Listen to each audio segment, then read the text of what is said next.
Okay. So we're back.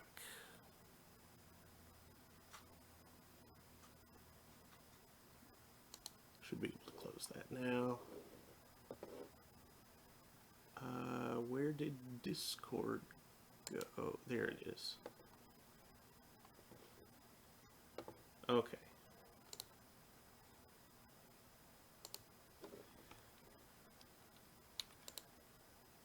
Oh yeah, take a look at that.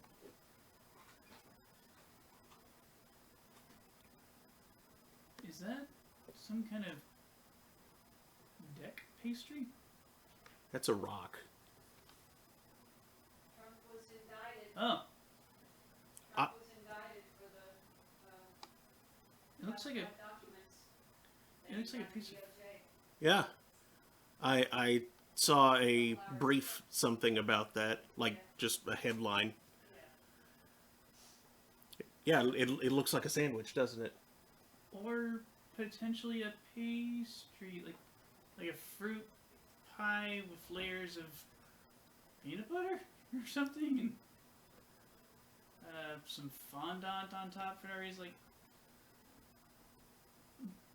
but yeah, it could also look like half of a peanut butter and jelly sandwich, like 2 layers of peanut butter and the jelly fell onto the fence.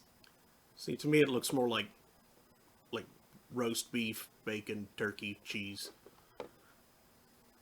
That probably just speaks to our preferences. I seem to like fruit more than you like meat, and vice versa.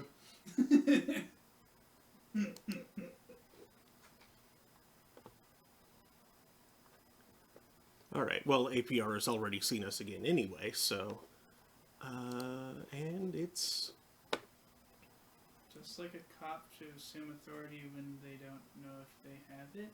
Yep. You remember what happened last Revenue week Man. on the stream, yeah. Are they really cops? I don't know who they are. Basically. Anyway, good evening, Internet.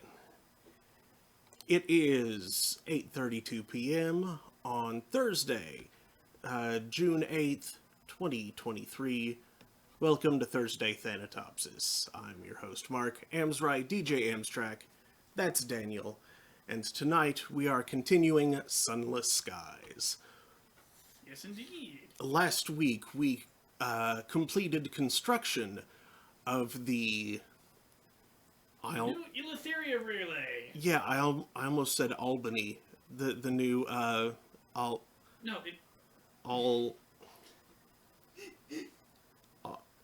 what? Is that an Albany expression? It's an Albany expression. No, it was from Ithaca to Eleutheria. Daniel. Albion. Thank you. Albumin. I was just completely blanking. Albion, not Albany. I mean, New England, new. You got like New England, and you got Space England. They're similar, sort of. Lexicographically, they're pretty close too. I suppose. They both start with Alb.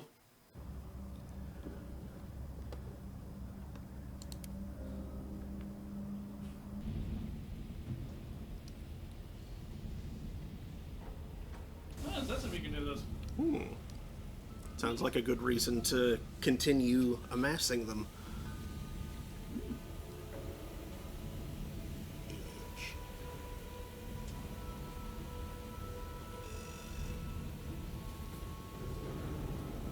Oh yeah, I forget. Were you thinking of upgrading a scout, or slightly altering which scout you have to better tune for the darkness of Eleutheria? Right, since I was unable to see what things were there anyway, I was going to upgrade to the Ratronaut to get a larger number. Yeah, refuse. But I don't have the stats for the Ratronaut. Oh, okay, it's a base stat. Yeah. Parts. which I've upgraded some stats now. I don't remember how far off I was or what the Retronaut needed. We'll do a check. Thank you. It was probably either mirrors or veils. Yours would make the most sense considering what he does.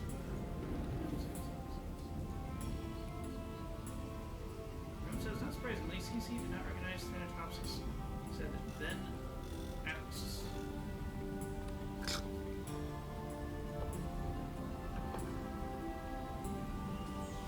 Mirror 65, you. Okay. So we can do an experiment and more inspiration. Inexpensive, but you've easily got that, especially in inspirations. Yeah, I've got You that. gotta throw you those, I think. Conduct experiments, not so many. We need 12. That's not. And yeah, I'd have to respec pretty severely to get Yeah, enough mirrors. mirrors. The mirrors are insufficient. Yeah, try to use the Retronaut and kind of at the same time.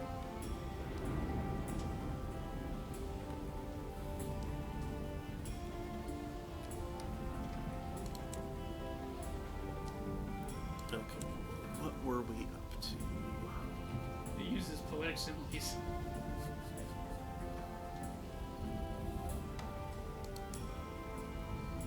Okay, I haven't delivered the package to Worldberry yet. I have gotten things smoothed over with the Ministry, so I can go back to the. I can go back to the relay. Wow, the Retronaut's descriptions are terrific. You really need to get the guy eventually. Yeah.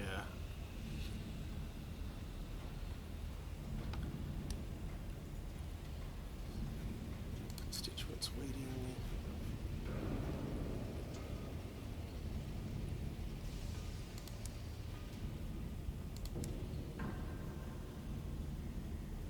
Need to deliver person in Port Prosper.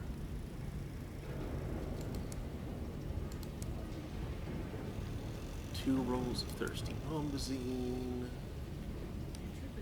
Abby's good too, but just one detail discovery at long range. Which is literally an upgrade from what you have, but Yeah. it's only one of those times. Uh-oh. I think Remy is getting ideas. The Gabby is literally an upgrade from the Star Sword battle. Yeah. And anything is an upgrade from the useless back. Could you, frustrate the cat? Yep. Thank you. Hi. Are you being small? Are you considering things? Much appreciated. Silly ones? Small ideas? Limited thoughts? Touch and fuck? Is that a good thing?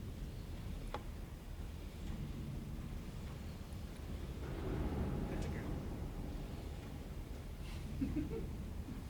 I intimidated her so badly she just spun around and plopped down. Good Remy. Stun a boat? Bewilder beast? Stun a stoat.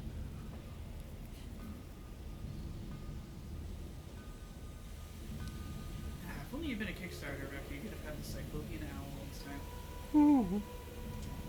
Limited range, but 3 discoveries of high information. Ooh. It's basically a short range rationale.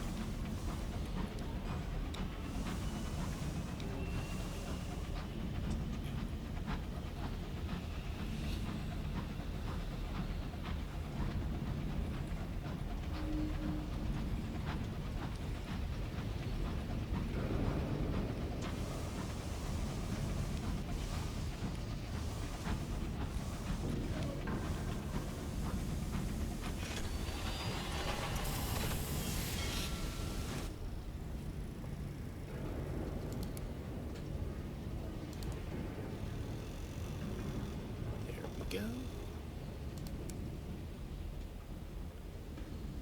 More Bombazine. So much thirst.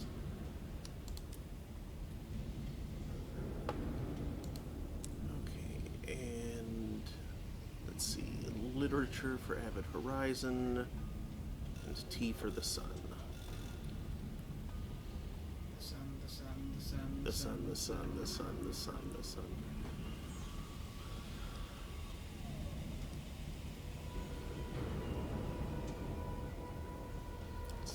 It sounds similar to the start of the God Hand song. Instead of my arm, it's the sun. My arm, my arm. The sun, the sun. Oh, I forgot to repair. Oh well, I'm not very damaged. It's only a whole It's just a scratch. wound. Scrape. Maybe a small gouge.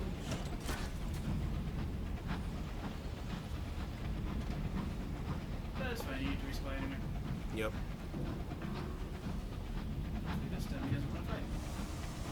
Oh, he did. But I'll get in here He doesn't first. get to fight, so I mean, he could, but you just repaired the sun. You don't. Mm-hmm. Stop fighting me! You're killing the sun again.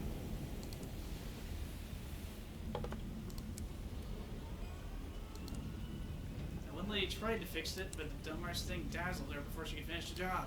Did I turn in? Yeah, I did turn in my things.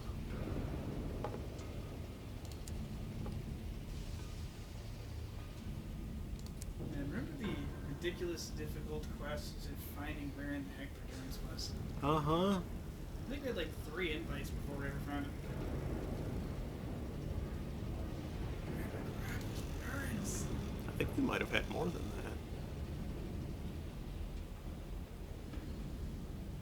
Yeah, it might have been 5. We had a few. Kept getting them for things. Boy, this would be great if we could ever find Endurance.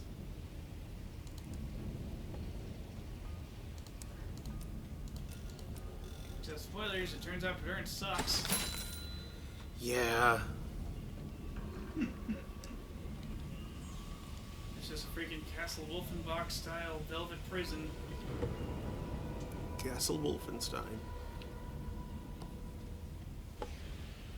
Well, Castle Wolfenbach is much more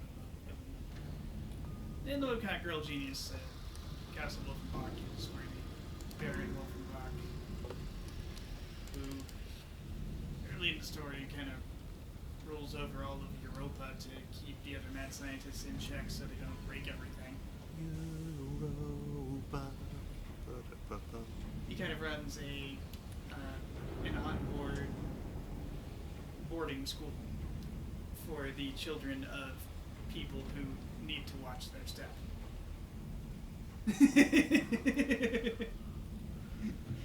You know, boarding school / hostage situation, that sort of Yeah. thing. An onboarding school.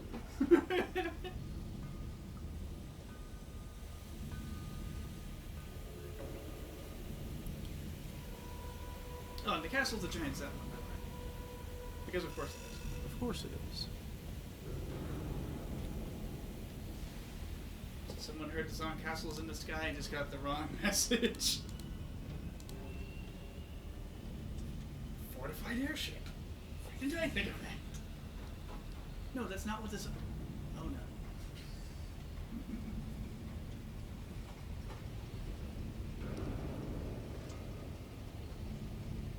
no. Okay. To Whirlberry. By the sea.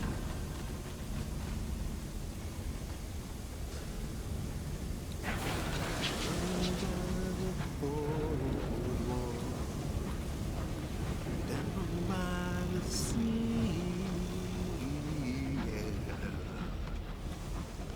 A blanket with my baby is where I'll be.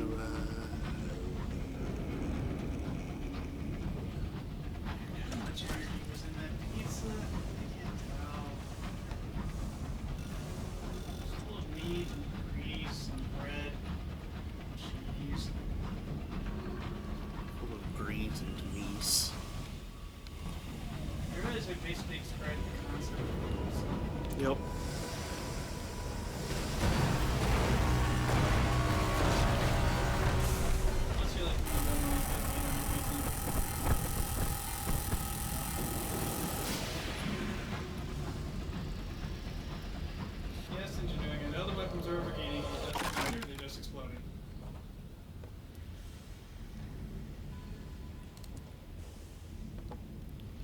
Vision of the heavens.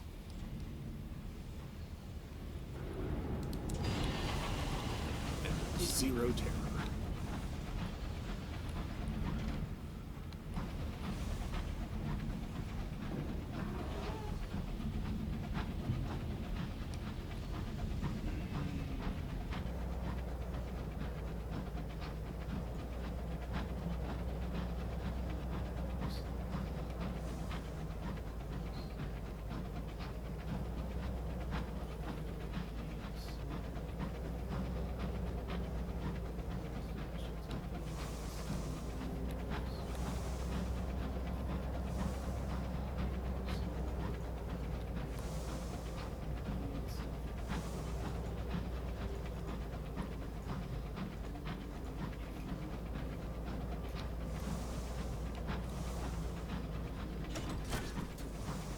Yeah, does everyone just comes without hands? I actually added spinach to it. Spinach. I was like, something needs to balance all this freaking meat. Alfredo sauce. Spinach goes well with Alfredo. Threw spinach in there. So if you look on the receipt, it says simmer on spin. Like, I told them to like add a bearing to it so I can spin the pizza around. I mean, spinning is how you make pottery a lot of the time. Famously, on a potting wheel. Mm-hmm. Potting wheel. Not potty wheel. That's for making toilets, specifically.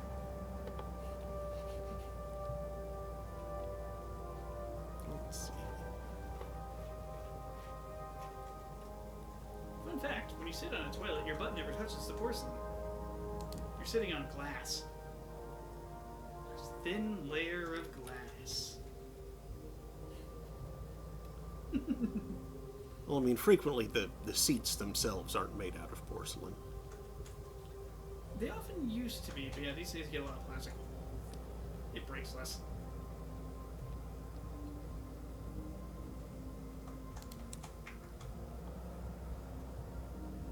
But it used to be that which was touching your ass was actually glass. Which makes me wonder, why didn't we use Windex on the toilet? Glazed porcelain, the glaze is literally glass. Instead of the surface is actually just glass. Why not use glass then? I don't know.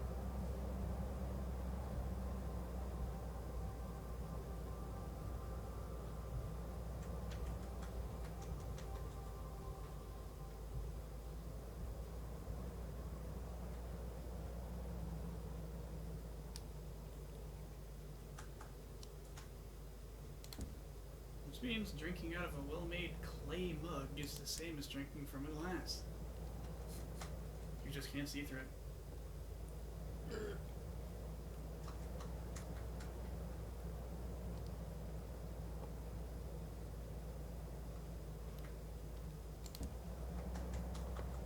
What horrifies me is how recently I learned this. Like, it was less than a year ago, I think. Oh, it's been that recently that I've been here.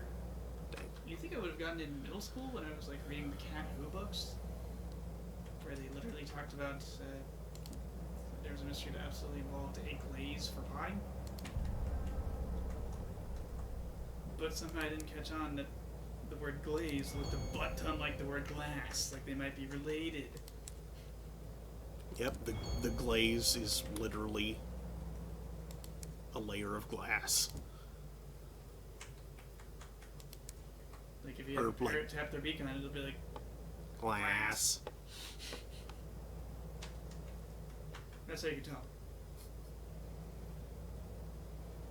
Yeah, that was why in elementary and middle school art class we weren't allowed to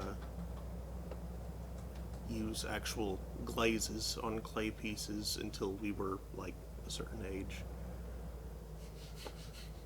So you just like fired the raw clay and just had the most porous piece of crap. Yeah, basically. Like we could It literally doesn't hold water. We could use pre-glazes on them, which didn't have the glass stuff, but it would adhere to the clay. But the glass stuff was sufficiently toxic that under a certain age we just weren't allowed to use them. Actually, you're telling me they didn't really make felt. I mean, we never did make felt. That was severely tongue-in-cheek. I know. Felt making involves mercury, which is... I know. And mercury vapors, which, no. Do not let children. Yeah, especially at a young age. Like, oh great, let's deal a bunch of brain damage while the brain is still being constructed. This is a great idea. Oh, that used more of the... That takes 5. More than I realized. Okay, well I can... Fortunately, they sell that here. I can replenish. Okay. They sell that here? They sell that here.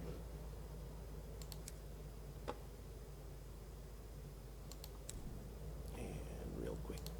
But can they smell that here? Oh, can they? Actually, over the sea, they probably can't smell anything. Let's see. Yeah. That giant fog bank? Uh-huh. Made of time fog? I'm not Uh-huh. sure it smells like much. Except maybe like random memories. Memories of the sea. Memories of like a bad fart, followed by grandma's cookies, followed by a gas leak, followed by like a pizza. Just random smell inputs. Hats.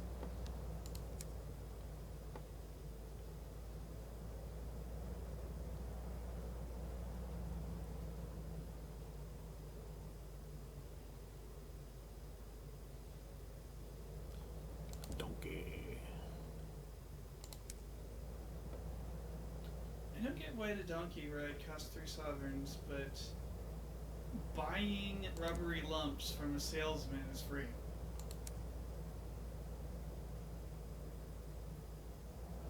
That's just confusing.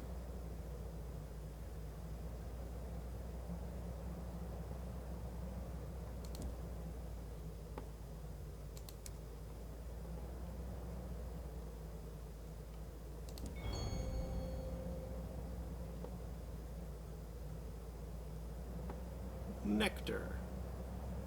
Ooh, gossip. Oh yeah. It's a fresh honeycomb of weird demon bee nectar. Grab it in your hand and stuff it down your throat. Move with your shoes. And stand there with your shirt. Stand there with your shout. Just forcibly rhyming. Throat and shirt. So like a baby pig? What? Like a baby boar. It's called a shoat.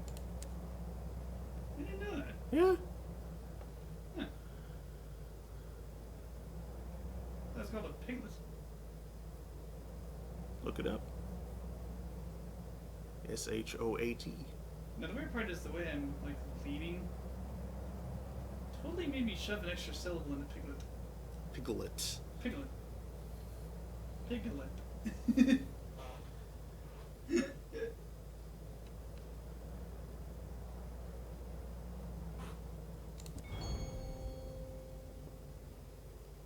Which I think about it is the way Winnie the Pooh tended to pronounce it. The mists hang over the beach like a ghostly veil. You soon find yourself utterly lost, with neither lights nor voices to guide you.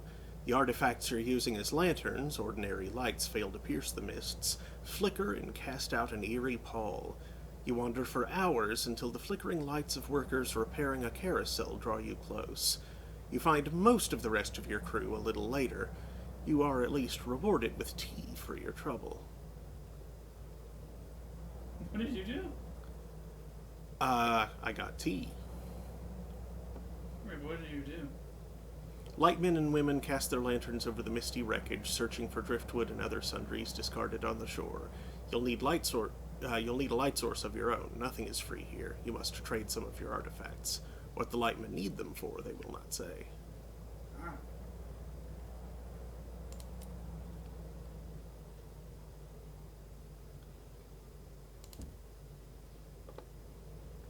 Another care package from the sequencer. He's crazy. But at least you got him doing philanthropy if it's crazy. You could have done something more dangerous. Mm-hmm.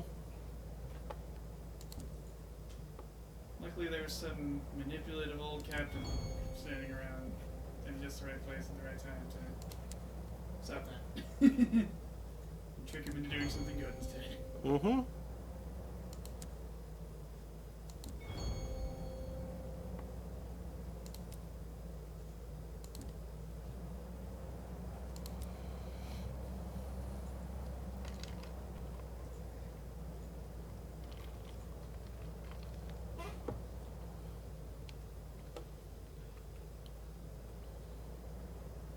Alright, I was trying to figure out the energy into that pizza.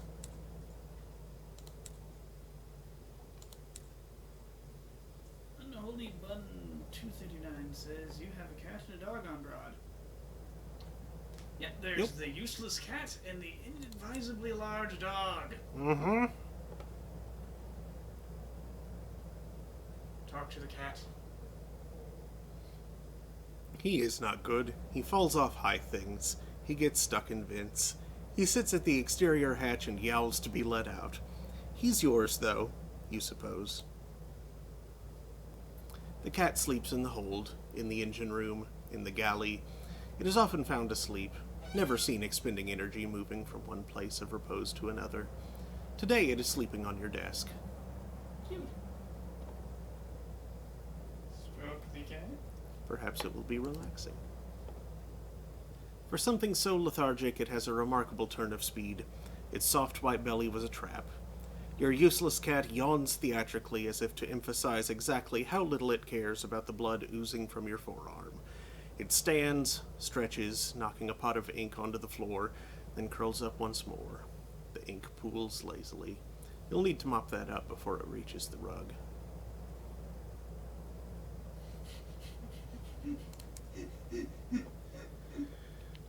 Yeah, the dog's a little more pleasant to interact with, I think.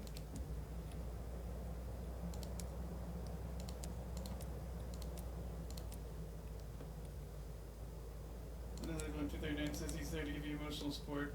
Nope, he's even bad at that. Mm-hmm. Choosing violence instead. It's what cats do best.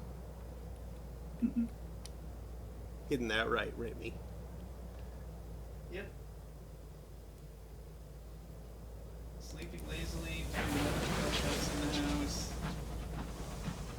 He's kind of like watching bugs crawl across the floor instead of doing anything about them. If she even notices them. Throwing up with terrible timing. Injuring guests. And about 239 says the best way to forget the best way to forget about one pain is by worrying about another pain. Yeah, everything can be pain, alright.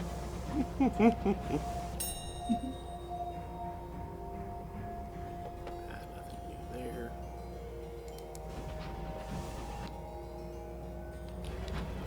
She can also be unaccountably cute, which is something we've like gone through.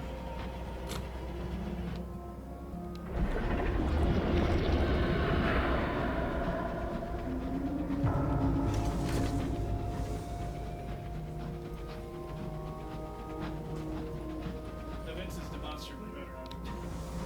When he wants to act cute, he acts cute. Mm-hmm. That means one skill points into that.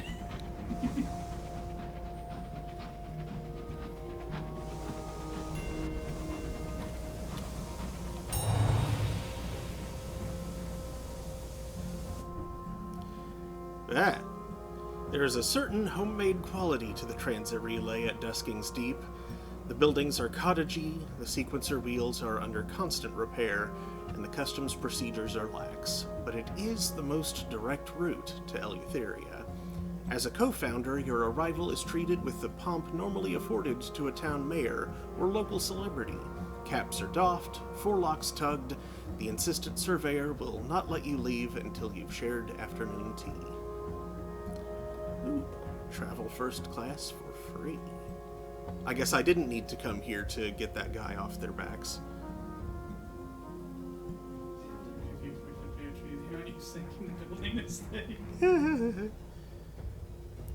Yeah, I think that's the halved. You flown by it. It was looking around. Yeah, it was. Uh-huh. I don't think it's particularly dangerous, but it is weird and unsettling. Yep.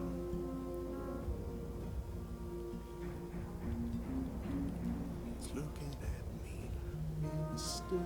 Jones and It's me. supposed to be a star, but it looks more like an eyeball. Swirly and weird. Well, I have some other business here for now, so...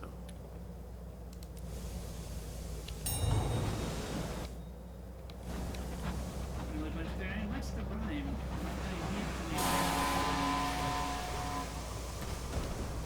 Ha! Leave. Hey. Gotta get that hot leaf water.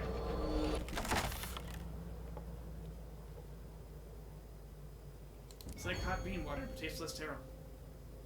I misheard that as hot bee water. Some people will put that in either drink. That's not water. I'm sure it's barf. Bee barf.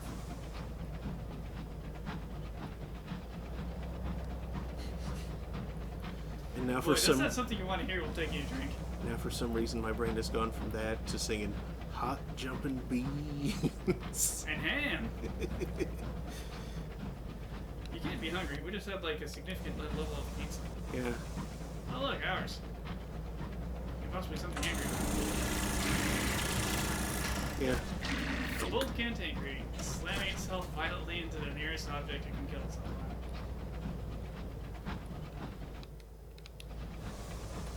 We'll leave it to disapprove of the trumpet factory or something.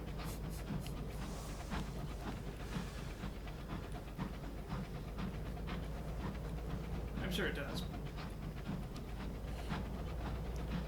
Probably hates trumpets. A whole factory that produces them en masse?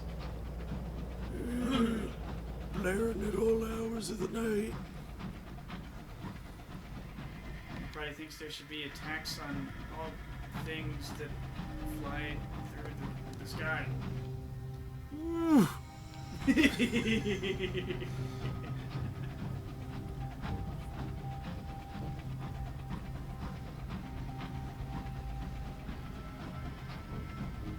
Okay, I realize those ferny fingers across the glass is just ordinary frost, but they made it sound like the waste wave. Frosty fingerprints. Oh, hello. Shoot you first. Bam!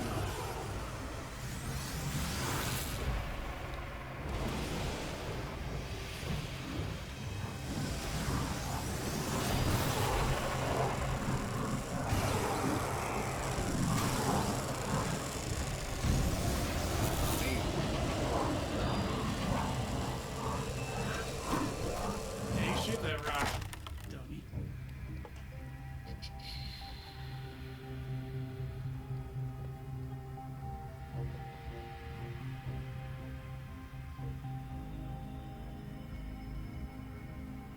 I guess I'll harvest souls. I don't really need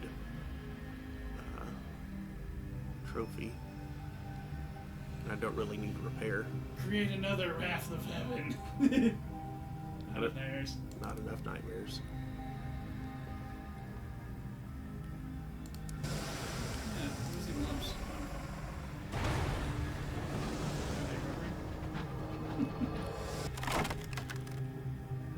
What you got, Ministry Lizard? Got any contraband? Got any red honey? Yes! Yay! You needed some. some of that. Two frickin' red honeys. If Evan and Min can suck it, you'll blow up their ships too. Blow up all the ships.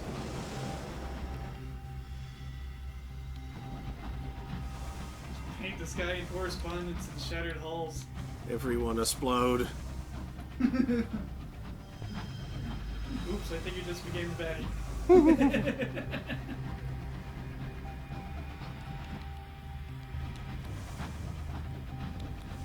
If they don't want to die, they can leave me alone.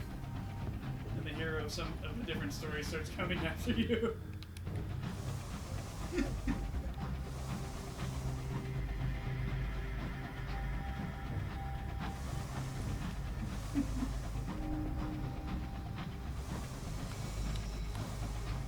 Defeat the mad captain of the brass engine.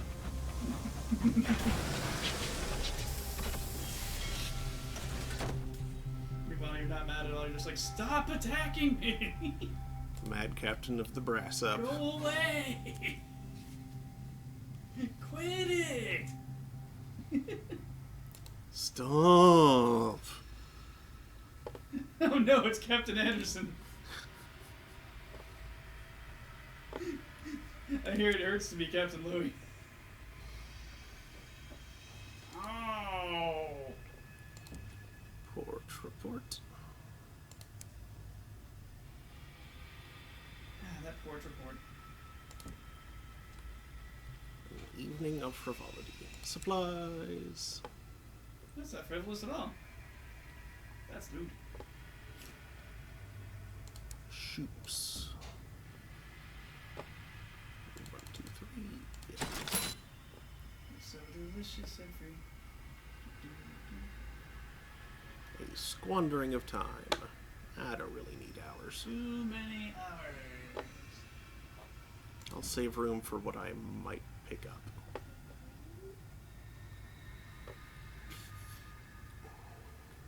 Which is like... some bees. No, not in Albion, I don't think. Not in Albany. Okra would not be popular in that. What? Everyone gets bees! Oh.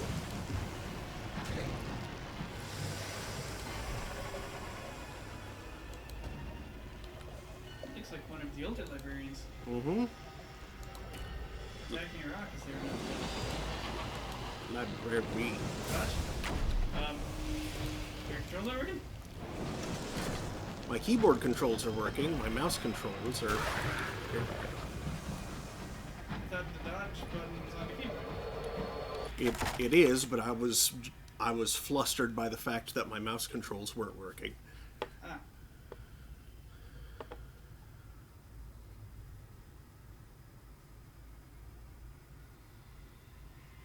Yeah. Nice. Delicious. The Pilgrim Road. Or as we call them, orbits. You know, orbits. No, it's Kirby. Ooh. No?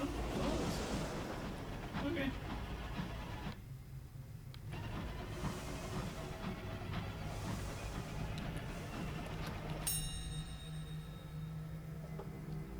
Two vast winged statues guard the avid horizon, the door through which Londoners passed from the Neath into the wilderness. It does not open. A wooden mooring post has been hammered into the ice before the watchers. It is a gesture towards a tradition from before the wilderness, from a sunless sea, when the condemned could beg for forgiveness on the most distant shore.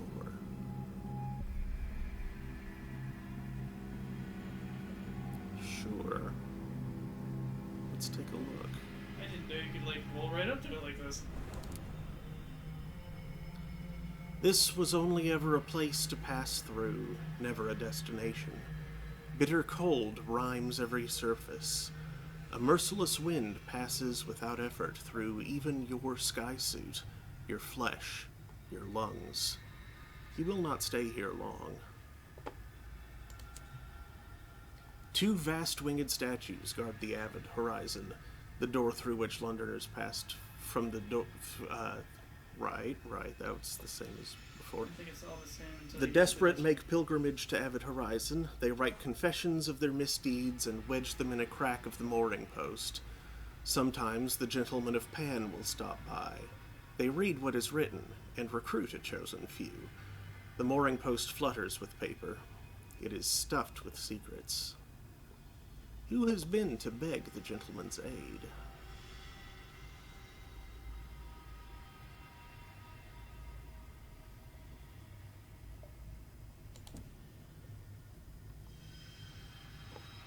The post provides a list of murderers, traitors, and villains.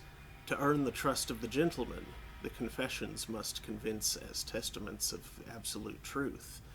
Some confessions are obscured by elaborate excuses and abject apologies, but none spare the reader. Every detail is recorded, as vivid as if it had occurred yesterday. This post is crammed with a catalogue of depravity.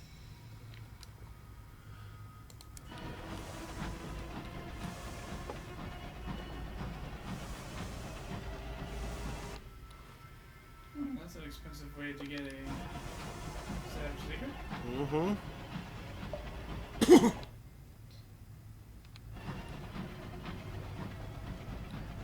Like at least 16 terror, 10 from the interaction, and 6 from combat. Mm-hmm. If not more.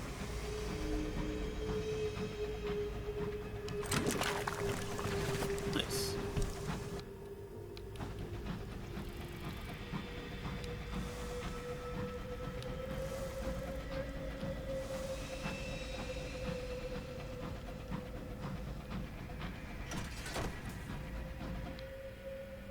Oh, good. A flying ice squad that didn't feel like doing ice. Mm-hmm. Don't see a lot of those.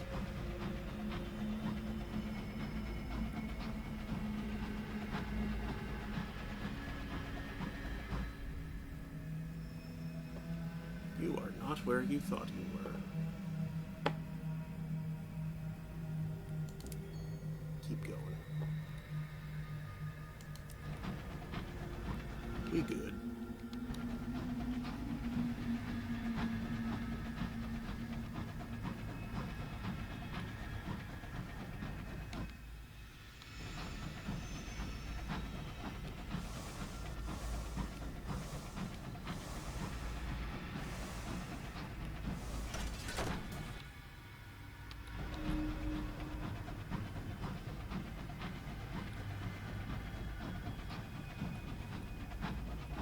Actually, not this place.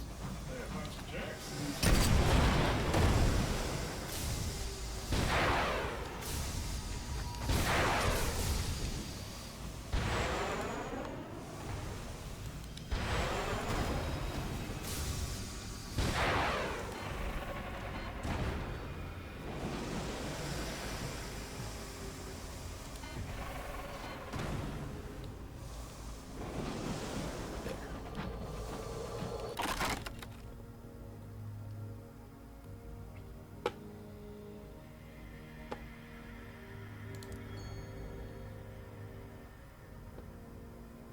Savage Secret and Two Tales of Terror.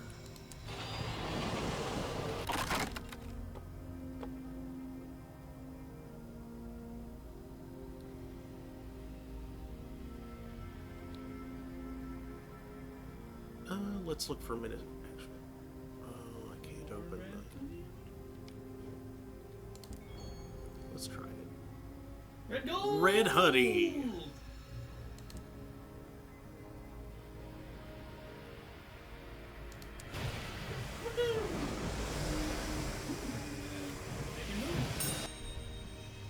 Squatters' rights. Squatters' rights.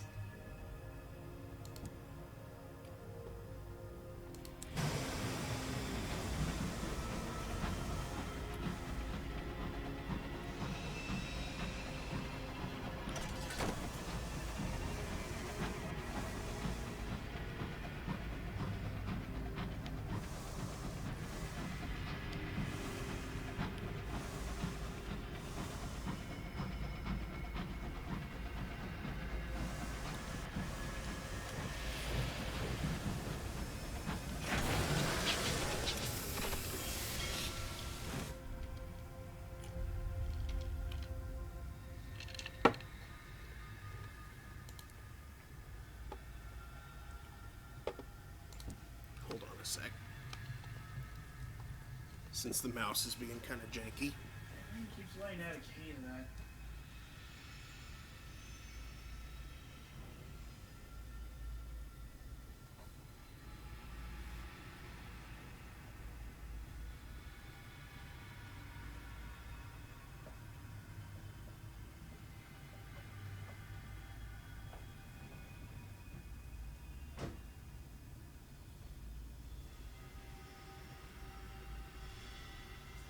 Add a K to what? Oh.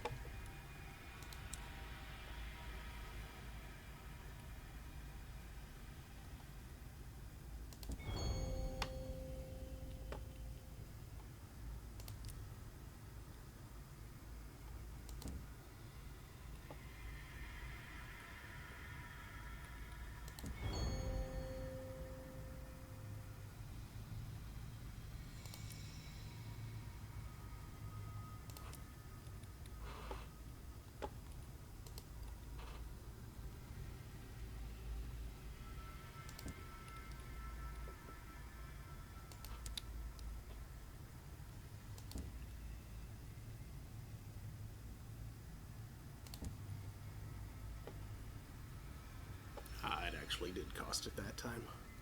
Oh well, that's fine. Zeroed out my terror.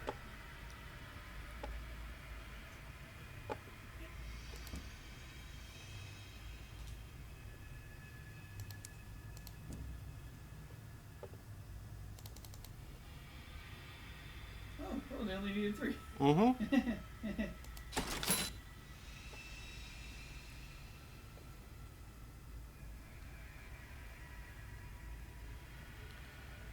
The Duchess's men unload the honey and carry it onto a Necropolis Line engine idling at a nearby siding. The Necropolis Line carries London's dead for burial at the mausoleum and returns for more, a useful cover to allow the transport of contraband into the well-watched city. Apparently, the Duchess likes to keep busy in her dotage. An additional 1,400 sovereigns. And favor.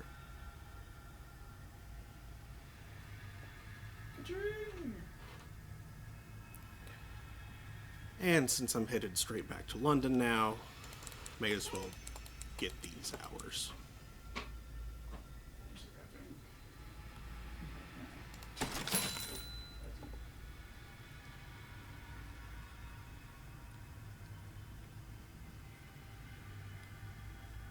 Oh.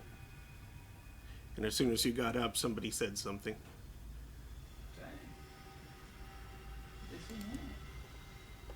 It doesn't look like it was meow.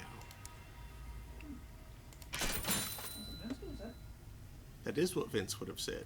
Vince is a cat. Yeah.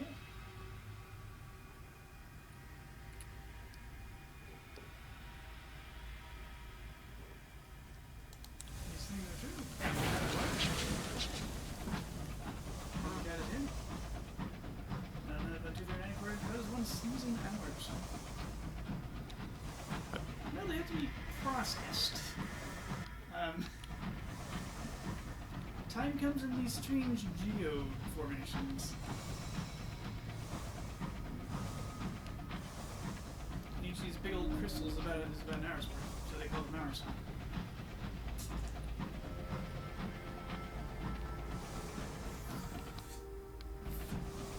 I was about 100 stars if you see it off the floor.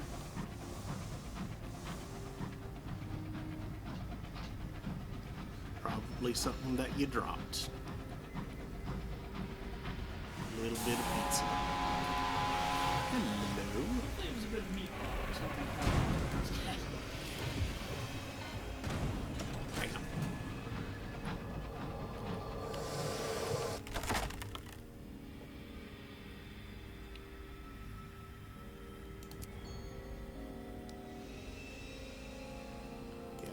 That's spicy as my business. Not me, see one adventure. Do it.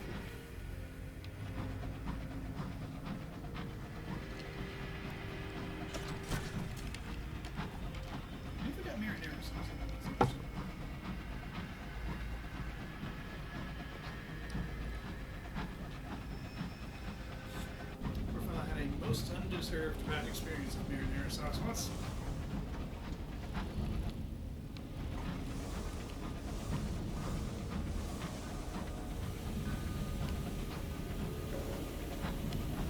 just thinking about it makes my eyes tear up in self-defense.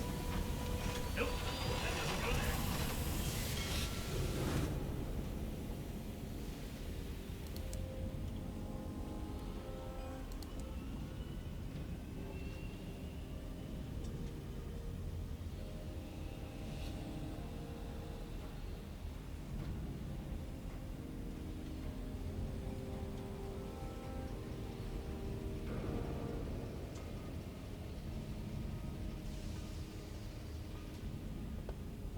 You know, taking illicit literature to Aklis seems like, or to anywhere in Eleutheria seems like a really easy task at this point.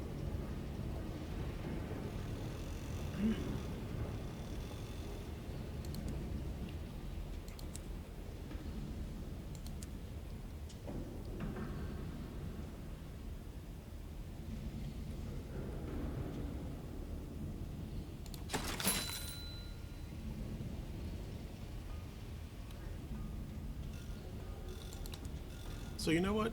Sure, I'll go ahead and do that. Did you see where you get them from? Right here. Huh. Okay. Is that the red honey you had to get from Titanium? Right.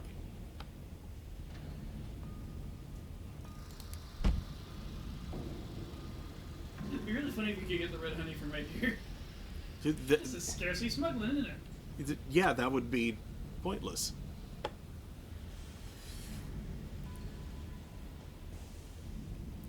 Now, it would be handy if you could say,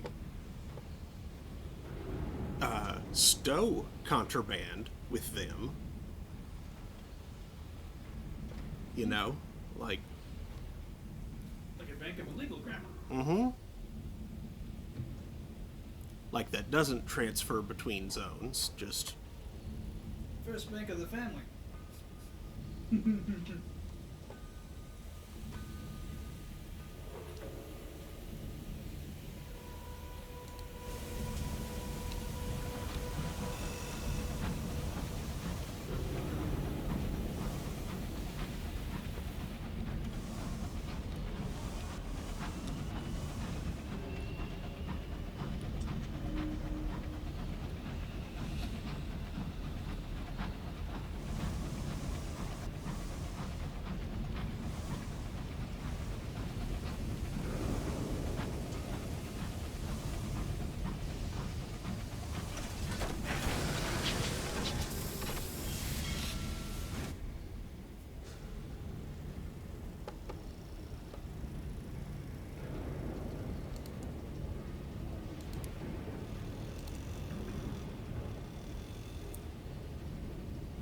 4444.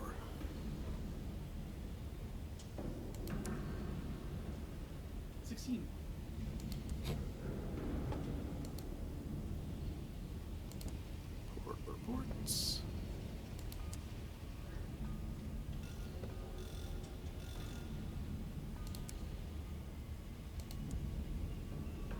Mausoleum, no.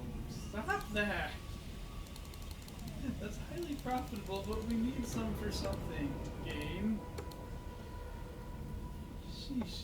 Also, don't have enough to fulfill it. Yeah, like we need 7 more. Can't afford to like give me 5. In spite of how much money they keep their results in. It's not all about the sovereigns.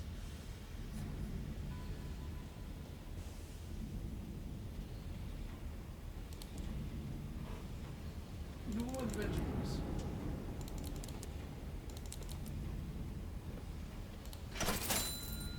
In fact, I feel like Benjamin would have more pull in Space France. Alright. To the sun. The sun, the sun, the sun, the sun.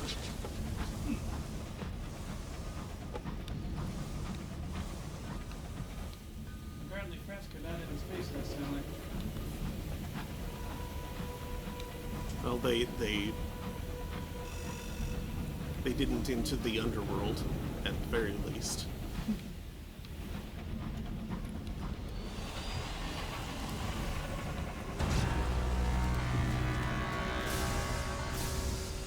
Man. Yep.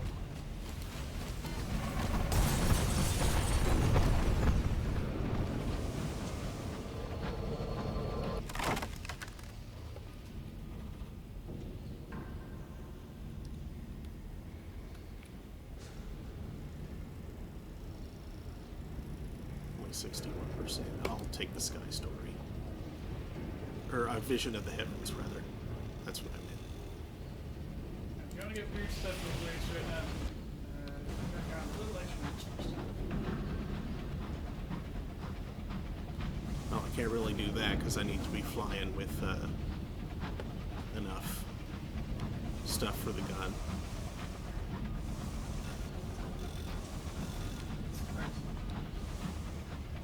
Yeah.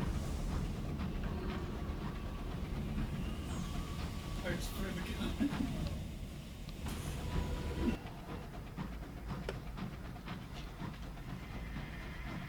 Skulls for the throne. Blood for the blood cannon. Exactly. Parts for the gun.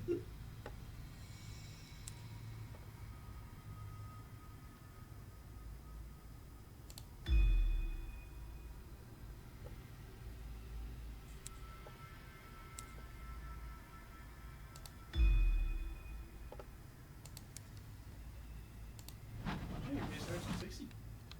Mm-hmm. Meaning I think you only need +5 instead of +10 again. Yep.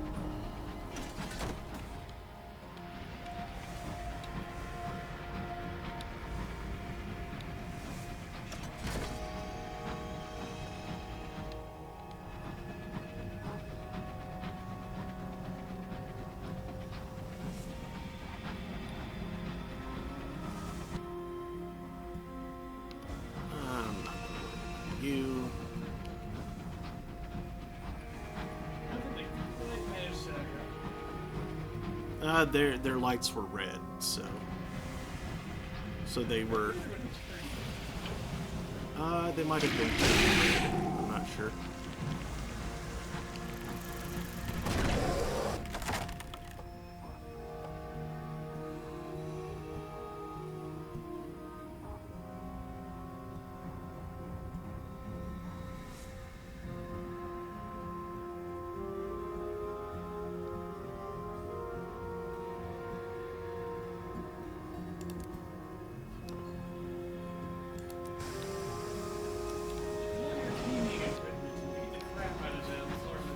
Oh no.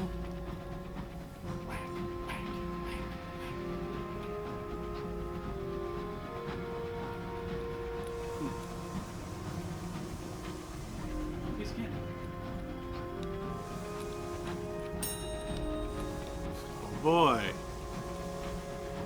Oh, hello. Oh no. No, no, no. I'm already going backwards, so...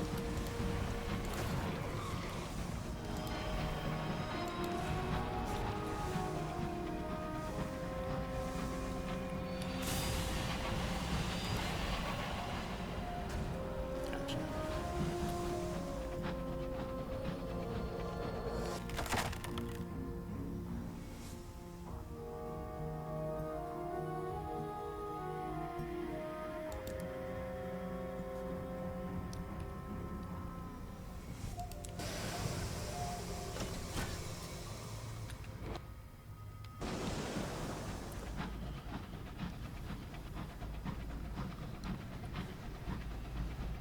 Don't you hate it when entire locomotives push apples? It's the worst. Start shooting at you. It's disgusting.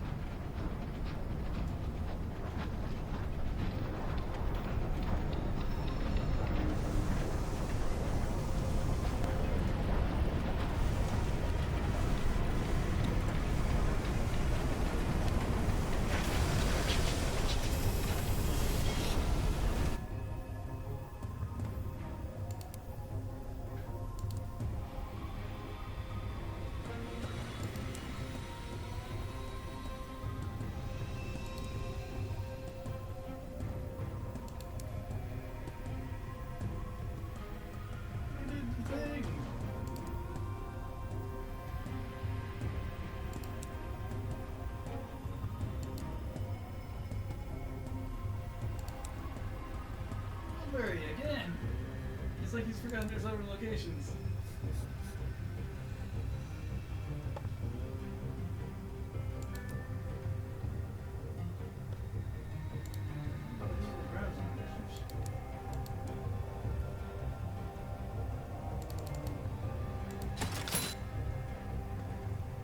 Hey, a permit.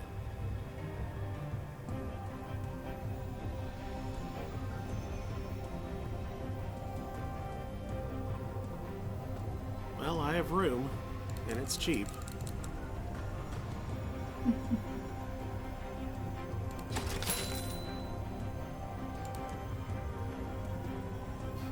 Here for some boxes of exclusives. Got too many. Thank you, Meteor.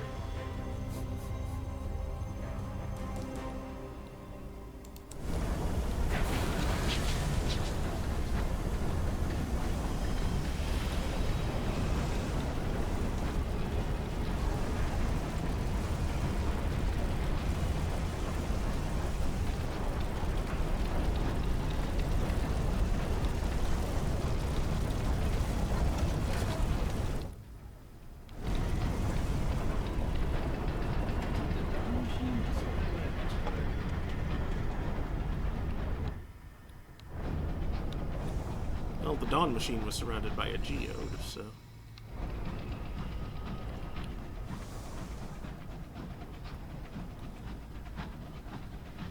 No, wait, the Dawn Machine was... That's just where its operators were headquartered, was the geode. Ah, yeah. Great geode. Yeah. That itself was just a bunch of, like, Spinny stuff. freaking Saga Extreme Universe. Of course.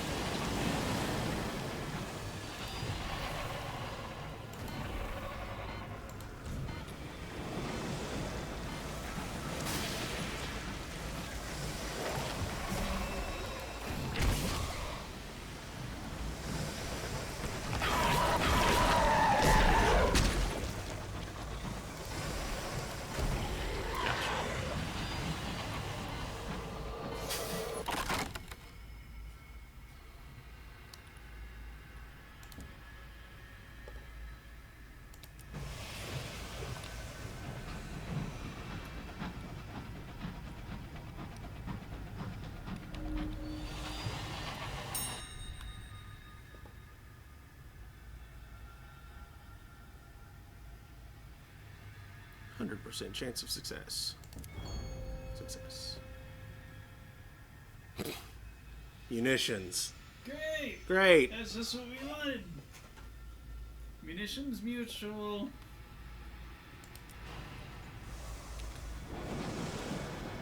Ow! Don't find that. It's, unyielding heart.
Suppose you also have your eyes of covered.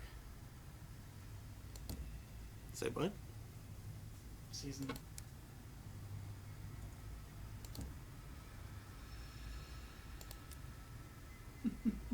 Season hours. Oh.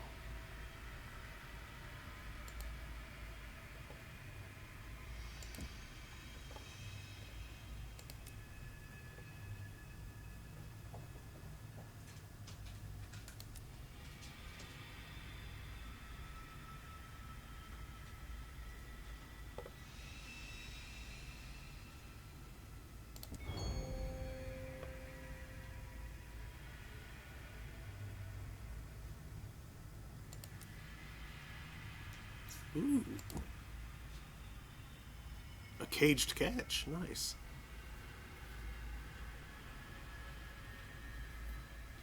Ew.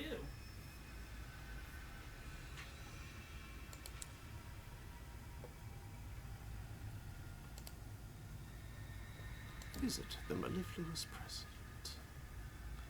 Deliver a port report from the Clockwork Sun.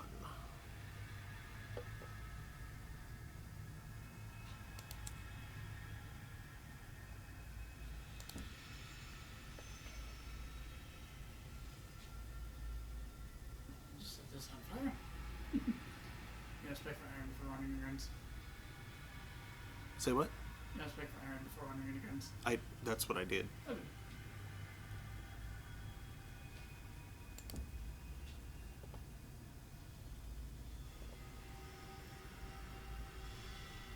There we go.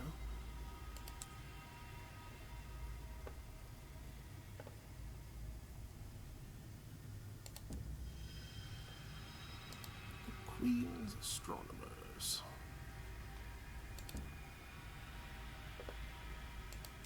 Alright, Ministry stamped permit to get the 2 visions of the heavens.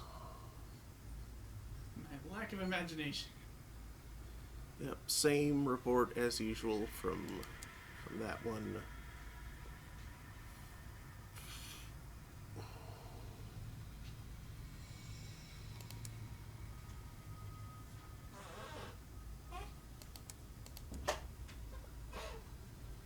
Literature. They're haunted by the blue star of the Blue Kingdom's blue. It's blue and blue on the ting. Babidi babidi. All this crap is blue. Oh, yeah, gotta turn blue. Blue in the stew. Yeah, gotta turn blue.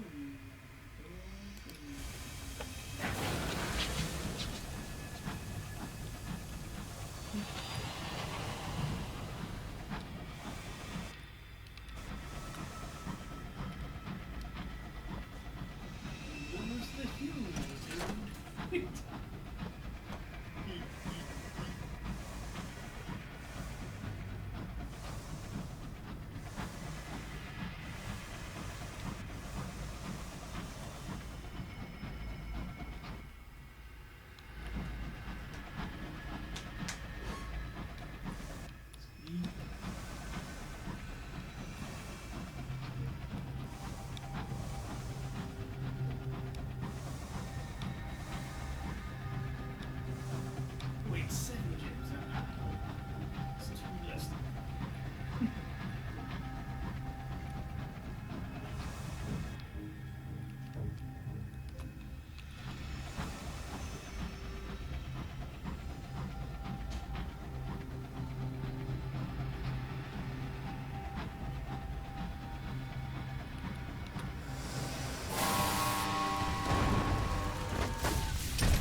Sure. Converts that sequence into chemical reagent.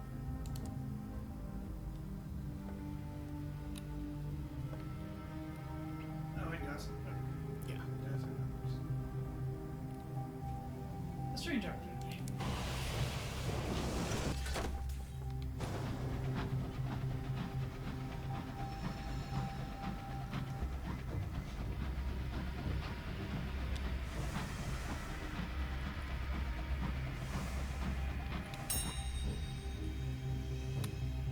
Yes.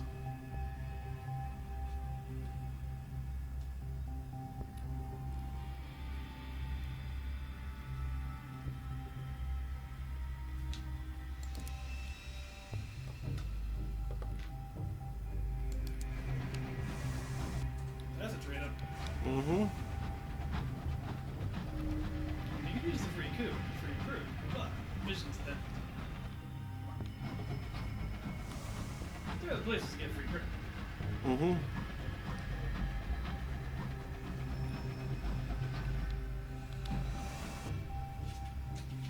Oop.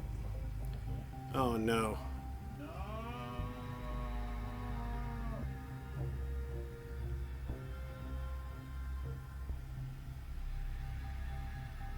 You will lose hull. I have plenty of hull. I can deal with that. 80% versus 79%, sure.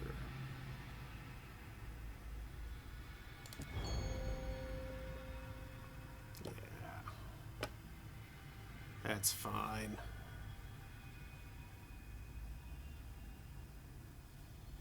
Good. Not a problem. Gross. But dealt with. And apparently ruined some of the onboard equipment. So, I hear they start to stink really bad after like 3 days. Seemed like fish.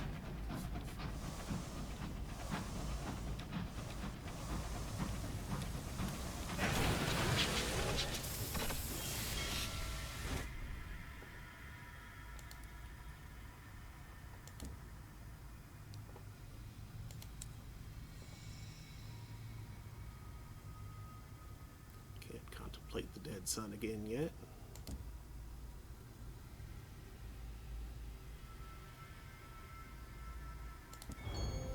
Can do that though.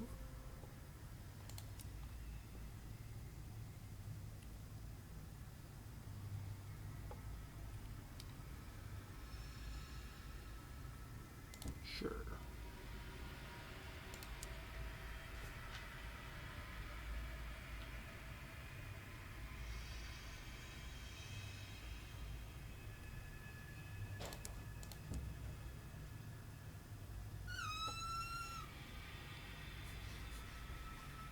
That was a sound.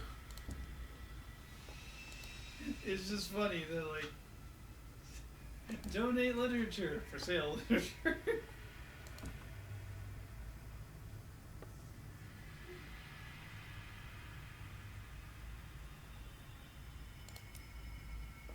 We'll have another accomplishment.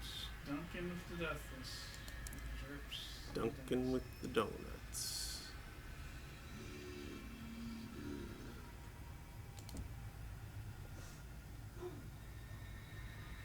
Milk's favorite donut with coffee and stuff.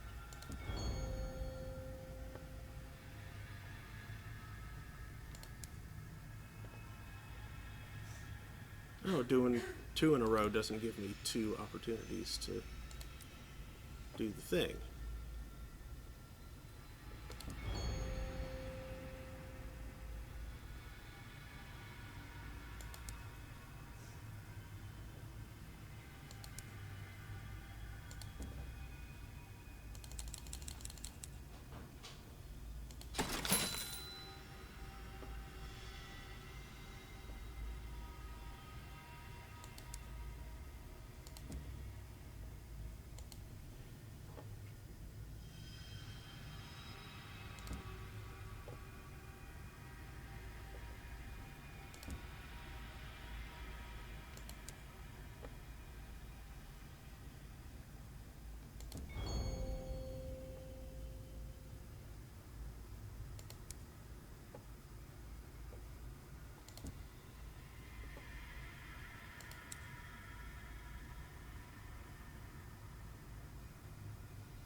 Luminous Cardinal has taken over a radial chapel off the nave to receive you in.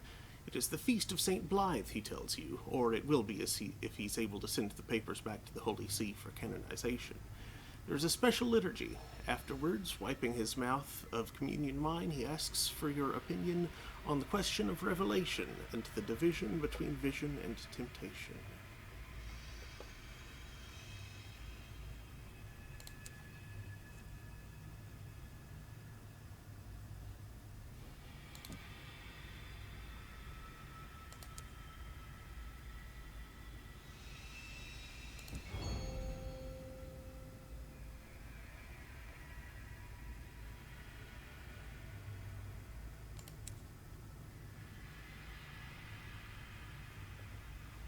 Ode to a Nightmare. Yep, that's a bird. Okay, that's good enough for now. Back to the nave.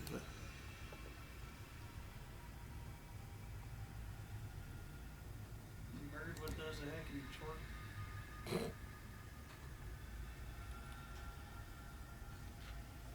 It'd be nice if I had an immaculate soul on me right now.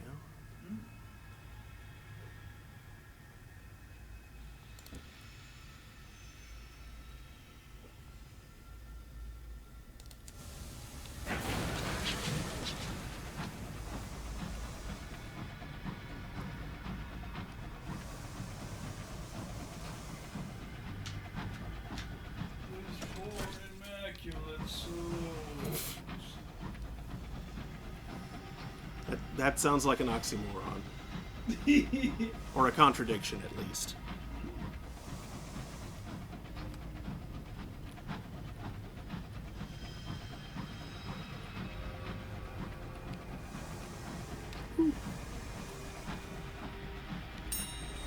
Yeah, vision of the heavens. Oh, and another thing.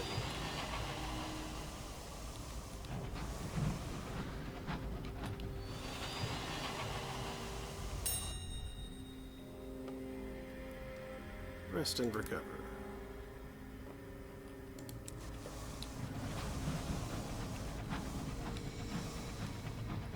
Find all the things.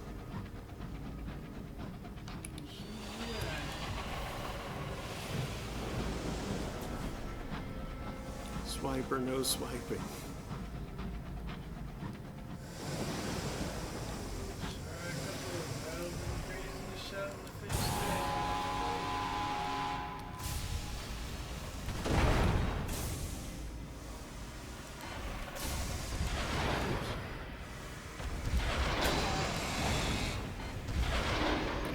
Come on.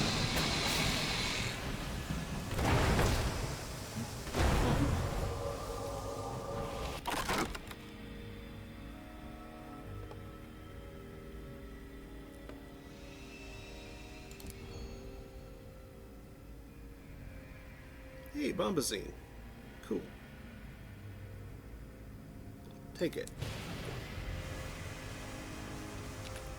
I'll buy that for $1.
Yes. to a prayer.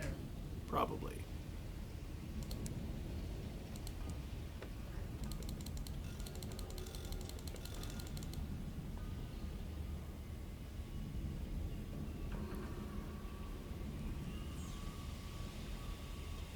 Alright, let's see.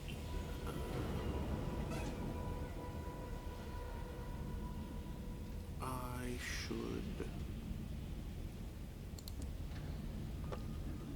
Have someone who's going to prosper. Quest to fix the time the Eagles Imperium. Yep. I'm trying to think of the best route to get me to Eleutheria while taking care of stuff. I was about to say west. Yeah. I do want to hit the mausoleum again because terror. Oops. And for that, I can take this Yes, grab ceramics. Grab your countenance.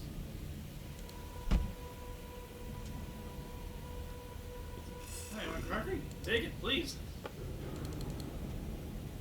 I don't have that much crockery, but Oh, that's fine. yeah, you had more before. It's a reasonable use of it. Most of the counselor only wants 3. Done. Uh-huh. Oh, the bottom.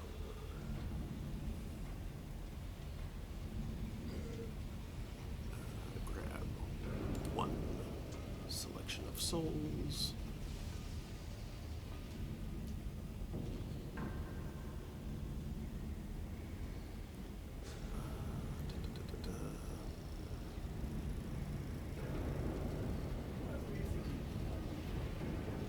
I'm trying to think of what else, since I'll be going past Whirlberry. I'm trying to think of what else I might want to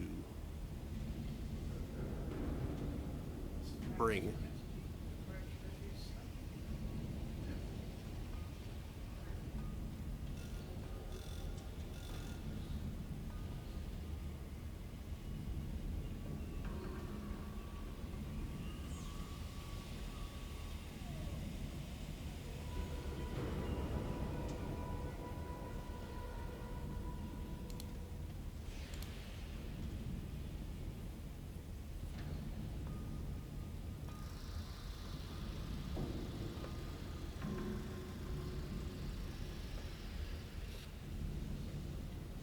And then I'm going to want 7 literature, which means I don't need to stock up too heavily right now.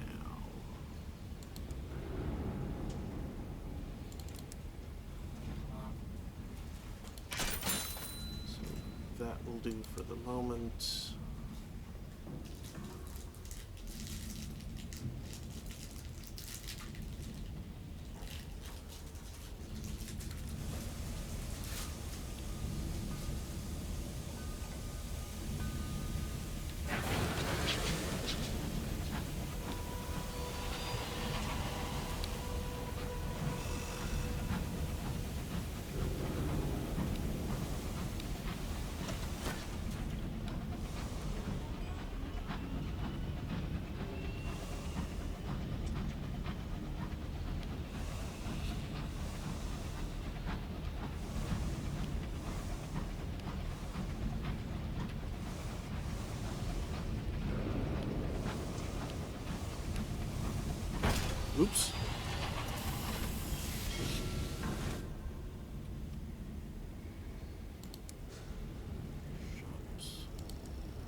this.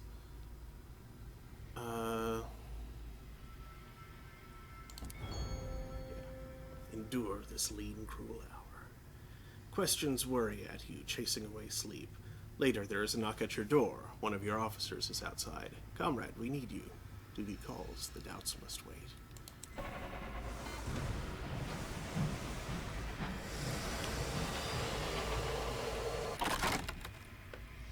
Gain unusual items.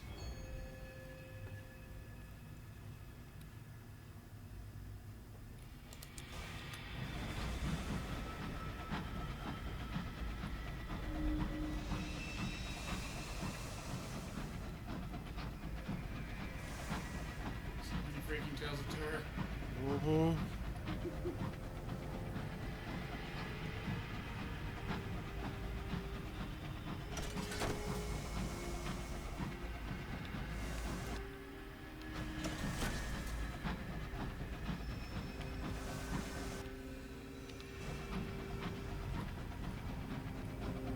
This one time we came upon something weird and scary.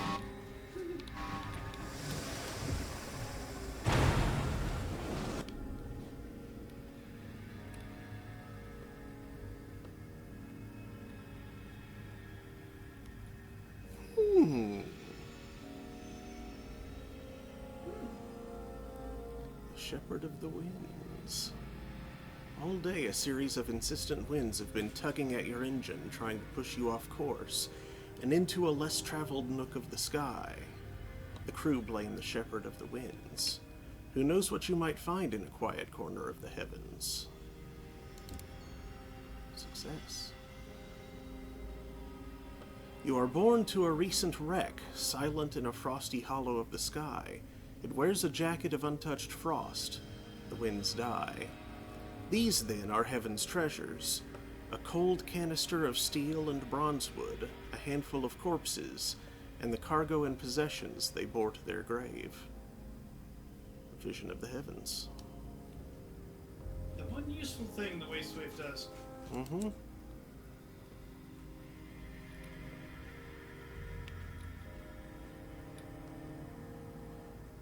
%.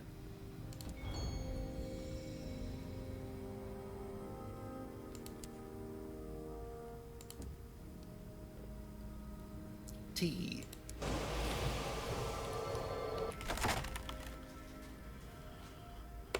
Ministry secrets.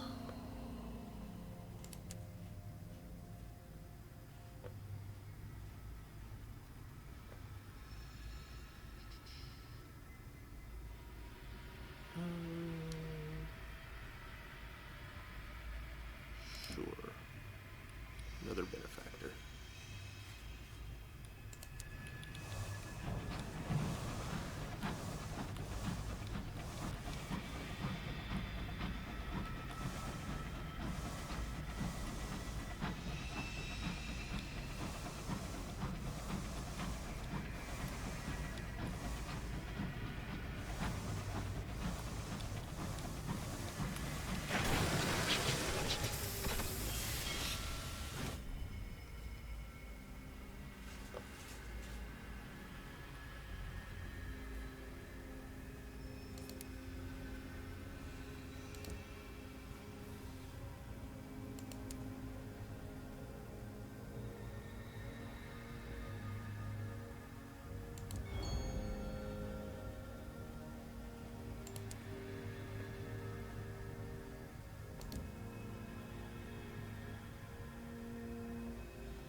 An invitation to Perdurance.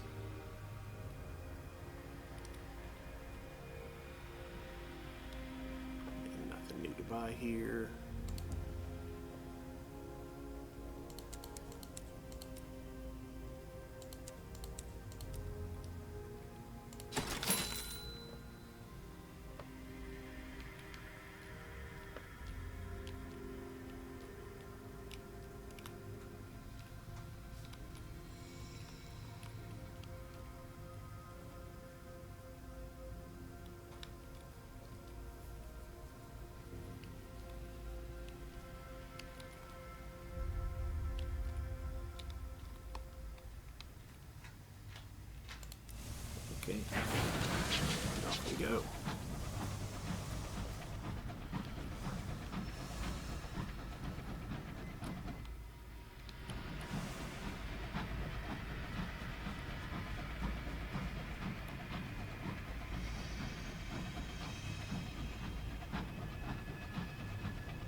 heavens.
Deal with a little bit of clouds too while I'm out.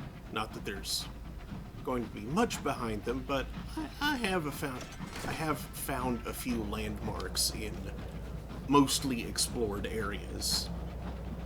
So, you know, there might be little scraps of experience I could still. Is there space carbon and space wind? Who knows?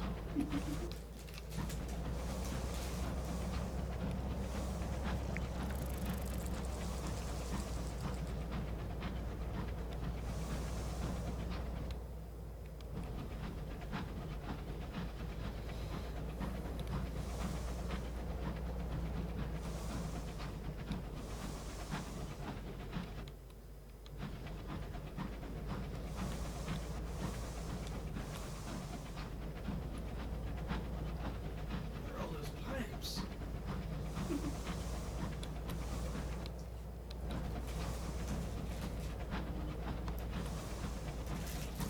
Those are the exhaust of evil. I don't know.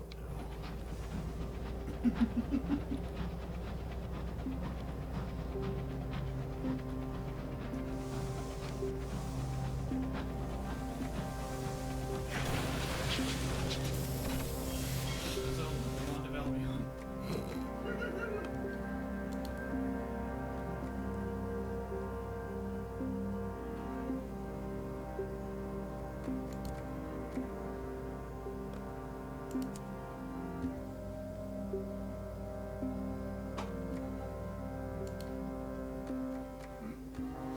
Maybe Zelda killed the sun. You've killed me. Good.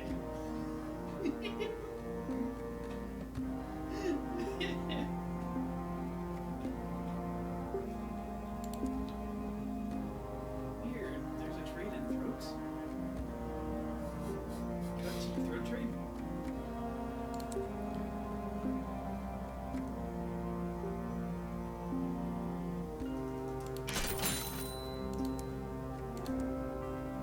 Throat trade. Oh, I got some throat. Not supposed to breathe it. Is Oh, that that's tea? not a. Is that tea Oh, I or need that tea 5. cream? Okay. I didn't say tea cream.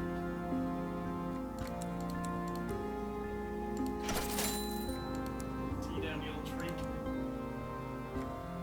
That's for gases only. Preferably a mixture of nitrogen and oxygen. And some amount of water. Everyone's good.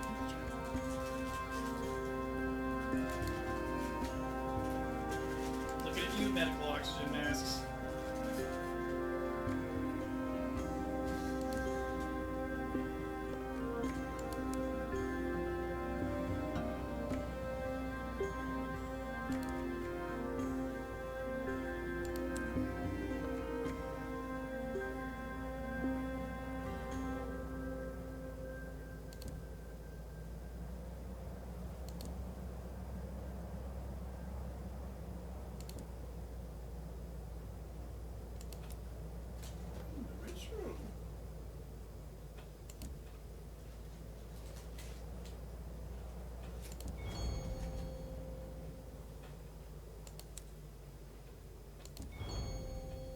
Have a word with the person.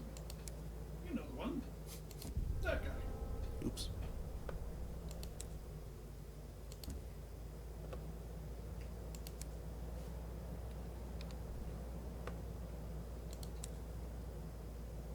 I'm sorry, but those people don't want you touching their donkeys anymore. They've become uncomfortable with you touching their donkeys.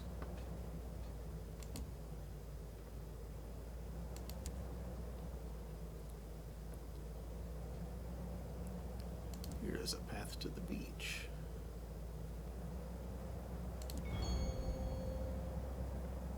They would like you to stop touching their asses. Yes, I got the joke. I understood what you were going for.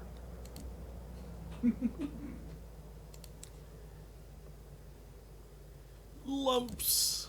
Rubbery lumps.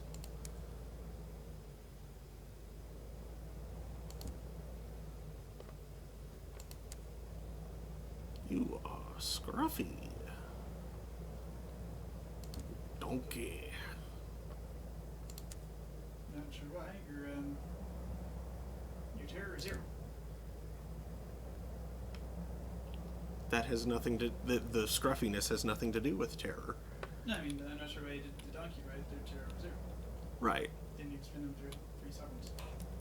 I was just hoping for a result following that. Oh, like an opportunity to ponder the strange taste of donkeys. Something like that.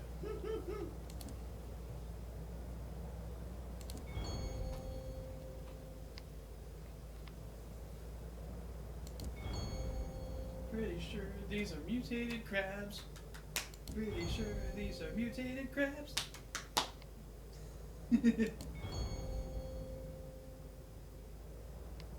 Donkeys don't lay eggs.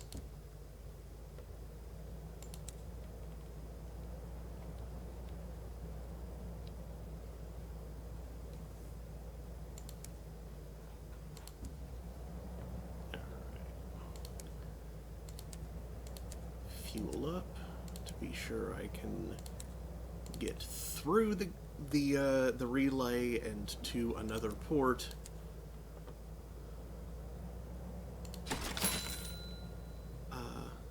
Fuel up and fuel up. And also I need a snack. One moment. Would you like some Ritz crackers? Do you not want them? I've had a few of this sleeve. Okay. Then sure, I will have some, thank you. I figured I have a chair, and the Nelly Gate was something. Oh, oops. There.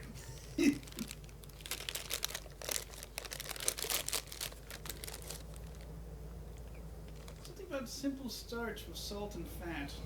Just, yeah, it triggers that monkey brain. You start chain eating.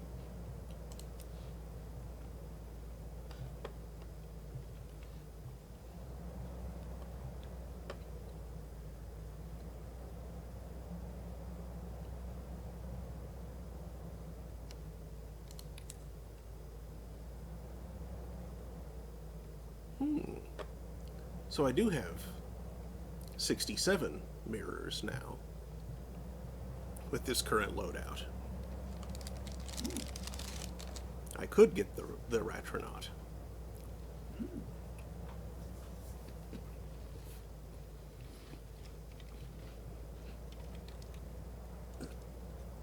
Indeed.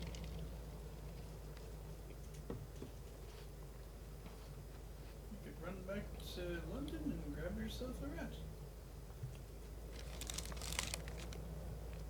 think I might. Slow down with your dodo.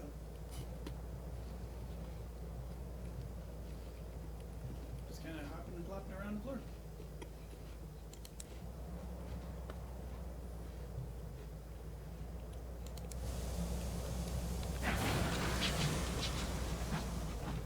I'm annoyed that I did not get a picture of it. First, I'm going to visit St. Anthony's Lighthouse. No, but I might have other opportunities there. And what the heck, maybe I'll visit Perdurance while I'm out to get a port report from there.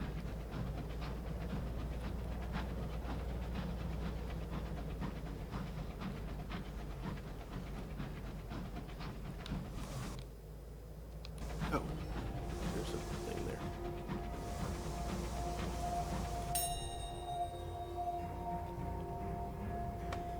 Join the lugubrious keeper on his watch.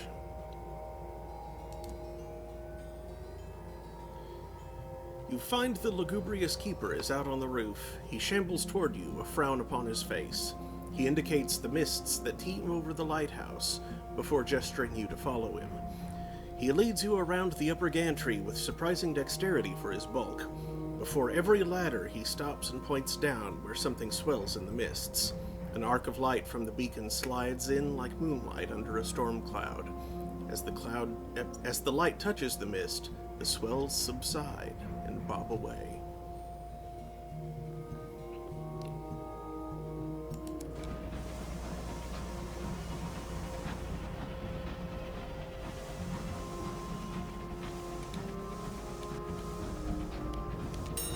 Not at all, I'm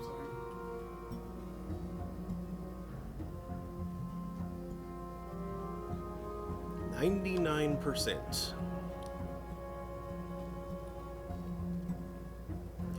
Inventory's mostly full. I'll just...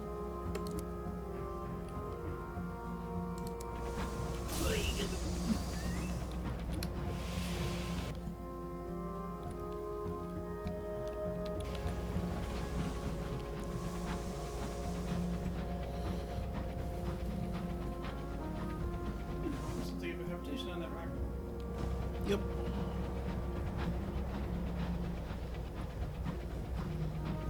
I'm not sure if those are, they look like they could be campfires, or they could just be beacons of some sort.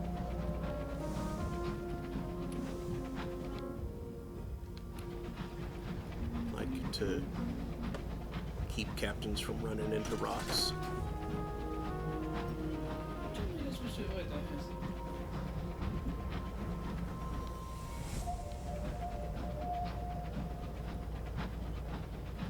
Don't fly out the rocks with bombs.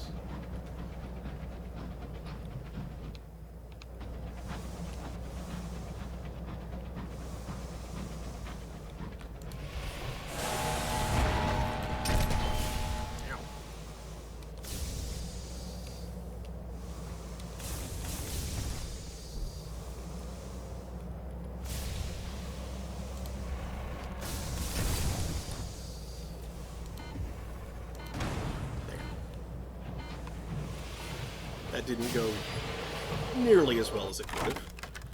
But it didn't go, I mean, it didn't go particularly badly, but... But it's definitely capable of going much better. Mm-hmm. You commonly been one-shotting them in the broadside of late. Mm-hmm.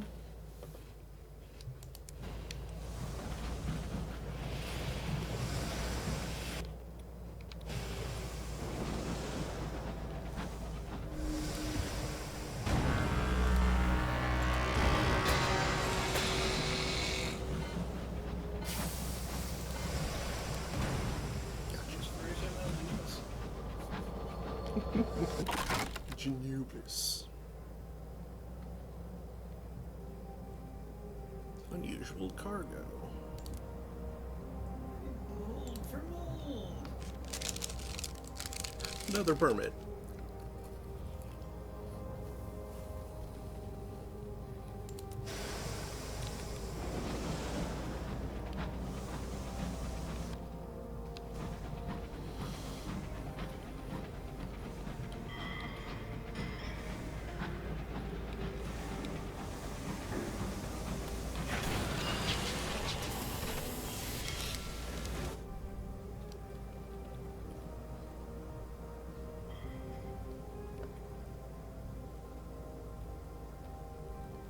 party below stairs.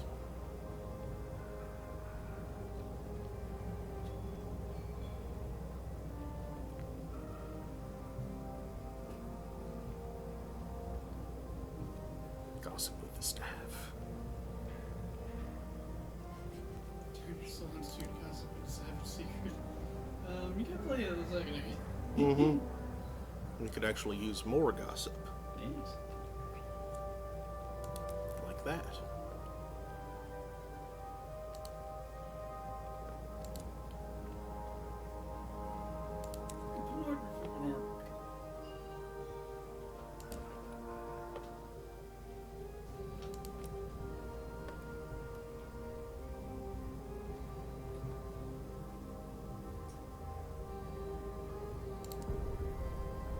Uh-oh.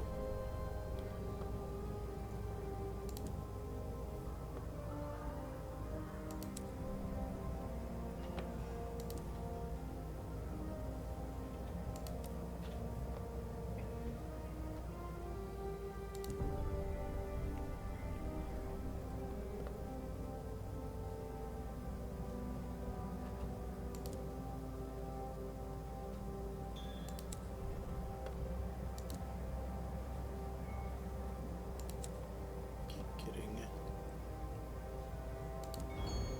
There we go.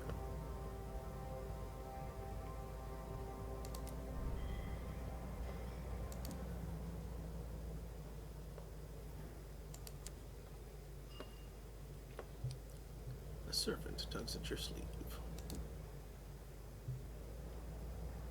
3 gossip. Cool.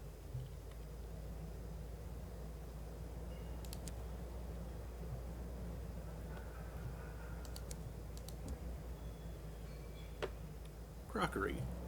Sure, I could replenish that.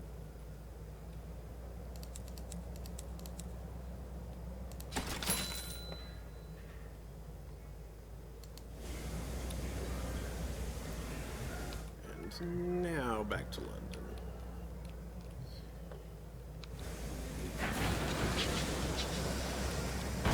Oops.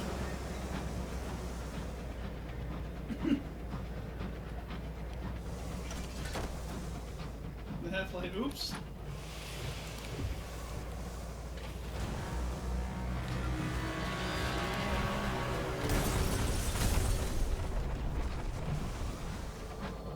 Nope. Can't say I have. Glorious what?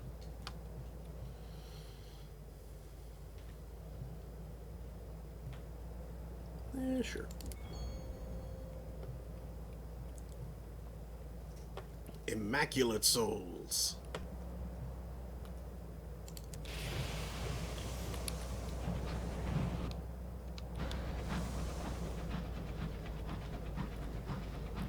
And I'm going to swing a little bit wide of Skyhinge. Skinge. Because I do not trust it. Oh! I don't have... Oh, you don't have your Raveling Jack? I don't have my Raveling Jack. Curses! Curses! This particular Wumpus shall have to be left to Google another day.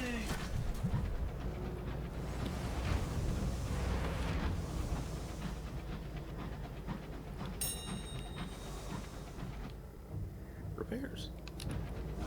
You're flying right into a rock. A concavity, even. Kind of annoying. It's more of a factory than a rock.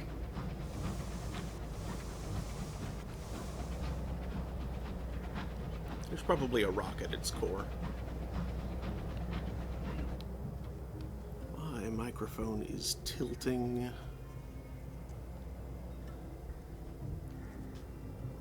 Sorry, windmills nearby? I was going to say tilting like a mad Spaniard.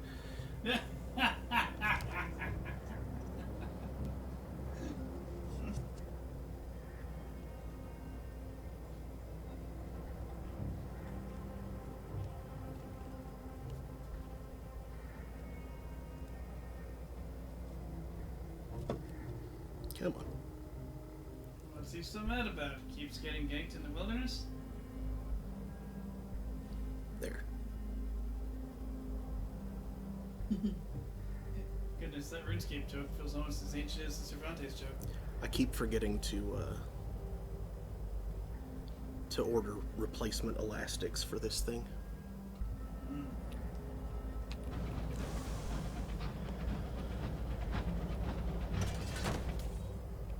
We should rise ourselves food. I've like got a tab open on my phone and have for a couple months now.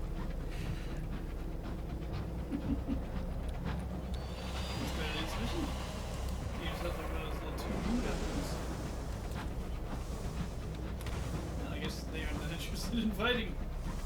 Not fighting me, at least.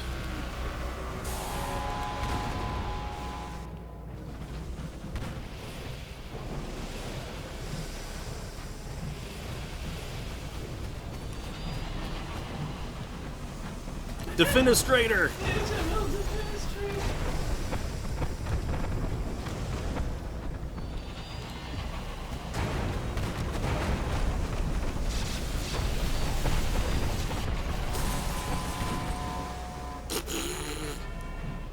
Toro!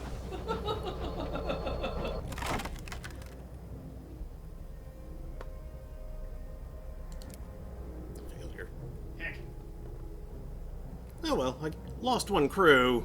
they get blinded. Oh yeah, that's right. Keep forgetting. This one has their eyes turned to glass. Expensively blinded.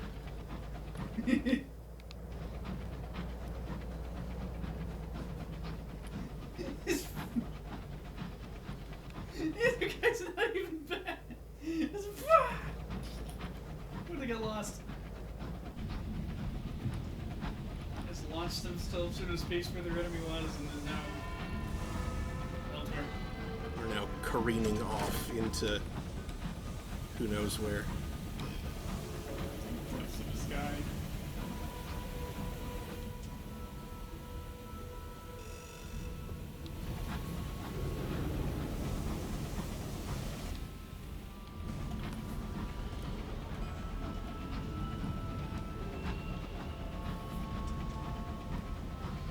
I can just imagine the crew's like battle cry turning into screams of terror as they flew through the empty space where their enemy had been.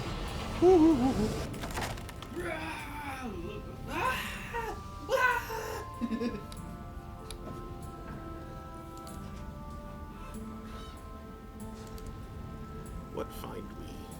2 bronzewood. Big heavy metal sticks.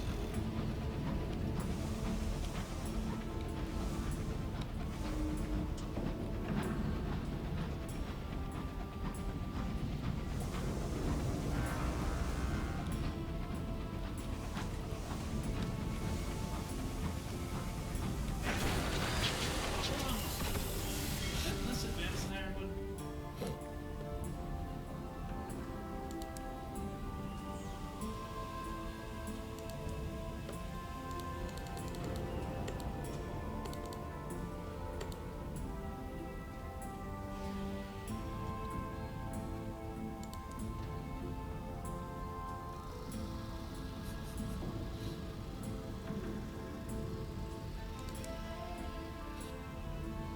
Is that really good ahead for a rat? Yes. Fully prepared.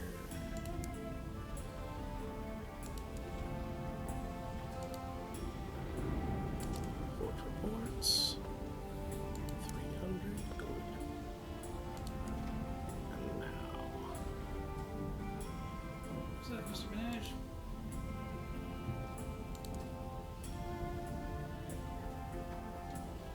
Ratronaut. A rat in the cage at the top of the pile is wearing a miniature sky suit and a very determined expression.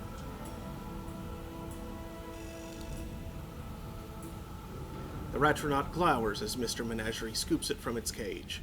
Are we moving again? Can't you find me a locomotive? I want to be in the sky again. I need to feel the light of a star on my tail.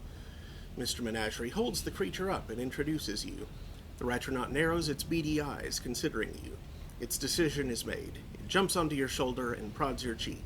Come on, Captain. Let's get to it. Mr. Menagerie shakes its head and begins to gather up its things, preparing for the next leg of its journey.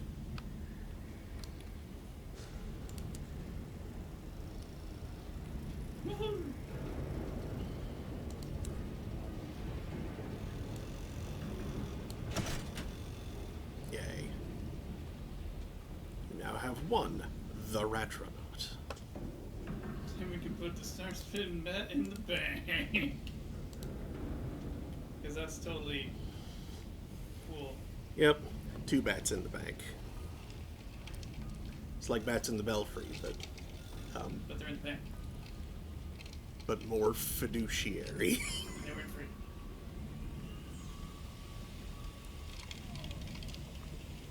Equally hybrid though. Mm-hmm.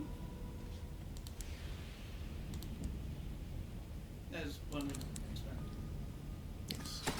They are still bats.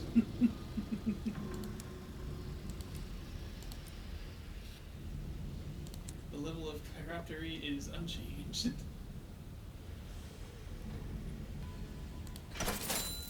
See on rear sentences.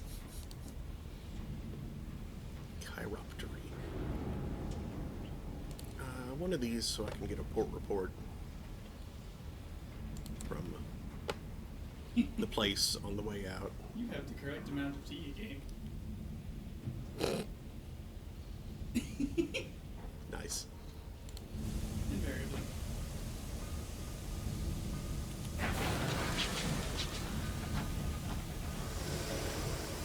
Oh man, next time I have like the zoo and they have a bat exhibit, I can refer to it as the chiroptery. Let's check out the chiroptery. I mean the nocturnal. Oh no! Oh no! This is too many railgun toting doofuses.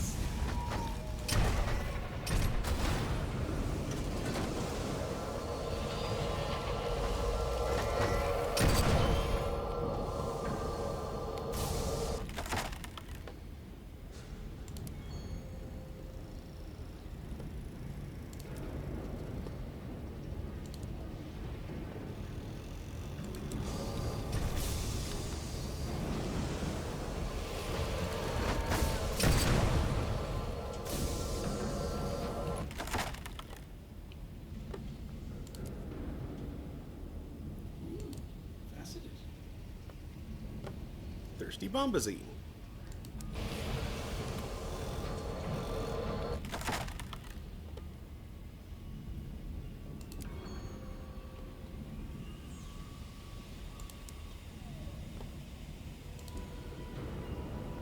Secrets, please. Bolts full.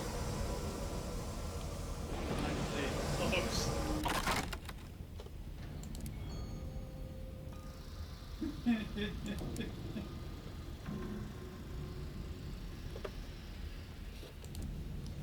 That was so goofy. There's just a guy, and then there were 3 more guys. Mm-hmm. Just all spawned at once. I mean, it was right in front of the Throne of Hours, so that kind of makes sense, but... Like, that is a place for them to be. And they all got crumped. Right under Vicky's nose. Just this right there. She probably heard it through the walls.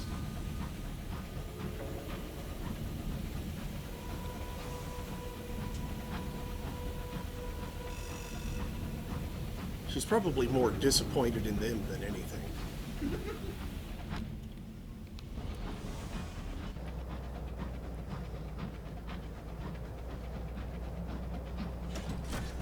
Hard to find good minions these days.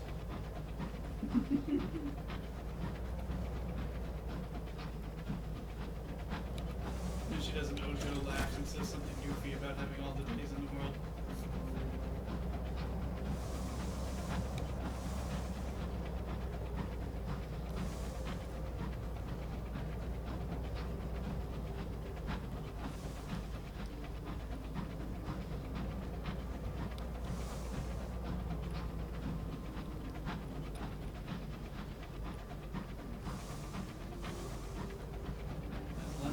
stolen by bats.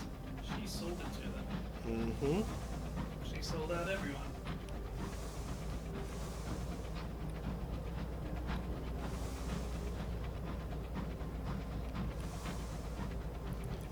Who knows? Not me. I've never lost control.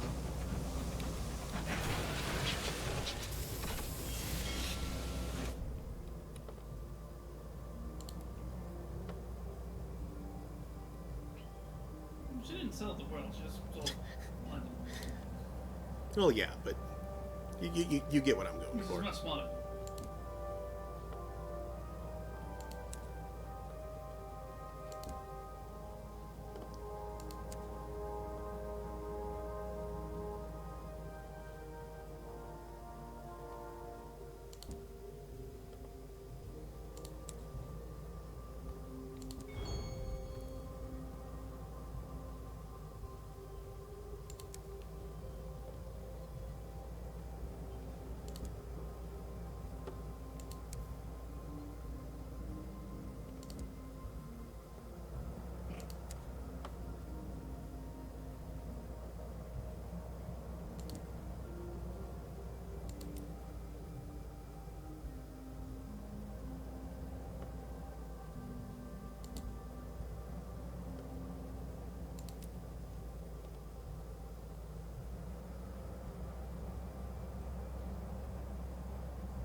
I don't think I need more tea.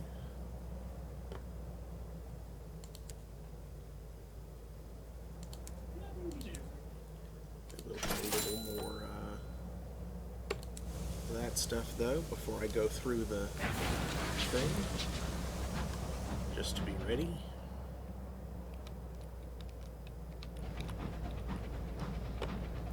Because proper preparation prevents poor performance.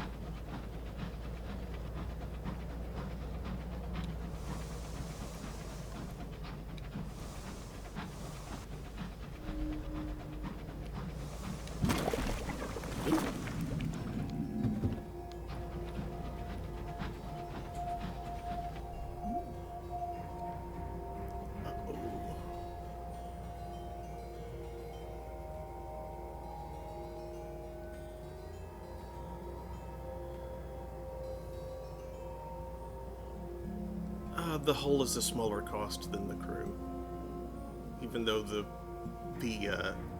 odds are better using hearts than mirrors. It's still, considering what I'm risking. Damn.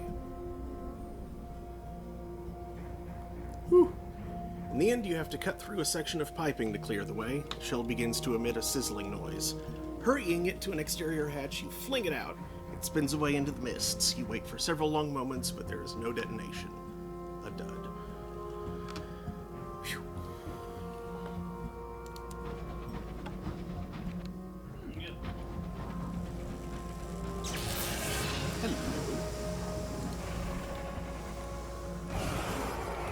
Hello, my turtle.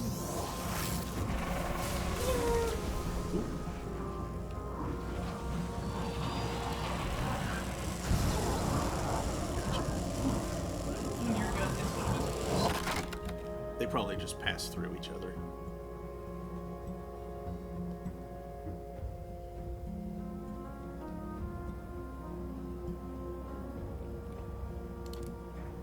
Woohoo!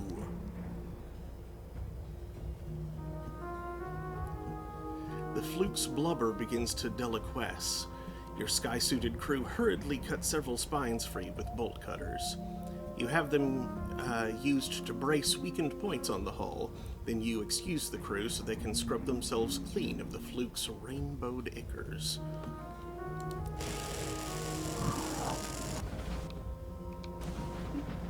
Gross. Oh, ichor.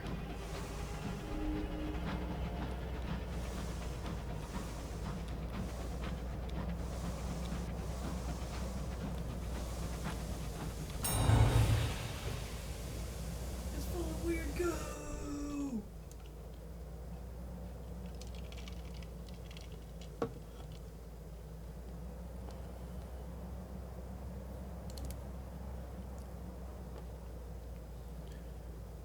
Uh-oh.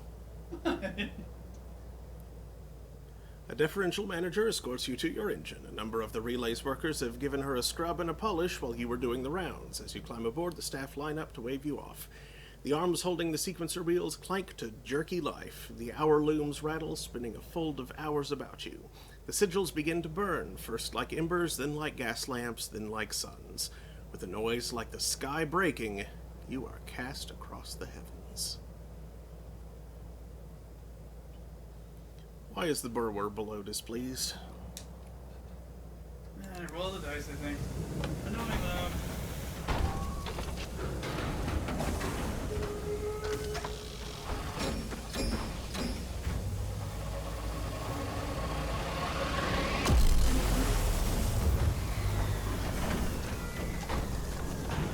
Interesting that they're always this janky. I thought the other just were just ill repaired.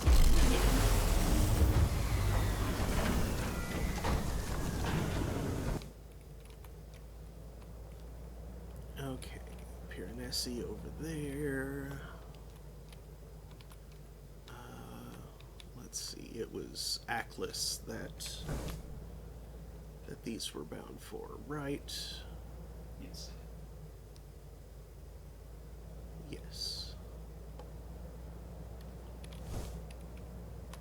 So, if I want to head straight there... Well, I should probably go straight to Piranesi first. Just for a port report.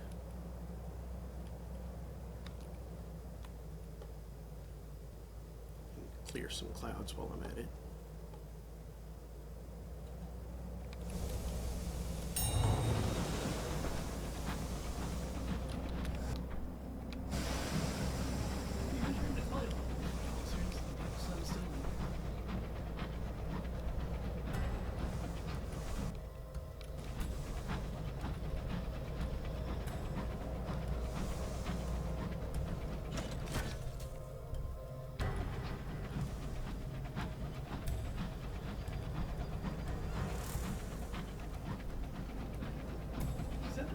Readers.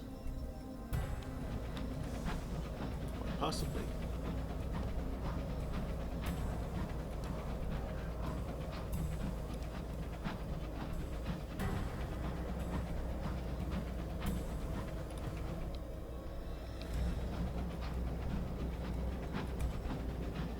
What's that annoying sound?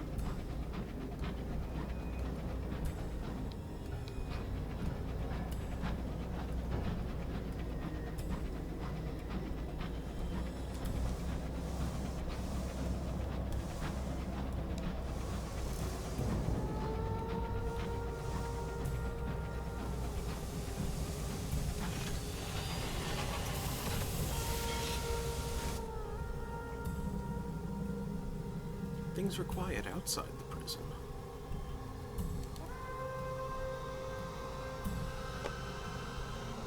The doors rarely open to let newcomers in, and almost never to let reformed prisoners out. The chaplains busy themselves caring for their small garden. It has no flowers, only exquisitely tended weeds. Sometimes flower. Yeah. You think a henbit counts as weed and it's pretty as that? Yeah, I mean, really the only thing that defines a weed is that you don't want it to grow there.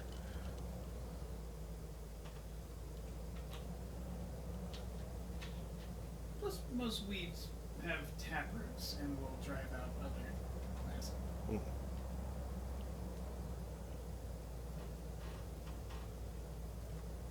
Euclid would not approve of their impossible angles.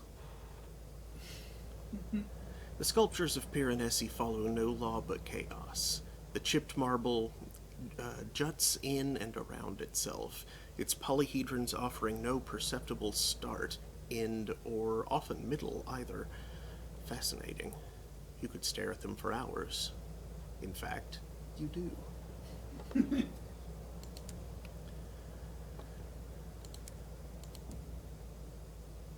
Literature. The chaplains sell handfuls of Navarrete gemstones recovered from the prison's knotty depths. No food or fuel can be bought, though. There's barely enough to keep the chaplains fed, and they have no interest in making it easier to leave. This is a prison, after all.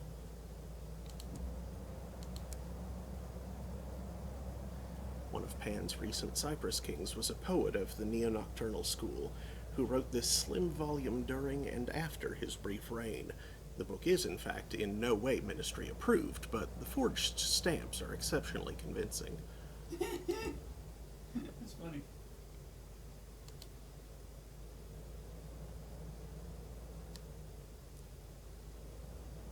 There's a view to the gardens once you get past the ice rink.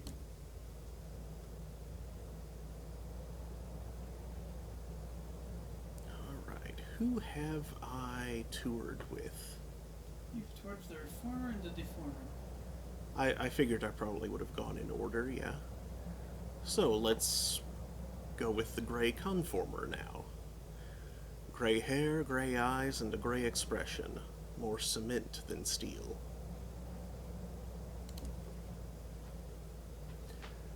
Very well. With marionette precision, she puts us. Oh, that's a she. I gave her way too deep a voice. She puts aside her tea and fetches an iron lamp from a high shelf. I will guide you to the best of my ability. You follow her out of the cottage, up the gravel path to the doorstep of Piranesi. Footprints are worn into the stone. She takes an ornate silver key from her pocket, and when the door is unlocked, she holds it open for you. The conformer follows you into the dark. You follow the conformer down staircase after winding staircase, finally reaching a maze of flooded tunnels.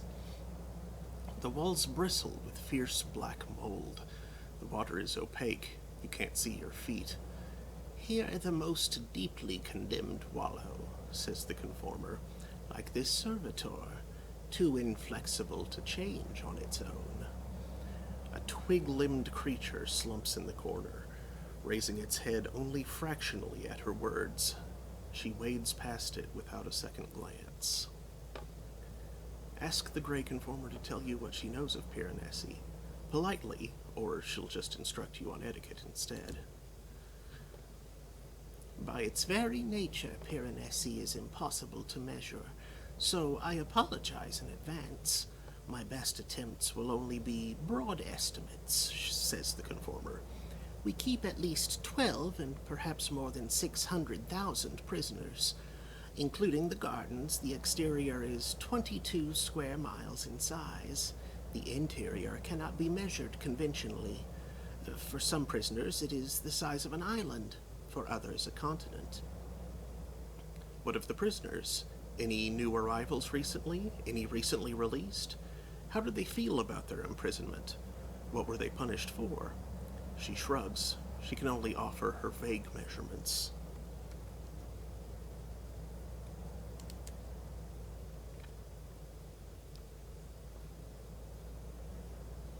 She has cornered some shivering prisoners and is interrogating them with a precision and patience more unnerving than any rage.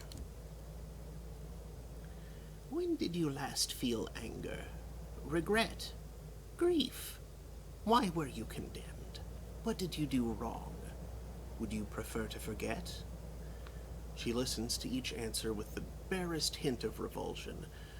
As the prisoners pour out their hearts, they start to look puzzled. Most fall silent. Some try to keep going, talking circular nonsense. They seem to be forgetting their stories as they speak them. When the prisoners finally trail off in confusion, she delivers her advice. Shuck your memories. Abandon emotions. Vacate your soul.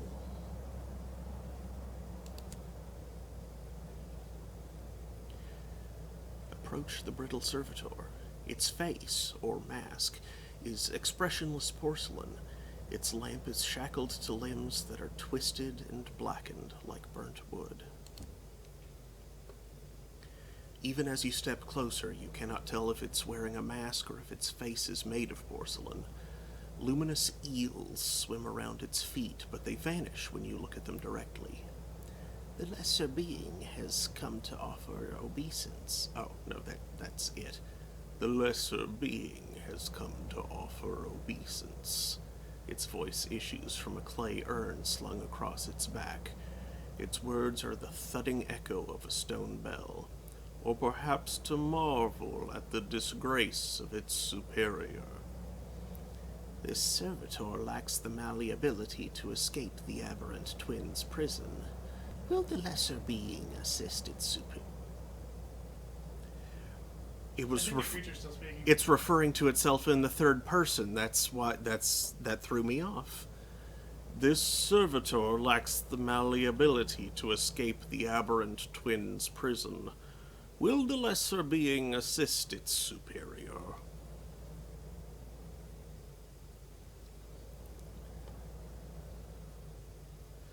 The reward for freeing something so ancient and puissant should make its arrogance bearable. It needs to work on its people skills. Sure. The lesser being will travel to the House of Rods and Chains, says the brittle servitor. It will petition the aberrant twin through its intermediary in the belfry. It will demand the servitor's freedom and a recompense for 2 centuries of inconvenience.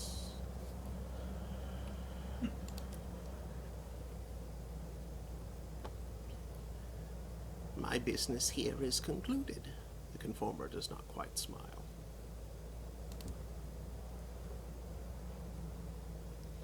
The conformer marches silently up an endless spiraling stairway, not looking back to see if you're at her heels. When you finally leave the confines of Piranesi, the sky seems dizzyingly wide. The conformer wishes you well in her leaden voice, and returns to the cottage. You have completed a tour. You'd have even more business at the House of Rods and Chains, wherever it is. Mm-hmm. So that just leaves the glib performer now.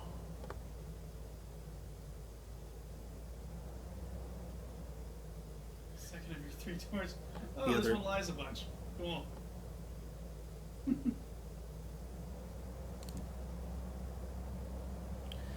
The glib performer hoots with laughter.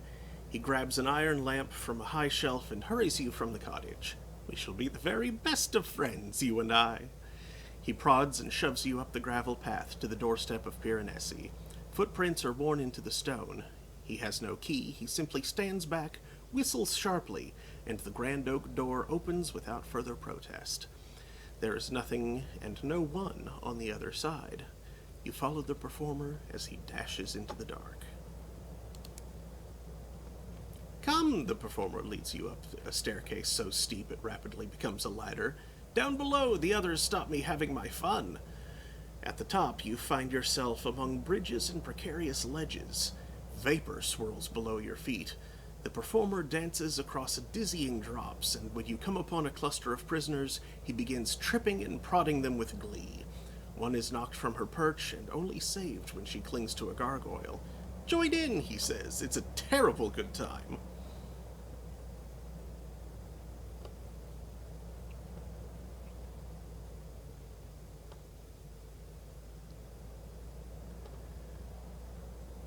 Let me tell you about Piranesi and the other chaplains. He produces a string of colorful handkerchiefs from his sleeve and wraps them around your neck, just tight enough to squeeze. The other chaplains are extremely dull, he says. Why don't we talk about something fascinating, like the patterns upon moths, or gentrification, or the sawing apart of an elderly widower?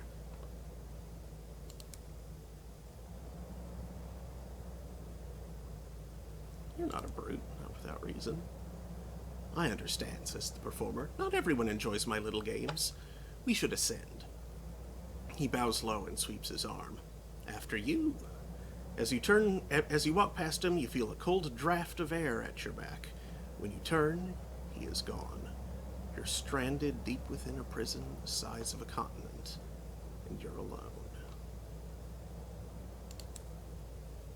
Rude. You wander up and down an endless, crisscrossing network of staircases and walkways and bridges and buttresses and spiraling paths. It's freezing and silent and dark as dusk. The only light is the soft glow of prisoners' lamps in the distance, spotting the darkness like stars. The performer will come and find you soon, surely. 100% chance of success. Get back here. He must still be nearby. You find him on a high perch nearby, grinning teeth gleaming from the shadows. When you spot him, he swings down to your side again, letting loose a high peal of laughter. Follow, follow, he exclaims and continues your tour, as though nothing has happened. You follow the performer up corkscrew stairs and across walkways as wide as your hand. The floor is sickeningly far below. Finally, he stops at the threshold of a grand stone bridge beneath a cracked arch. He turns to you, lifting his spectacles and scratching at the withered interior of an eye socket.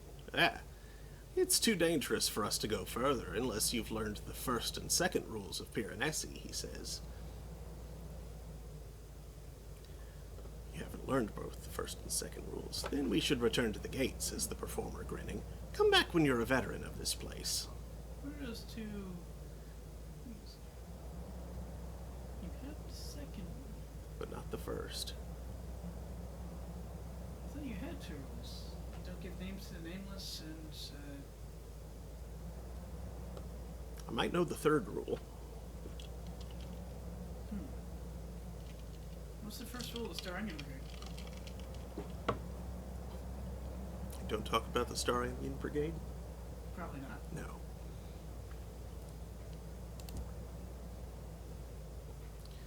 The performer leads you down, down, down to Piranesi's main door, and then out into the light and air where the sky seems dizzyingly wide. He bows mockingly, turns on his heel, and skips back to the chaplain's cottage.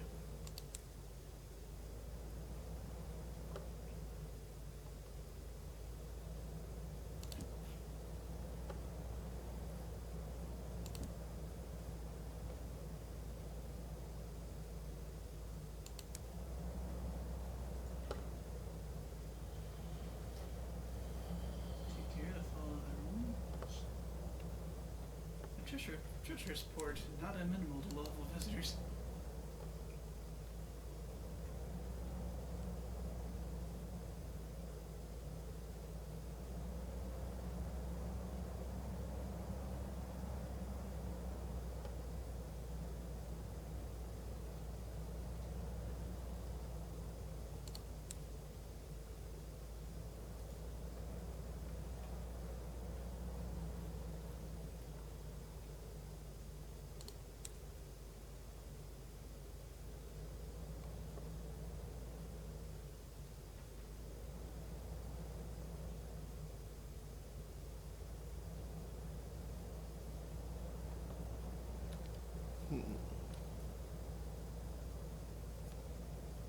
I was looking to see if there was anywhere I could track that in my status or journal or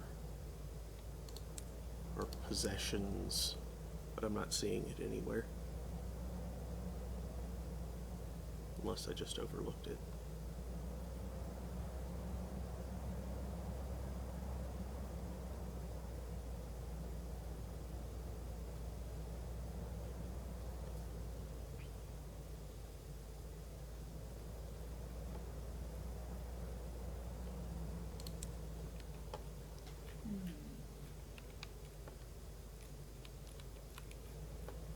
Okay. Off to Atlas.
ring breakers, defend the monastery. Solid crate. Hours.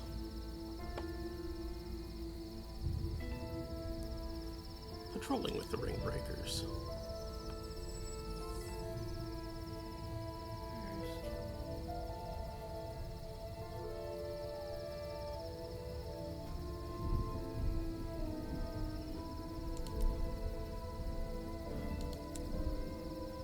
What if I go full mirrors?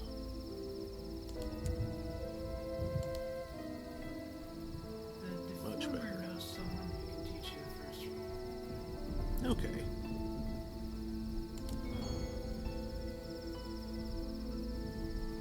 Sack of verdant seeds, oh boy. Great! The flora of the Reach has flourished in these poisonous swamps after being brought here by the early settlers. Some of them might not even grow into terrifying poisonous plant life that will grow throughout your engine and suffocate the life from your crew. You just have to hope that you chose the right ones.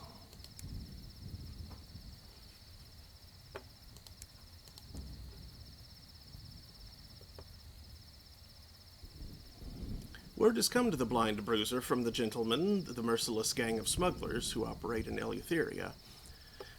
A Bohemian baronet, exiled for a string of scandals, has led his coterie to the spice port of Aklis.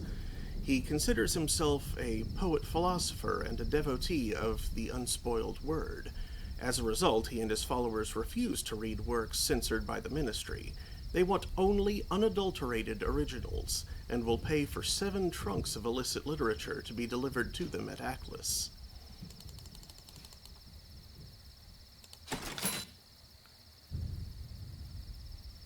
The Bohemian baronet has installed himself in a stilted, smoky salon at the end of a long jetty. His coterie pay you with the last of his inheritance, collections of expurgated literature they no longer want, and a number of insightful secrets. 500 sovereigns, 2 savage secrets, 2 ministry-approved literature, 500 XP. Discount strange catches. Yes, please. Yeah.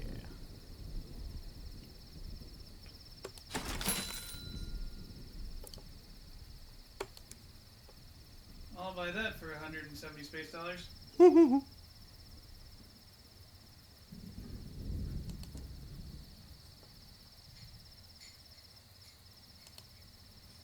Yeah, it took me a little bit to find how you can learn the first rule safely. I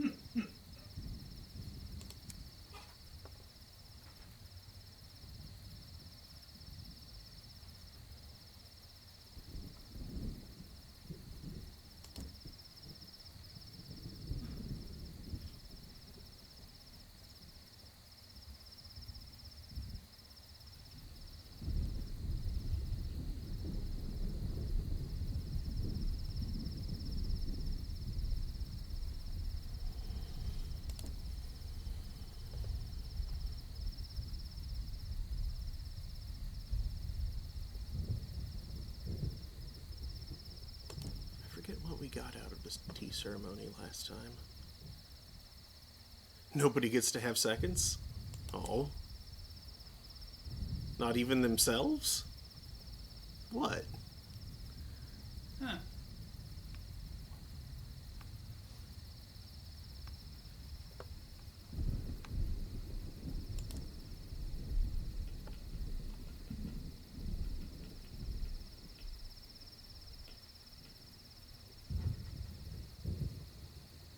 So what do they do all the time? Yeah.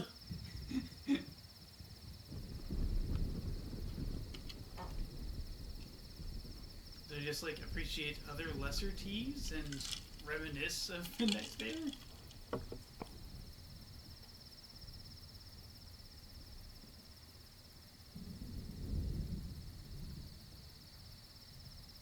Weirdos.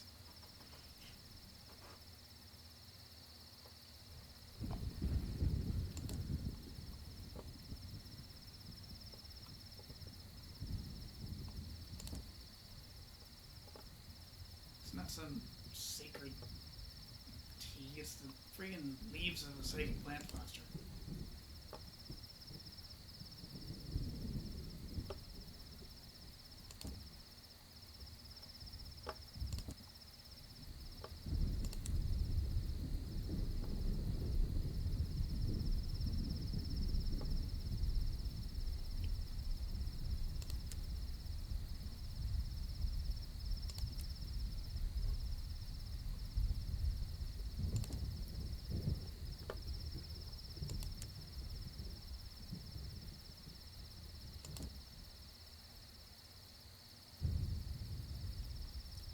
Still only 42%.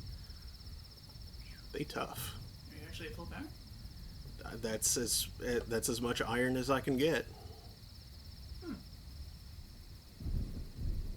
Alright then. Oh yeah, your first officer lad. Have you finished his... I think he finished his... I don't remember where the heck he wanted to go next. Somewhere in the Blue Kingdom. Oh, of course.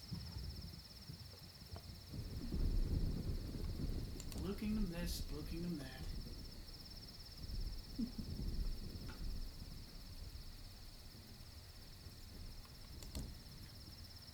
Yeah, event incarceration is a thing. It doesn't appear to be a game over, at least. Hmm.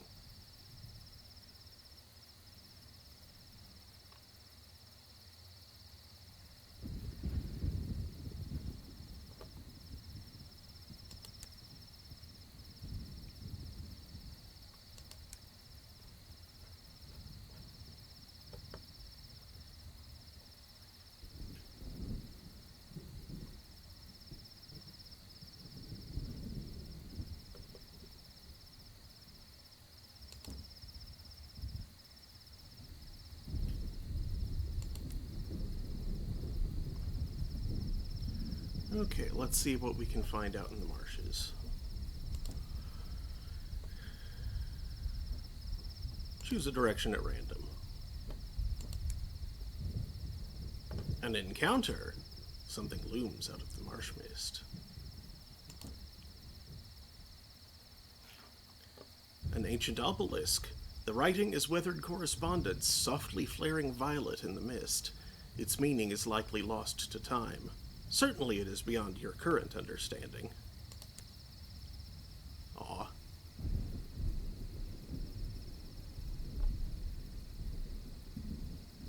I am not a scholar of the correspondence. Continue through the marsh. Mirrors not high enough. Say what? Mirrors weren't high enough. I mean, there wasn't a mirrors check. I just don't know correspondence, apparently. Huh. Or it's just... Either I don't have a flag tripped, or there is no flag.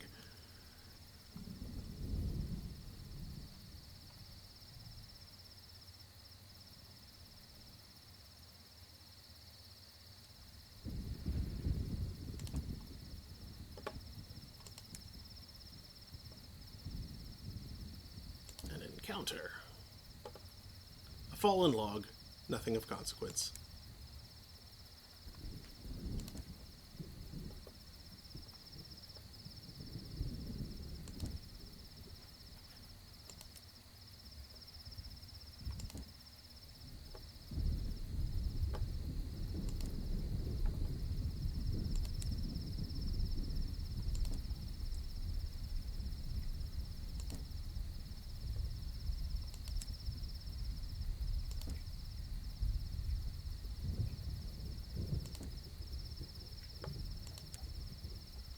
An encounter.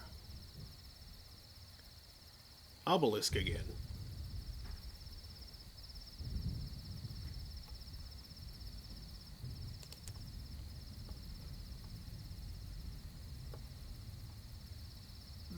Darn obelisk. Next.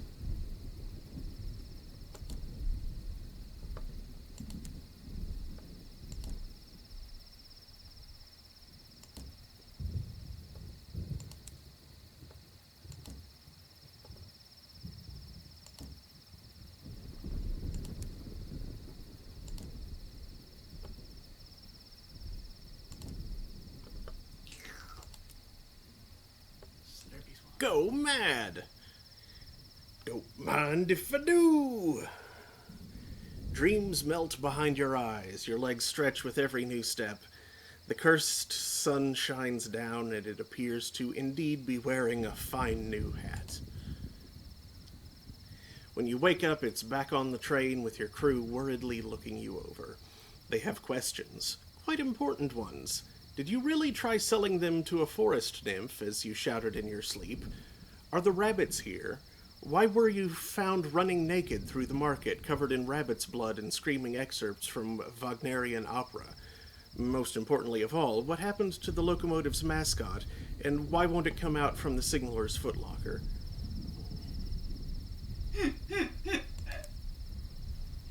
Yep, when madness reaches 35, that happens. Hmm. Nothing harmful, just very silly. What? Why would it let you go in again? You just...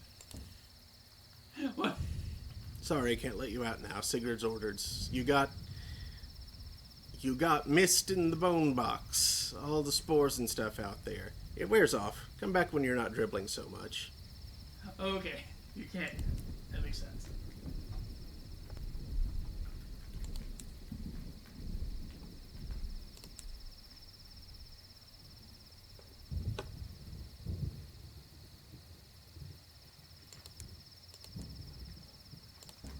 Okay.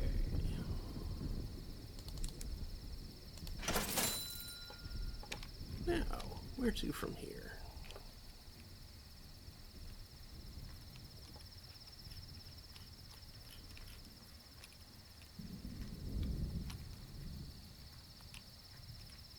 Oof. Perhaps I should just do a little exploring. So, appearance can result in stat loss. Ah. That's not good. Metamorphosis. You have to surrender to paltry things like memory and truth and things that have happened.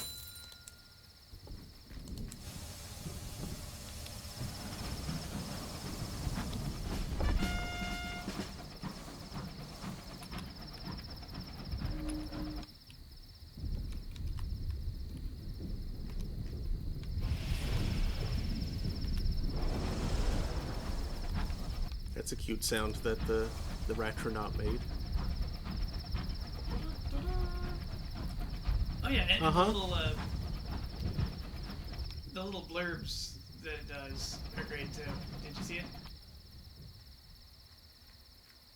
Like when it comes back and talks about its report.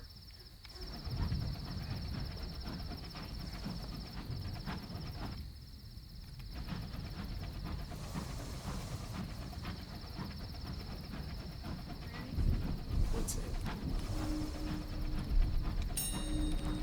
Cool. This is him right here. Oh, cute.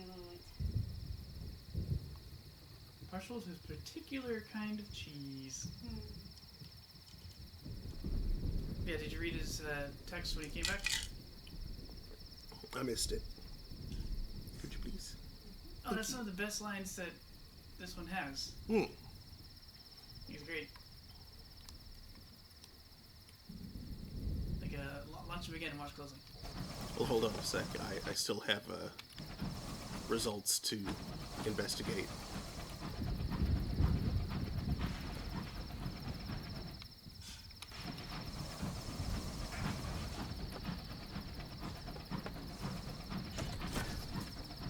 Give up. Stories.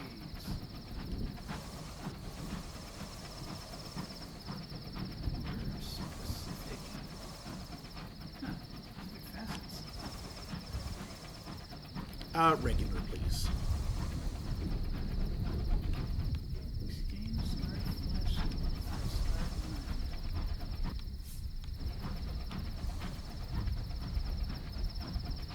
huh. You can adjust your facets to gain amendment of self.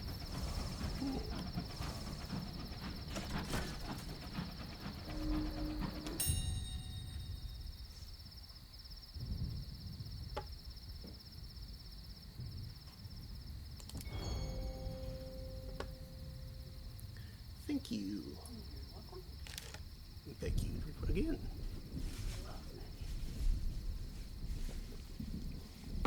Hello, Remy.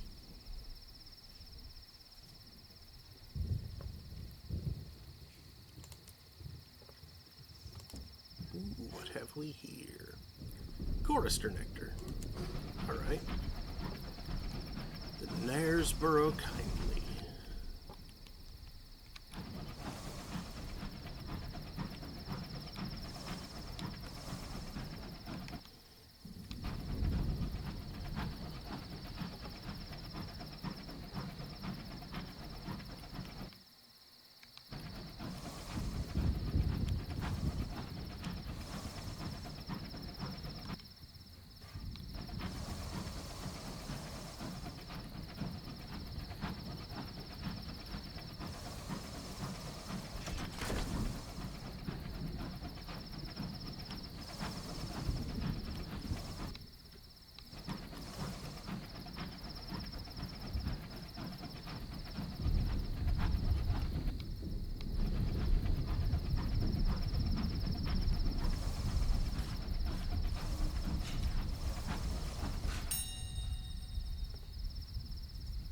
Press gang the hermit into your crew? Drag them from their cave and put them to work. No, that's mean.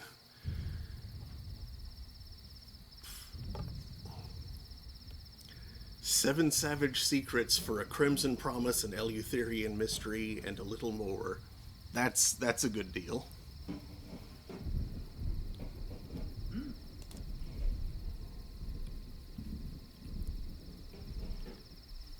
150 experience and 20 terror. Ow. The hermit cuts a purple flower from their shoulder, licking the blood from the stem. They wrap it tight and place it in an old chipped cup full of gathered rainwater, stirring with the obsidian shard until it runs dark. They offer it. There is no refusing. When you wake up, only blessed fragments of nightmare remain. Burning at their core is an eye, the same one you now see repeated again and again in the hermit's garden of flesh. Creepy.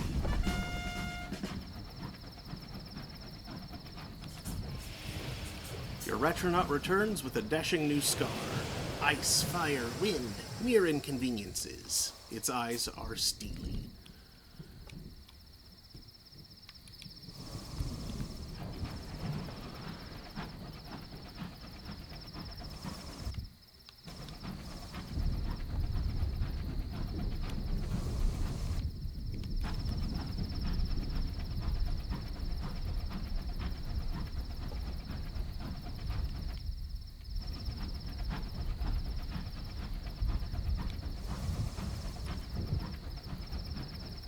An amber thing.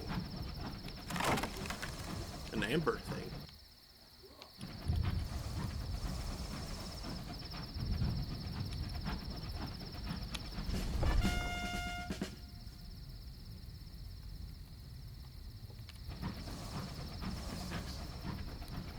It's the thing that I just read out.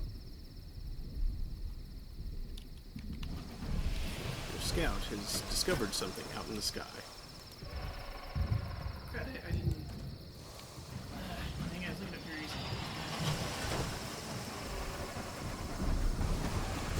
About the fire, ice, wind.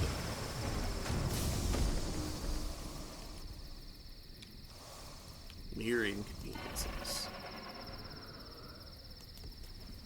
Ah,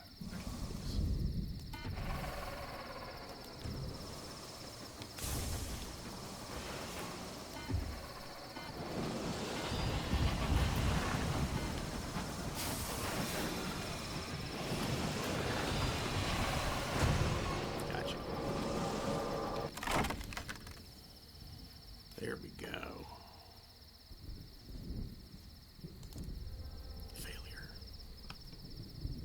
Oh, geez. You and such crew as will accompany you inch through the pitch dark of the Dowser's corridors. Your lamplight is pale and pitiful. The dark is luxurious and swallowing and grand, primordial as the first night before the first dawn. A sudden groan in the hull, a squeal of distressed metal. The vessel buckles and splits. The corridor is crushed by tons of twisting steel. Some of you, at least, make it back to your engine. Desert suck. Also, you really need to hire a crew. Yeah.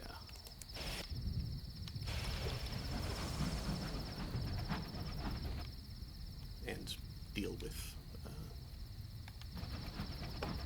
stuff. Terror.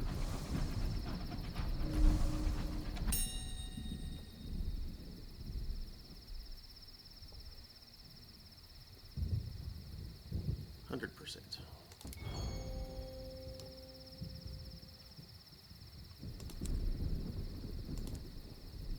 Sunglass box. Ministry approved literature.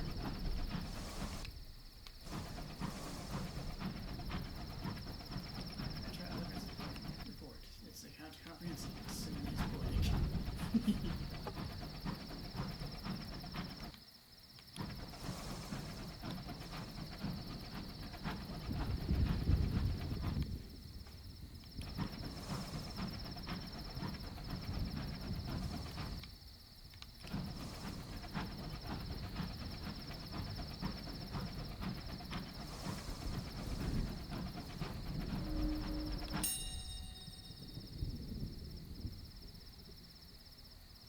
Mourn the dead.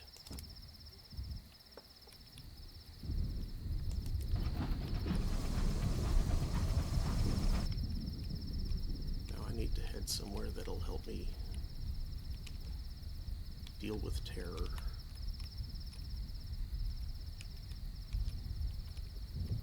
If I keep going in this direction, I'll eventually get over here, which will be a good place. Yeah, I'm bored wanting to go over here. Yeah, you're very much in the wrong quadrant for the House of Rods and Chains. Yeah.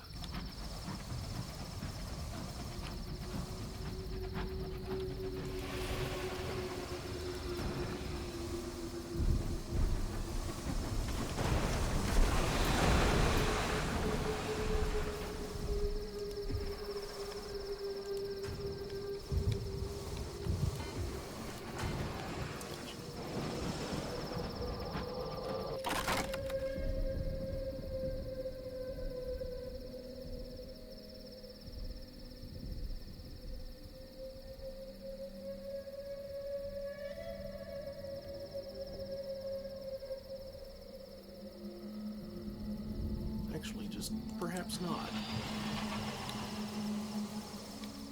Yeah, that's not bad.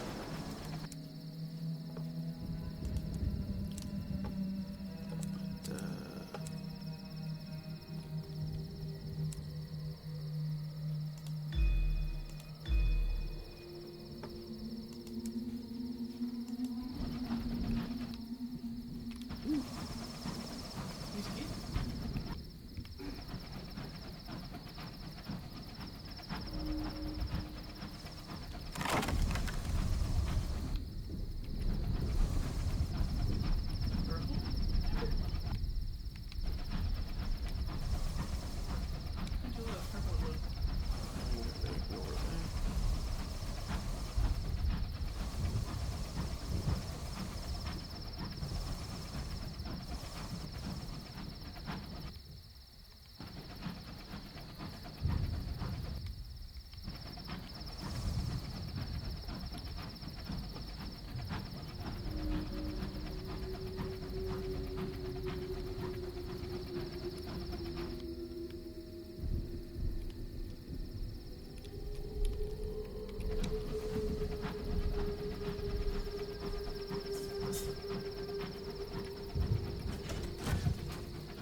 the safest thing to do is dispose of them quickly. That's fine.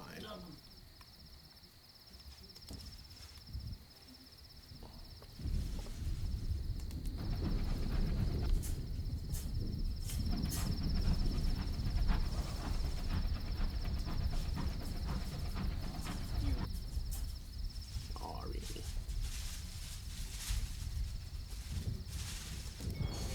Success. 1,000 deaths wait in the sky, but today you thwarted them all.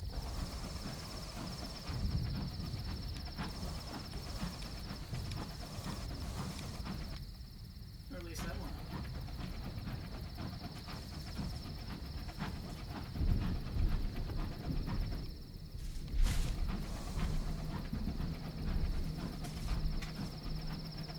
A lot of things randomly going bumping.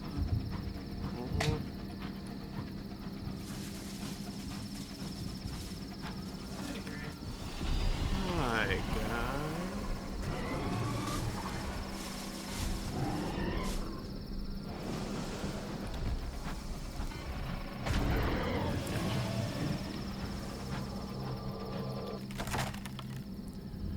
Substantially reduce my terror. Don't mind if I do. Oh yeah. Very nice. Interface was good.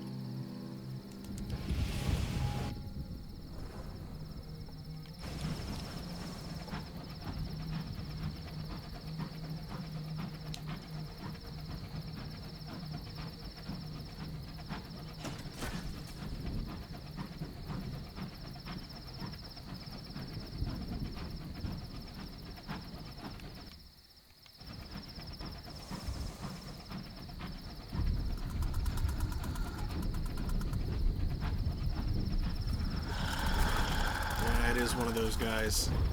Screw you. Something hostile off in the darkness. I'm ignoring it. Because I hate fighting them.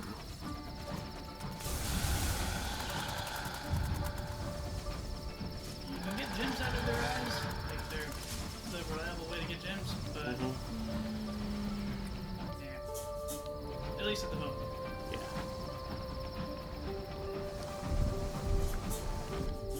You're pretty well outfitted in such a fight, but that terror gauge. Yeah.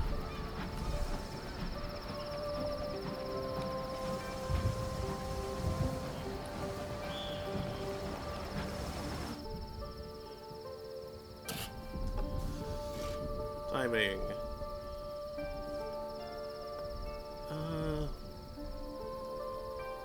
Let's try that. That can get me some good things.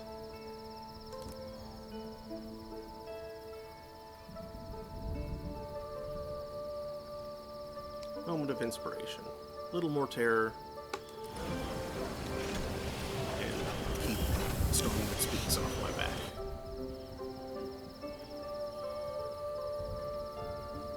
Storm for the butt.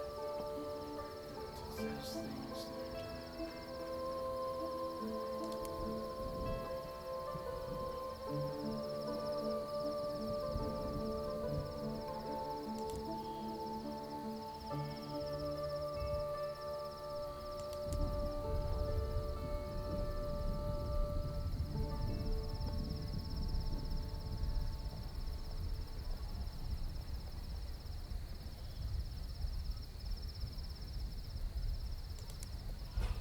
I believe you have time to repair. Yes, you are right.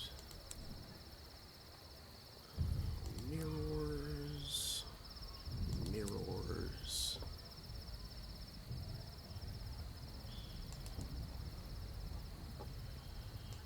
Enclave. Flux. Oof.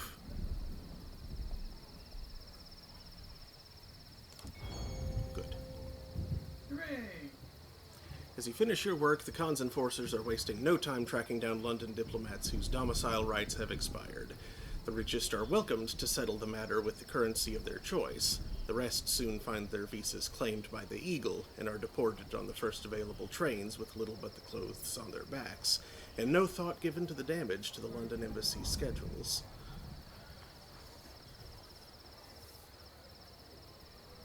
You're a novice initiate first class. I assume novitiate is a portmanteau of novice initiate. Sounds like it. How did the sun lose that much strength? Possibly from killing the glowing Did you fight dreadnoughts. that many glorious dreadnoughts? Jeez. I might have. I'm not sure. They did keep showing up against their own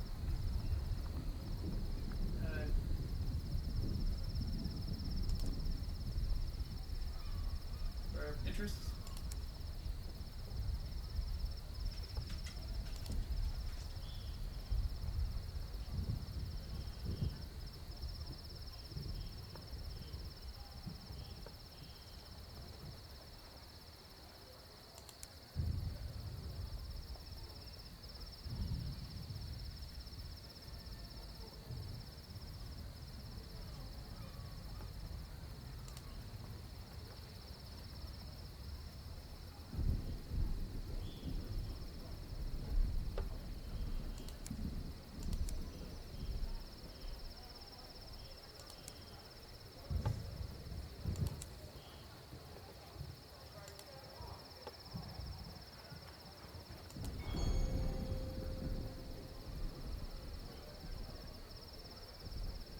Nice. The groups gathered outside the embassy clamor to be taken on. Perhaps they hope you'll take them somewhere that doesn't rely on faltering electricity to fend off the dark.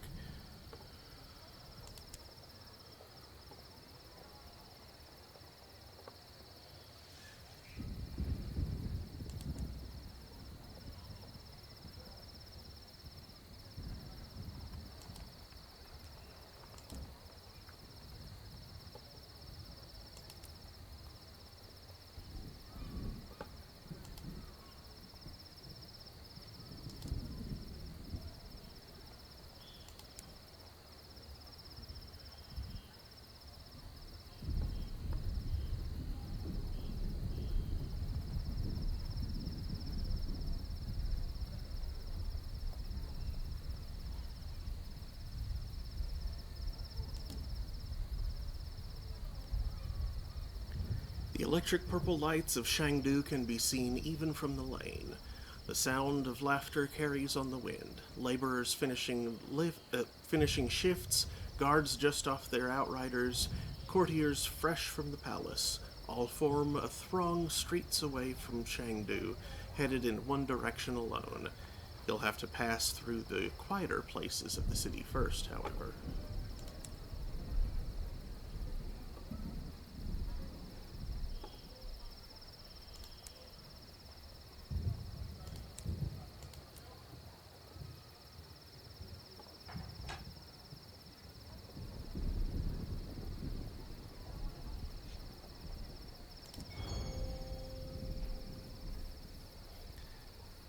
There are a few curses as the district plunges into night, but any who've been in the Empyrean long enough are familiar with these periodic bouts of lightlessness.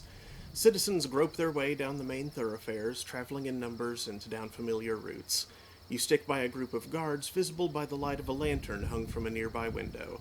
They walk beside you until, with a thrumming spark, light floods the Empyrean once more.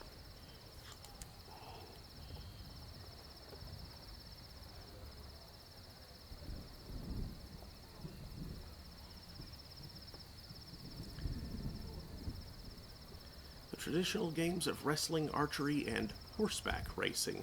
There are no horses in the high wilderness. The Empyrean has improvised with aggrieved miniature cantankery.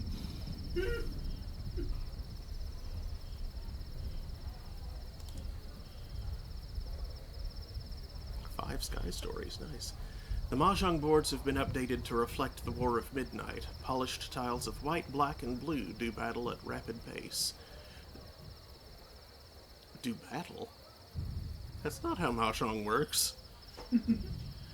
Wrestling is, as it always has been, a battle of brawn and wits between athletes in prime condition. The vast stadium, the arena of Slow Thunder, stands tall against the horizon. Within, the Empyrean's most daring try their skill at cantankerry riding. You spend a few hours in the stands cheering on the young men and women who brave these unusual mounts. After a while, a troop of very polite guards escort you out of the Empyrean to the port. You've seen enough for today, they say. Well, dang, I was hoping to deal with more terror.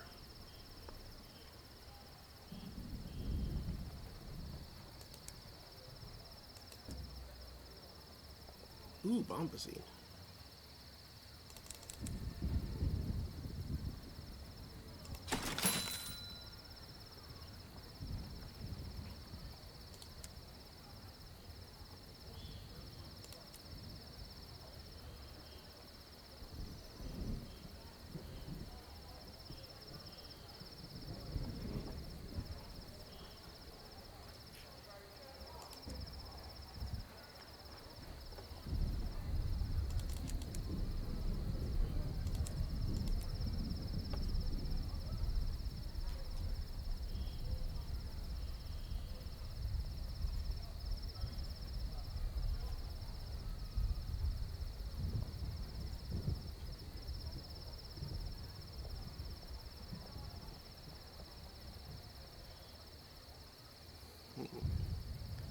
Where do I want to go next?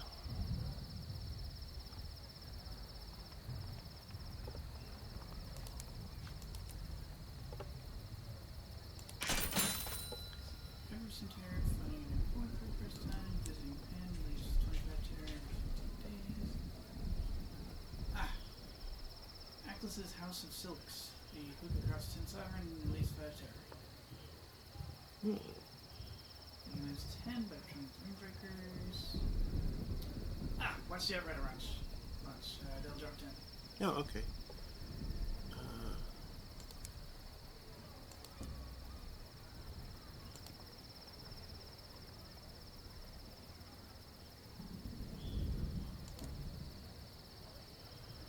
Cool. Undeparted can be burned with spare fuel to reduce terror. Undeparted. Those things you don't like fighting. Oh. Those engines also suck. There's 10 terror from building the plaque, but it costs 5 terror for being successful skill checks when looting. It's like deserts just sort of aren't worth it. Yeah. Better to turn off your light and avoid fighting.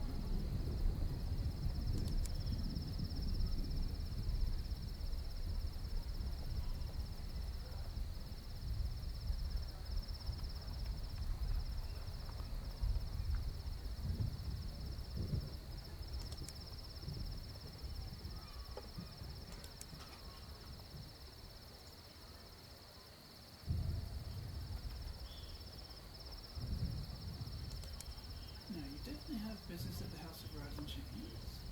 Mm-hmm. Somewhere to the south-southwest of Pan. So I should probably make for Pan first. Also, my a priori knowledge tells me it's on the outer ring. Outer ring? Okay.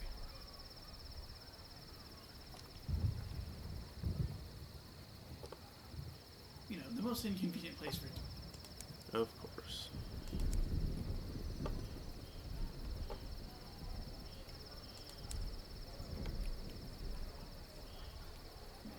By watching the Outrider launch. I did. Yeah. Looting curators offer significant terror reduction. Yep. I frequently found the Chagatai expansion south of Eagles Empyrean. Yep. East of Eagles Empyrean.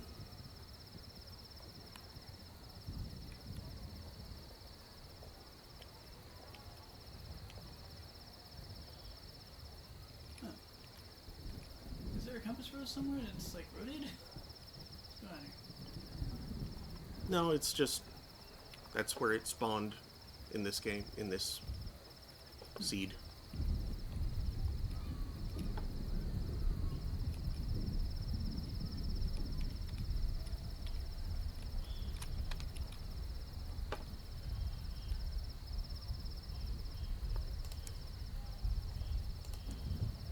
been a while since we've been to Japan, so I'll drop 25 to her. Yeah.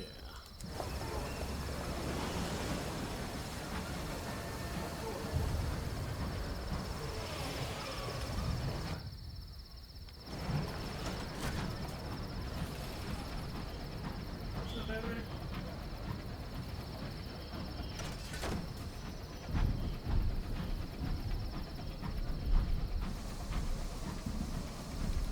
They probably think you're ridiculously ostentatious. Brass monstrosity.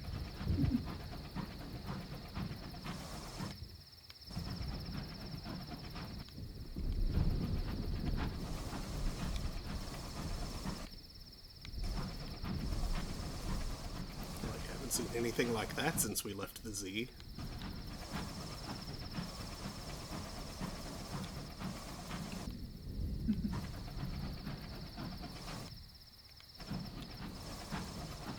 And considering the association with brass, they probably think that you're really conditioned full of devils.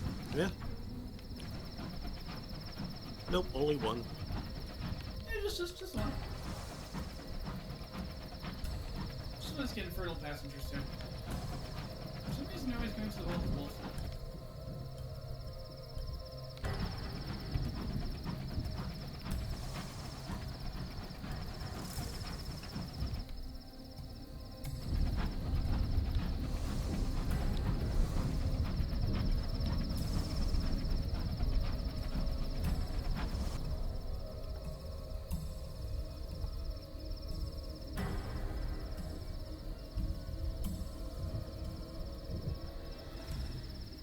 .99% chance of success. Sure. Partial success. Lost one fuel. Oh well. You administer a stern word and a reminder of their duties. They return to work, but their obsession continues to prey on them. Their locomotive's efficiency suffers as a result. We're not too far.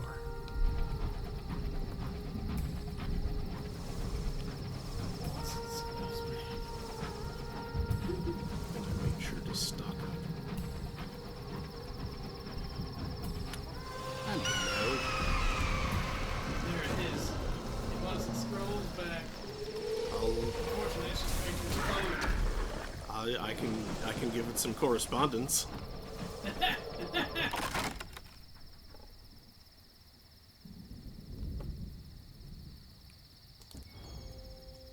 This one doesn't have the good stuff.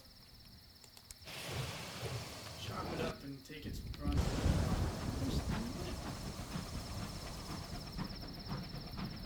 It's a hermit. Grab. It's a herman.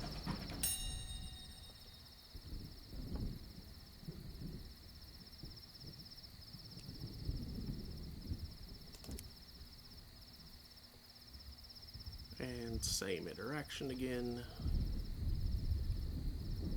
Nice big reward.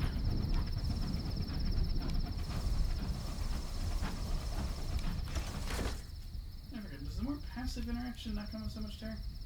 Probably.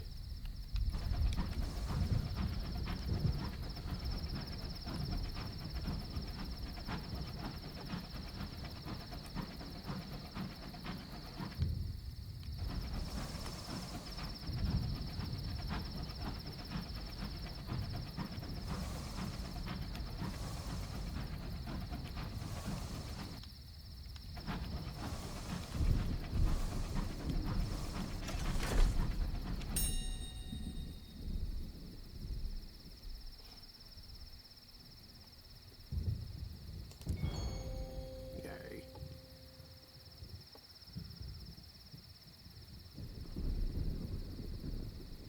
Sure. Uncanny specimen. Terror has fallen. Good.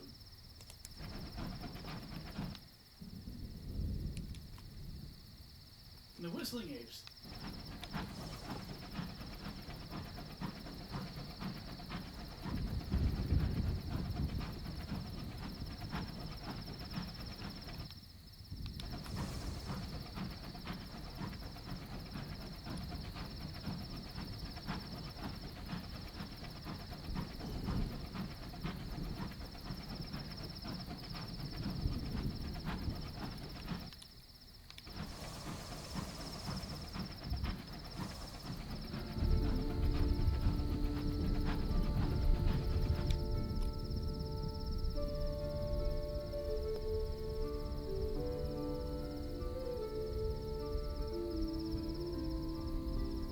Dispense an additional ration of brandy.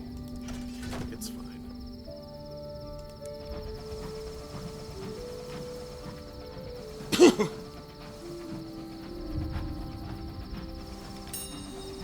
Ooh!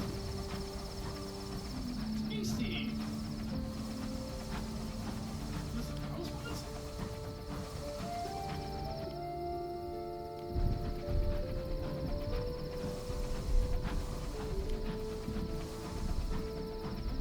Getting 2 judgments for once here. Mm-hmm. 1, 2. Now there's just 1, and it appears to have gone crazy. Judgment sit before you. That's what I said now. Judgments. Corresponding to you? I don't know.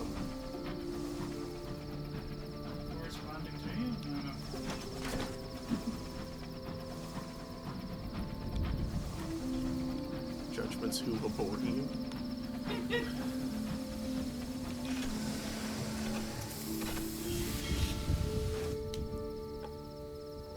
Hour of Trumpets.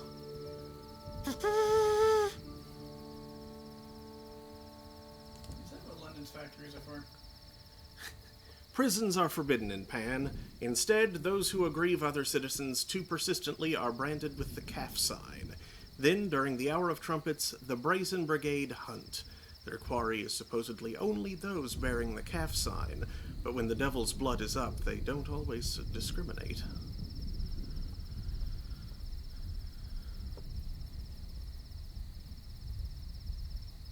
Yeah, let's do that.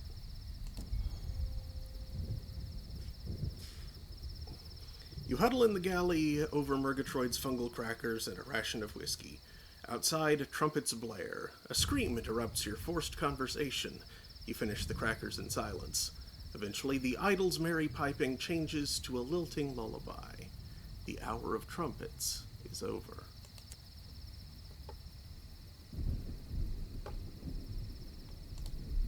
Visit the Cypress Ruler. Trade port reports for mysteries.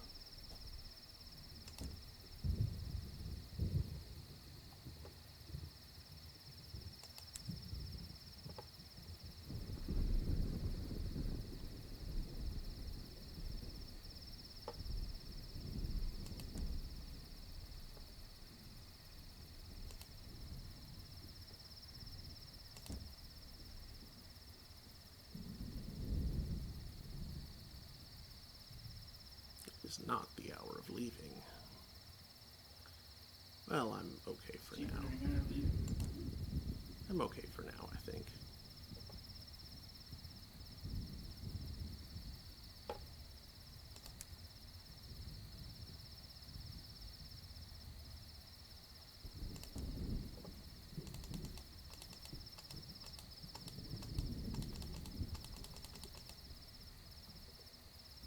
So many things for the bank.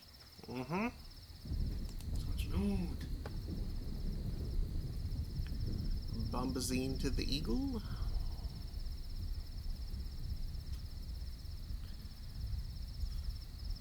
Gemstones for the Eagle? No.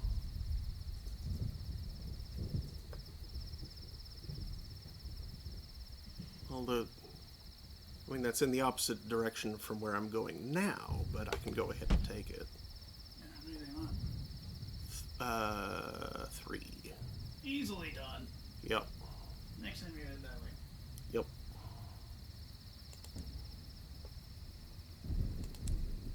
Let's see. Flaming Archer. Fun Times in Barrender.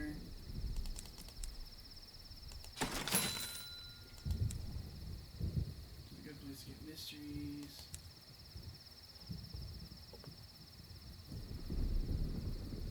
Full engine needs 7 dang gems, and the House of Rods and Chains to the southwest. What do you bet it's like right next to the transit relay? That would be really fun.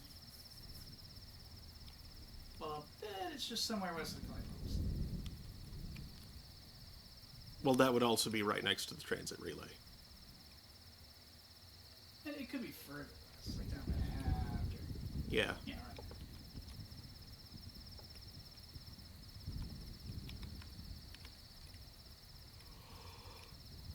right. Alright. Time to Fuel up. Time to gas up the brass up.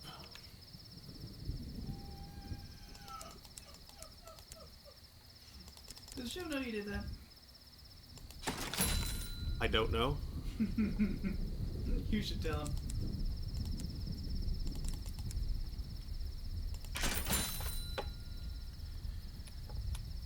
Lots of stuff since we're exploring.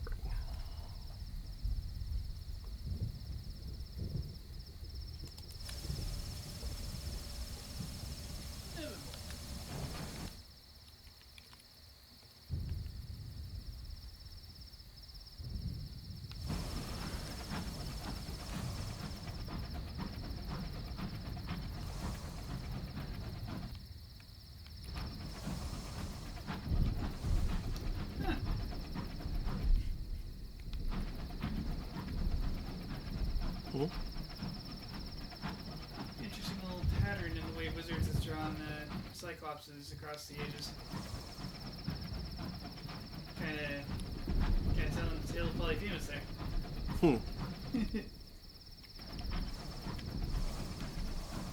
That's funny.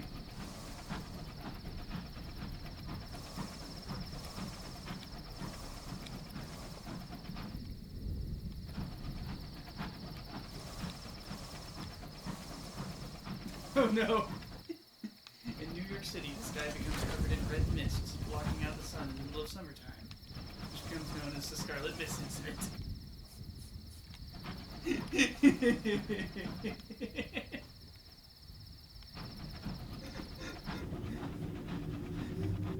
Amelia, that didn't work last time. What are you doing?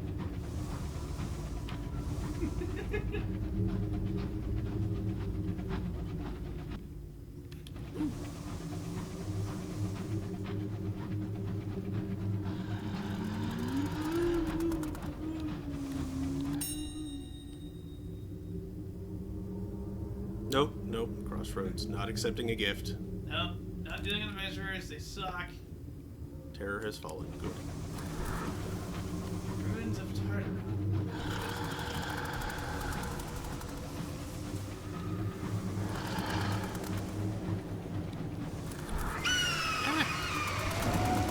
Ah, jeez.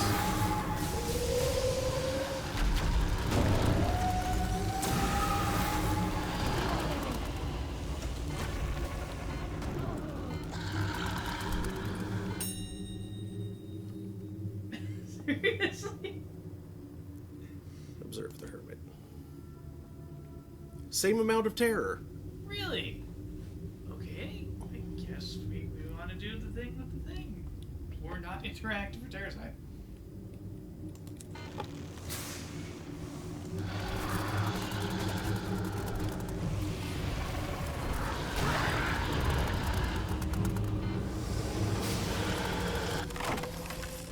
Senior Scrivener. Original yes.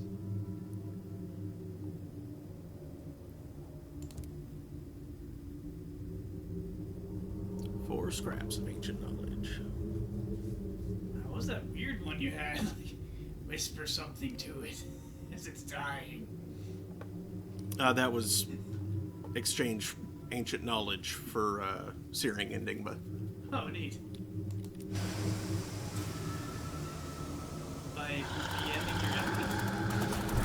Ah.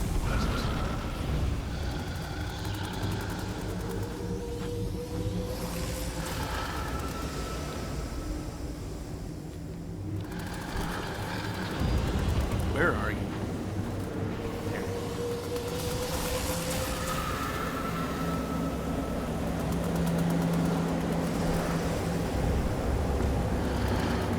Again.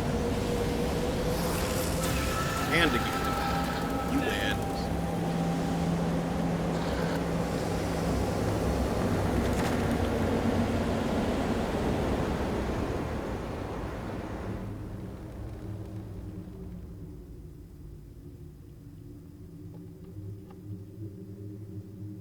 You can set it on fire to kill your turn.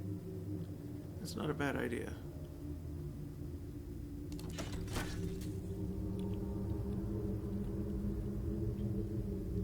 The thin air of the heavens fills with greasy smoke. The The smell is overwhelming. Flames devour the corpse, or is it simply fading from view again, hiding itself in the unseen corners of the night?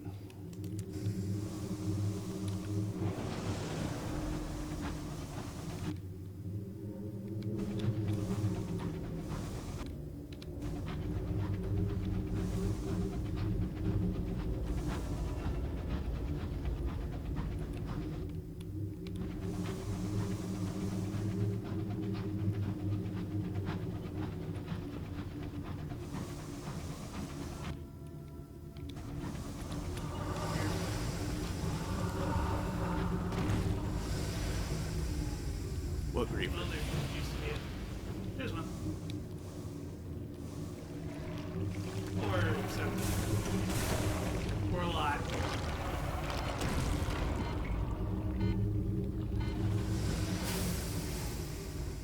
Oh, yeah?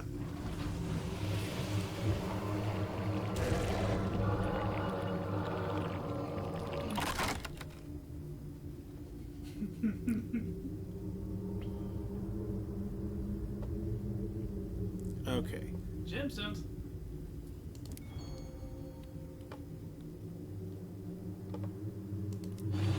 Gemstones. Navarretine gemstones. Just to throw this tapers. Yeah.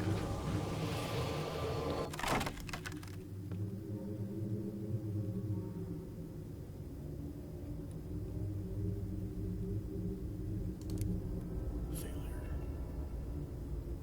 Really? What? How? The crewman assists you. Unfortunately, his lamp provokes frenzied palpitations in the griever's remains, causing an organ to rupture and spray him with ichor. The substance inflicts a fatal episode of grief upon him. Contaminated by the griever's anguish, too vast for a mortal to contain or understand, he raves about such parts of it as he can grasp. The grievers mourn a light that died, one that they served. Is that why they respond so violently to light? They wake, thinking it might be the light they worshipped, and then they are reminded of their loss.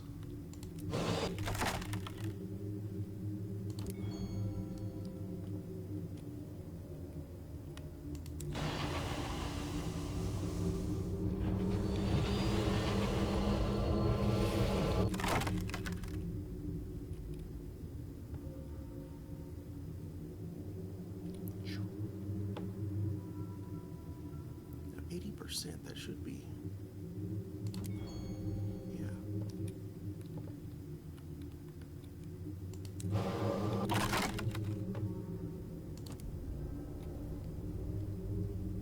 I did 5. Yeah, but, like... That was... Oh. A 1 in 5 failure rate, but I failed 2 out of 3. That sucks. But it happens. Unfortunately.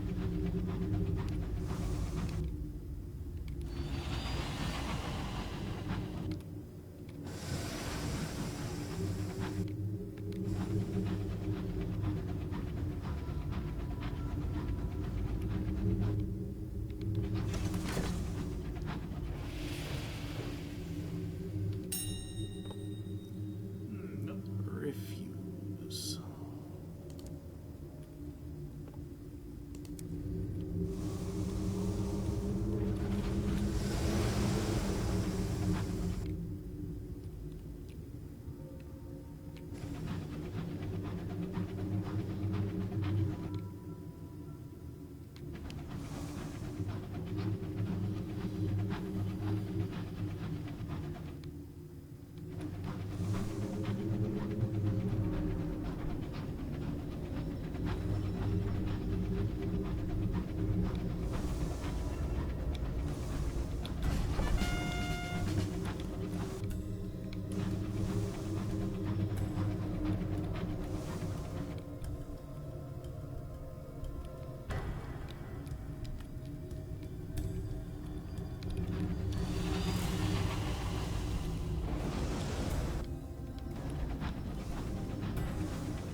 given that. Oh.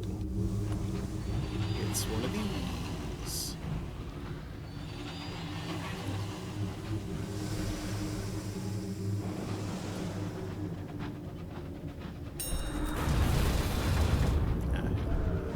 Get one of those.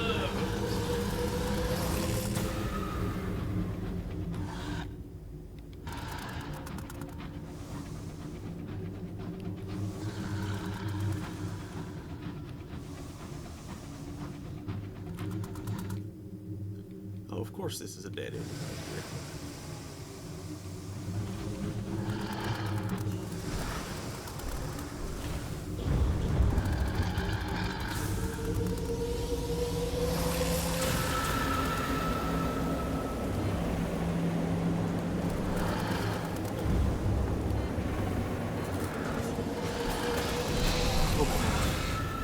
Couldn't get damage because it was so weak.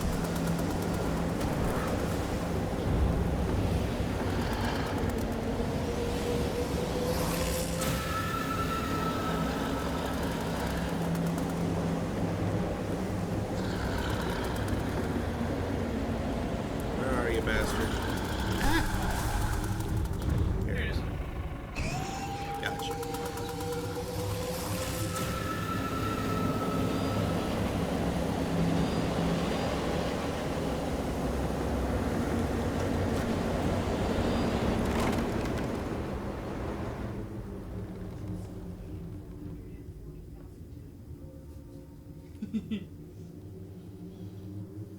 Let's try it. Prioritize. Fail. Heck. Sovereigns, though. Oh, it failed because they were wrecked. Okay. The gems were cracked in the battle. They come away in fragments, sparkling with gem dust. You fill your pockets. Suddenly, the undeparted begins breathing again, its breath thick and moist on your skin, rank as weak old meat. You leave a thin trail of glittering dust behind you as you hurry back to your engine. Gross.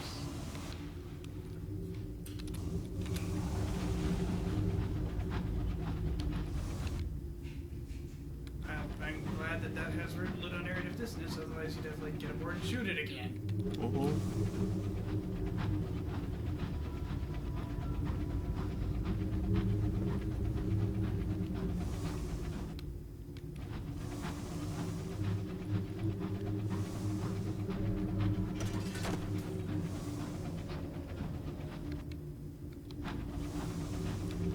Black hole sun, won't you come? Wash away the rain. Black hole sun, won't you come? Won't you come? What the heck were they even saying? Closest thing I can think of to a black hole sun, there are the ancient zombie stars that might have existed. Mm. Like where the core collapses into a black hole, but the rest of the star persists because there's too much of it for a black hole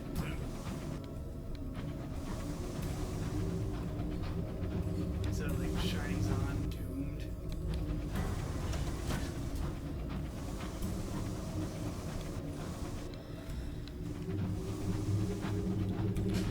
That gun is no longer powered by fusion, but instead violent gravitational accretion is like significantly more powerful, bigger, and brighter than it was in life.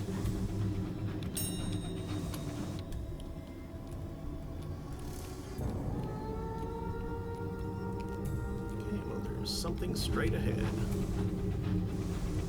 What the heck is this? Is that just a rock? Might be a lobster bite.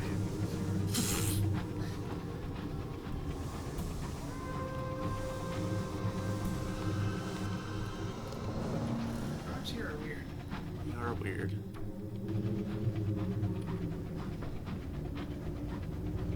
That one appears to have legs. Oh, we found it. Yay! Is the House of Rods and Chains a crab? I think it was a crab. The carapace. Yup. Vast desolate, broken. Once this creature flew majestically through the heavens, now it floats in silence, a monument to a judgment's wrath. Ah, it's another messenger. Mm-hmm. Another one of those star crabs, like the Bazaar. Yeah, that's what I meant by a crab.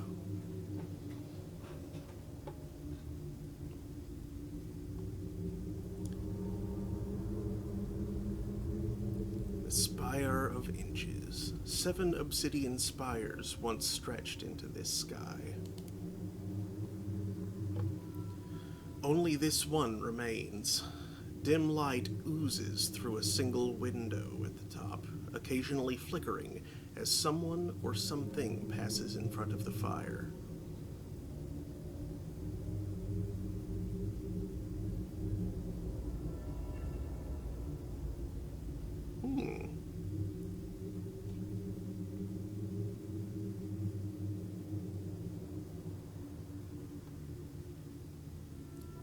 There is no handle on this side, just the barely perceptible outline of a door with a circular symbol roughly carved onto it. The obsidian surface absorbs the knock, leaving the rap of your knuckles sounding small and hollow. There is no answer. I only have 6 searing enigmas. I don't think I want to offer one not knowing what the heck it's for. Yeah, for all we know, Mr. Inches here might only be there to, like, sell you measuring tape.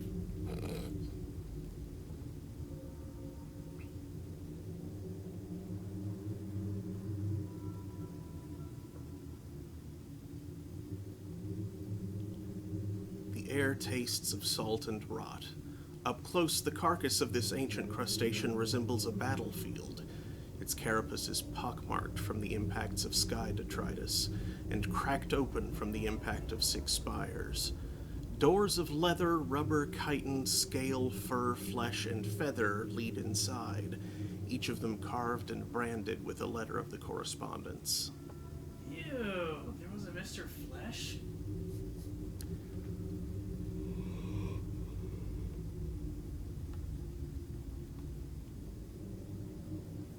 Explore the shell. The surface is desolate. It is littered with obsidian blocks from the fallen spires. Here and there, a large piece of space debris has torn up part of the carapace and exposed the flesh below. Even that is desiccated now and cold as any rock. None of the damage you find looks like something that could be fatal for a creature of this size.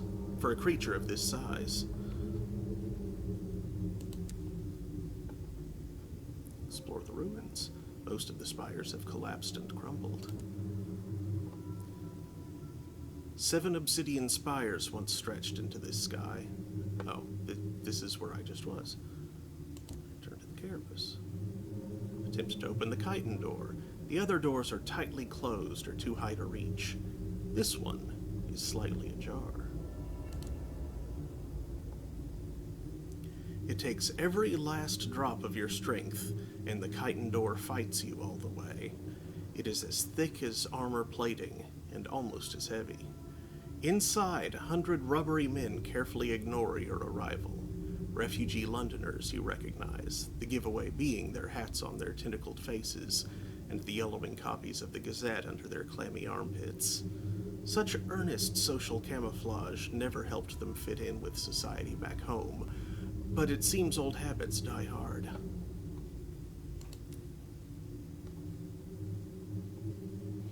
The rubbery men have taken over this spiral-shaped atrium. They gather here to trade amber and share songs of loss and regret. Its shape gives it excellent acoustics. The songs resonate from the walls, doubling the volume and timbre of their voices.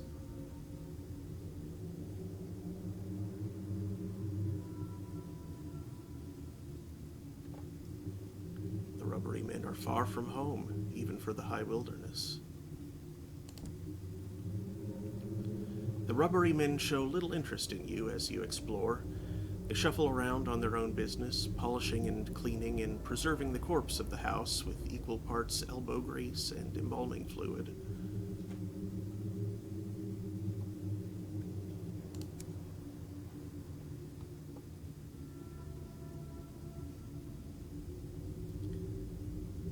The rubbery men are gathered.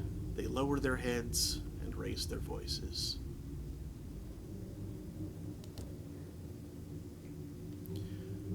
Words without language, pain without end. They sing of their lost home, and in waves of shared sorrow they remember how they came to this place. They sing and remember. Silence falls sudden and heavy. A hunched figure shuffles through the choir, and the rubbery men fall back. This is Mr. Barleycorn, or so it is called by lesser beings. Its form is indistinct beneath layers of gauze that wrap it. If not from head to toe, then at least from top to bottom. One rubbery dares approach, extending tribute. Golden amber. The figure takes it between clawed appendages, tastes it, appears to approve.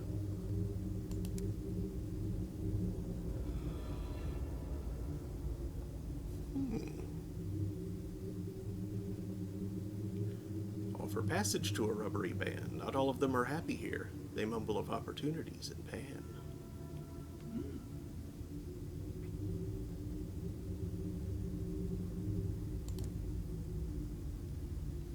The rubbery passenger hurries to your train as if fearing you might change your mind. It travels light, a newspaper, a hat, a packed lunch, squirming in a paper bag.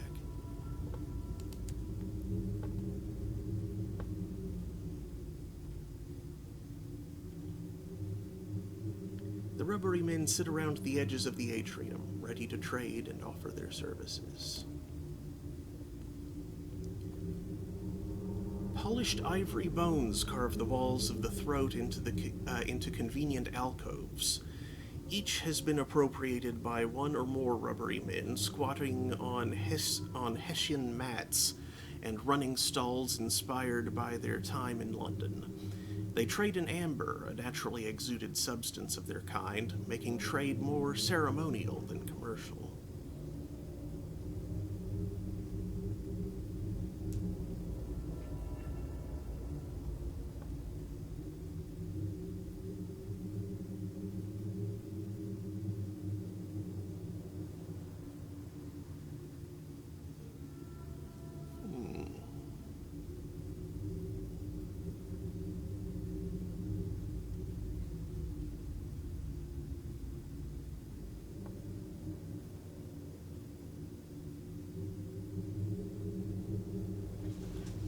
Commingle your choirs with a rubbery man.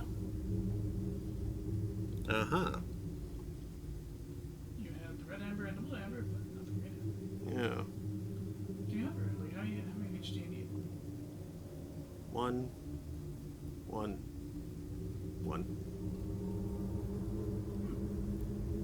3 to sample the rose-cheeked cook's wares. And for fuel, one each, I guess? 2. Two. Need 2, Wait, 2, 1. 1, and 2. 2. Need 3 red to rest.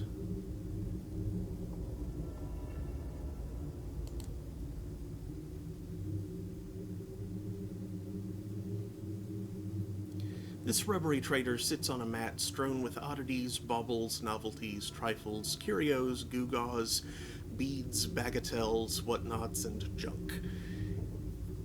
If there are diamonds hiding in this particular rough, they are likely glass beads with pretensions of value. However, treasures have been found in the unlikeliest of collections. The best stuff is unlikely to be on display. You have to hope so.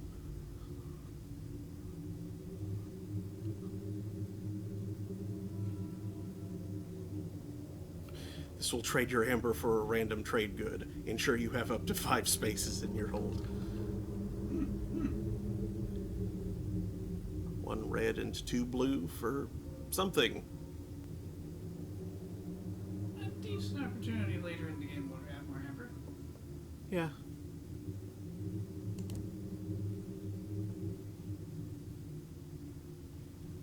Well, let's trade 3 mysteries for some amber then.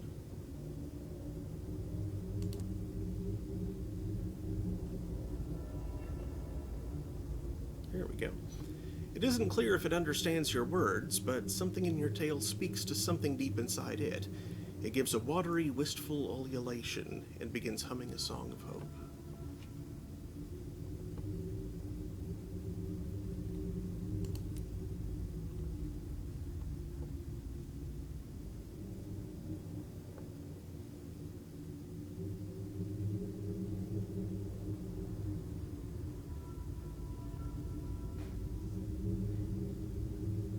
You can do that.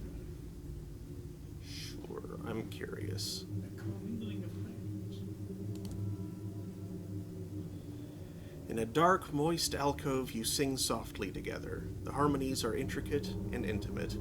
Tentacles twine fondly around your fingers. Your foreheads rest together. Its skin is spongy and slick against yours. You can almost feel its thoughts, flashing inches from yours.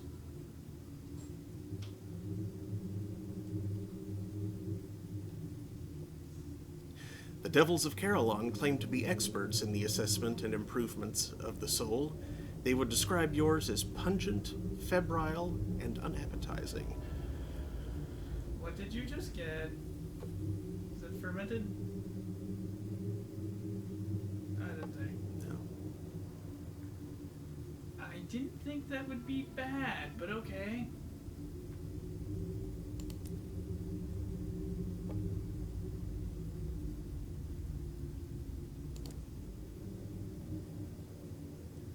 Ooh, that was a good exchange.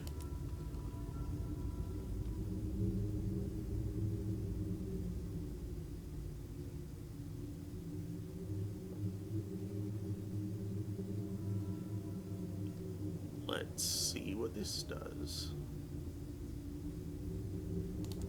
Or is it just piece of glass? Ooh, no, just terror. The rubbery men cluster around this alcove, squirming with delight at the steaming delicacies and the chipped porcelain dishes. You try a small spoonful. A small spoonful is enough. Kitchen nightmares. Oh wow, it's kind of a waste of the amber, but also funny. And I guess that's just another way to get that soul quality.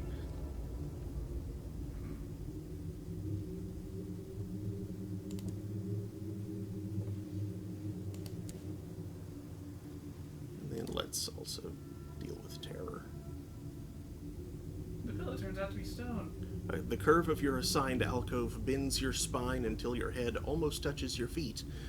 There is no privacy and no way to block out the slucks and contented flurbles of the rubberies in adjoining alcoves, where they effortlessly slip into lip-smacking torpor as smoothly as custard sloshing around a bowl.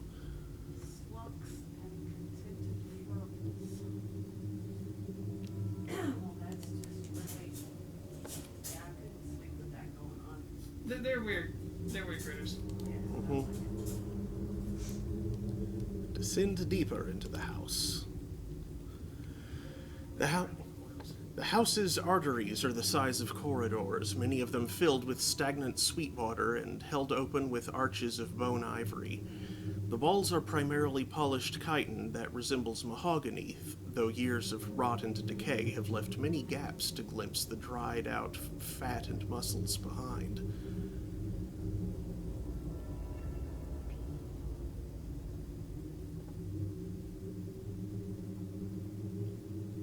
Drowning coils. That sound is kind of reminiscent of parts of the 2001 Space Odyssey.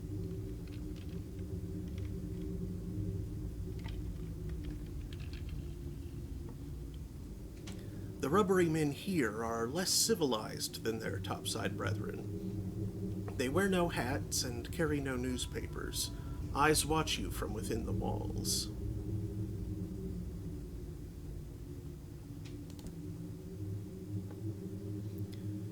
Your explorations lead through hardened sphincters that scrape your flesh. You squeeze through twisted doors designed to be opened by something entirely unlike a hand. The rooms down here are bowl-shaped, many half-filled with water or unrecognizable fluid. Their doors are as likely to lead to ceilings or high up on the concave walls as anywhere convenient for you. Most are empty or piled high with rubbery waste. Ew. Rubbery men head into the labyrinth of corridors and return with rainbows of damp amber. Damn. You carefully traverse a thin, treacherous path lined with endless, deep slime-filled cavities and basins. All around, the rubberies work at refining and reshaping amber into new forms and colors. They pause only to stare unblinking at you until you move past, more awkward than hostile.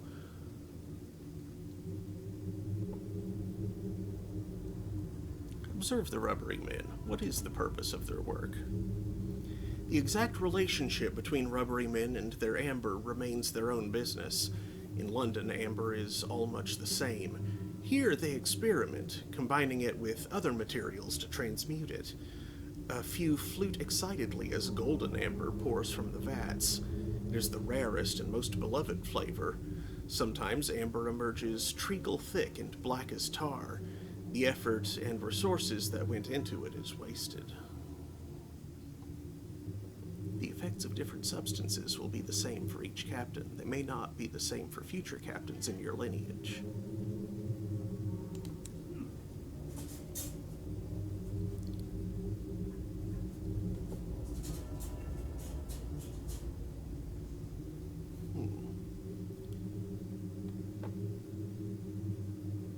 Well, I will return here when I have more amber to mess around with. Discovered a secret to making the gold stuff. Head deeper into the house. The path is treacherous. The floor is slick. The air hangs with resentment that becomes less civil and more feral as the light fades away. Stay close to the cat. And of course the candles are not lit. Yes, he was my boyfriend. Fun fact, the stairs in European castles were often intentionally treacherous. It made it difficult for an attacking army to traverse them without falling. And people who lived and worked there were just used to them because they've been going up and down for years. Yep. The alkali-infused darkness burns your eyes. Down here, the rubbery men commingle in quivering colonies and leach from weeds that sprout from pools of viscous white ammonia. The only light comes from smoldering Apossian's pyres, each attended by a rubbery chorus howling an endless lament.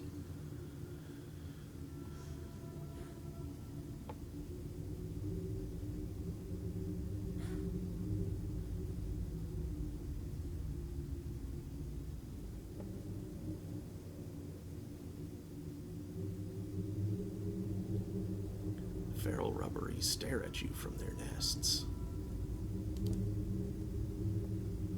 The air down here is slowly melting the house's innards, collapsing lost rooms and corridors into one rank, endless cavity lined with calcified abscesses.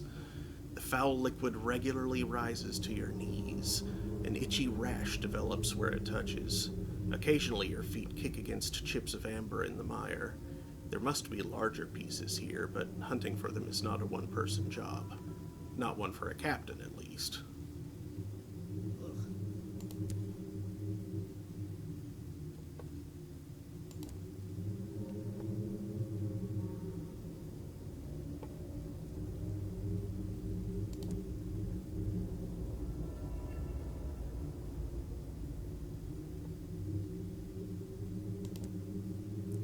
Okay.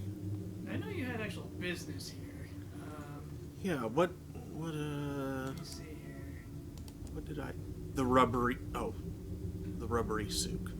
I misread it as something closer to the rubber sole. Yes, please.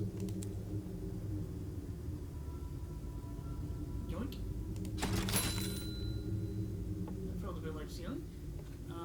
Also not quite what we're here for.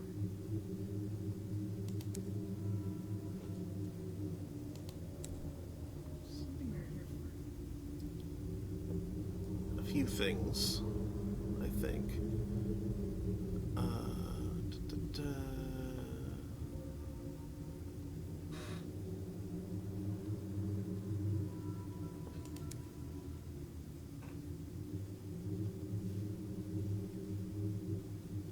Oh. The embassy is on a boardwalk, right? Okay. Okay.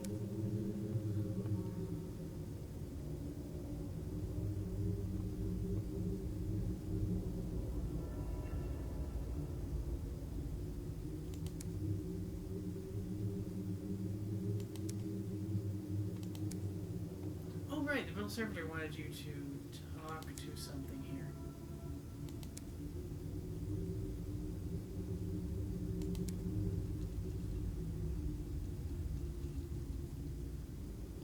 What?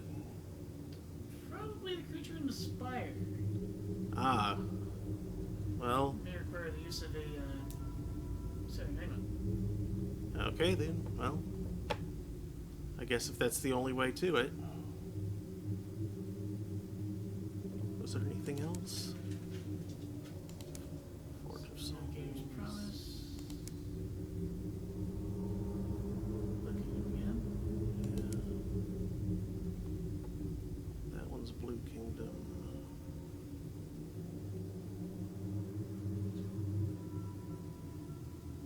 Okay. So that's all that stuff. Alright. And I know that a board report from Master Rats and Chains brought to the Realm Society gets you the thing you get from the Realm Society for those things.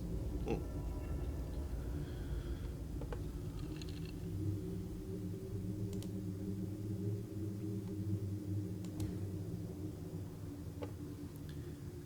Tribute accepted. Behind it, 777 steps wind up the wall, leaving an open chimney in the middle that would be ideal if you had wings. At the very top waits a hunched figure wrapped in gauze. Are you friend, I wonder, or foe? No matter. You may call me Mr. Barleycorn. You have proven yourself resourceful. Let us see if you can also be useful. You're in a room of sorts. It is bulbous in shape, not unlike a kidney. The furnishings, if that's what they are, look like the work of a surrealist. This straight-backed, many-legged edifice is perhaps a chair. That oily surface, a table? An altar? Behind it, the hunched gauze figure stands looking out at something far away. A black sun. The darkness squirms.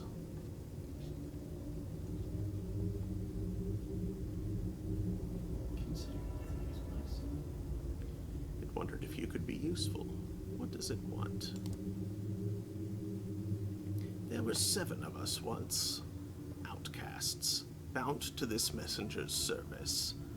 But the messenger defied the Haved's command, and the Haved slew it. We were free. My colleagues fled, but I remained to serve the Haved. The creature sighs. Don't mistake this for more than it is. I am not lonely, it spits the word, but our shapeling guests downstairs are poor conversationalists. It has been a long time since I spoke to any of my kind. If you find one, show them this. It hands you a wax seal imprinted with a sigil. Collect their stories. Perhaps advise them. I would not resent a conversation, should the wings of fate allow. So I guess you can send Mr. Pennies to Tarzan. Mm-hmm. And possibly ask for Menagerie. Mr. Menagerie is here, in fact. Conveniently. The window of Mr. Barleycorn's study frames it perfectly. The sun writhes. A flicker of fire escapes its coils, only to be dragged back and quenched.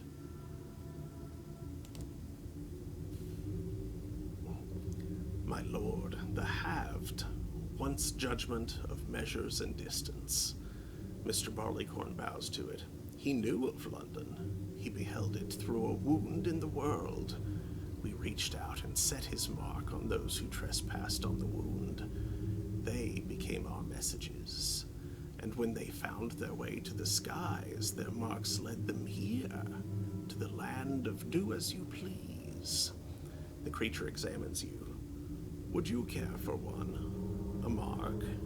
I have 1 or 2 left. It is said that the eye-marked end up freezing at Avid Horizon, banging on its impenetrable door. What does that do? I don't know. I need snack, though.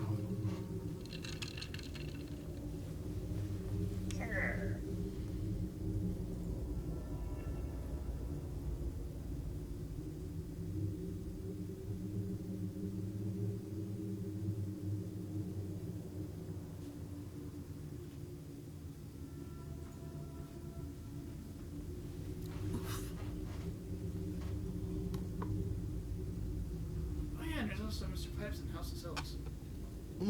Yes.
What?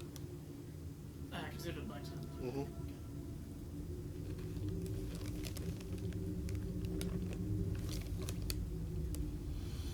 And hide on your R.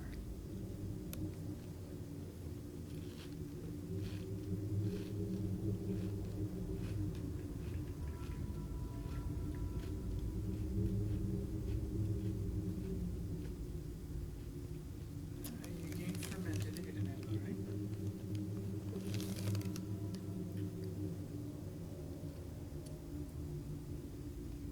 You gain an eye on your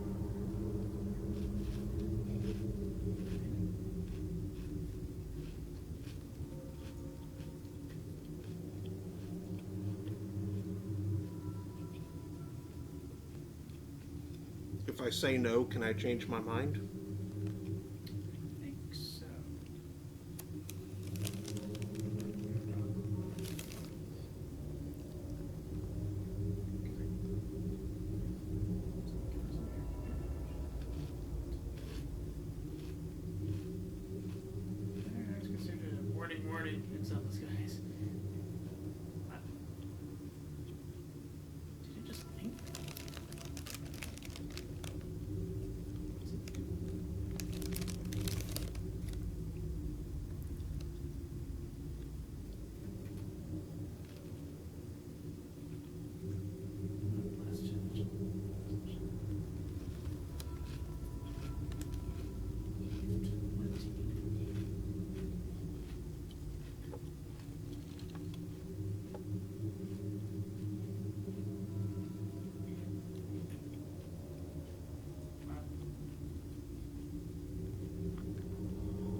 So should I just say no for now?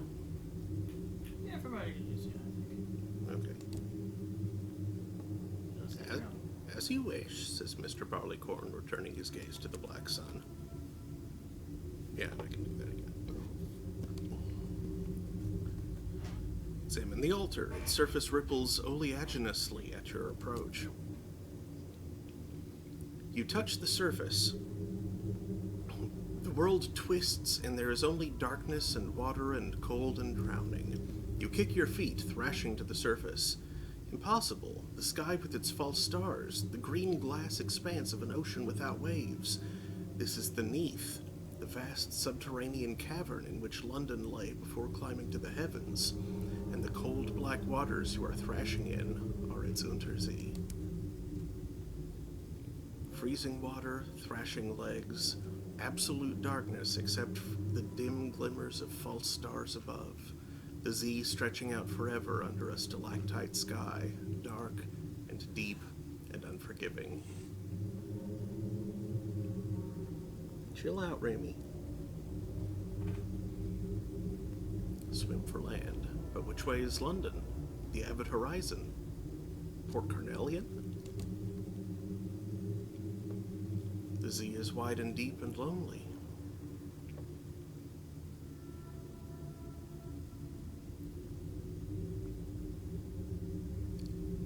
Shout for help. Your voice is hollow, swallowed up by the cavernous Neath.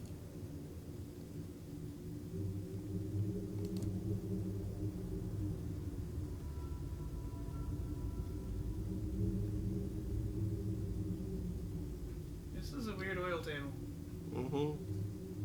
Your sky suit was not built for swimming. You fight and struggle out of some of the heavier items in the hope of improving your buoyancy. The result leaves you better able to float, but cold. So cold. The chattering of your teeth echoes in your skull.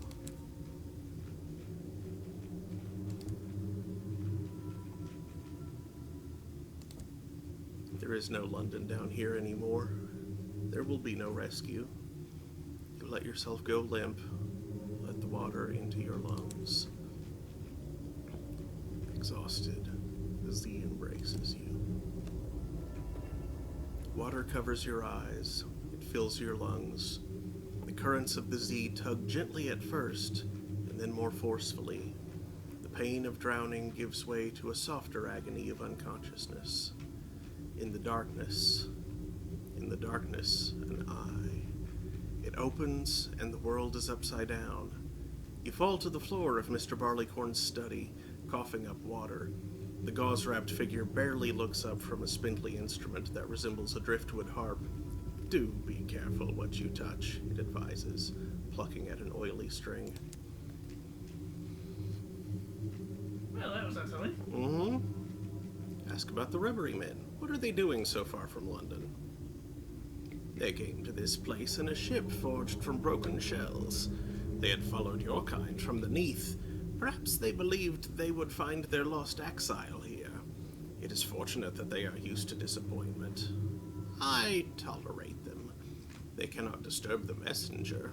Its purpose is long served, and their amber is ever so pretty.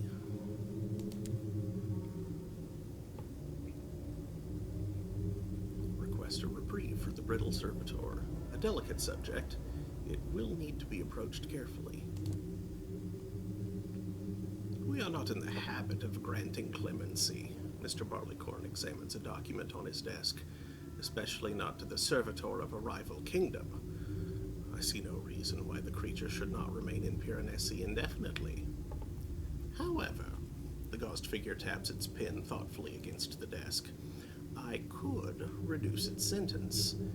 If you bring me something to read. It glances at a mound of half-mangled books piled at one end of the room. Something wholesome. Ministry-approved literature. Okay. Oh, I don't suppose you have any on board. That'd be funny. Apparently not. Sorry. You gotta make a note of that, because... Yep.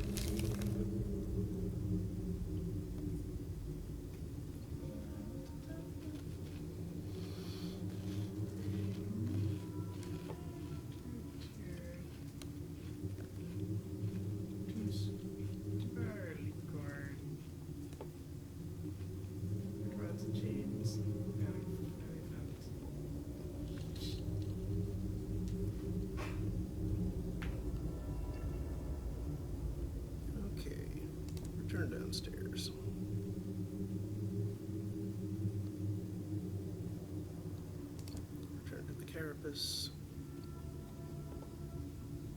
So do we have a place where we can screw with Amber? Now let's visit Mr. Menagerie and, Yes, it's easier. yeah.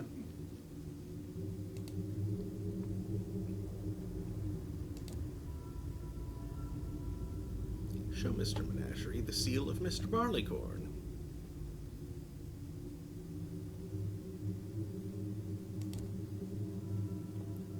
A hiss, a heavy jab in your ribs. Put it away, we will not look. It covers its face with its wing. We are not ready to look. Still a long way to go. When we rest, maybe then we will be ready. Follow Mr. Menagerie to the end of its journey. It might be more receptive to the seal then. Oh yeah, you may have noticed there were like things talking about Mr. Menagerie's final journey ending. Yeah, must be agreeing that.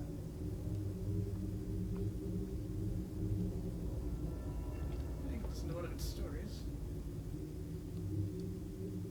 Not sure if it has anything she needs to say anything done.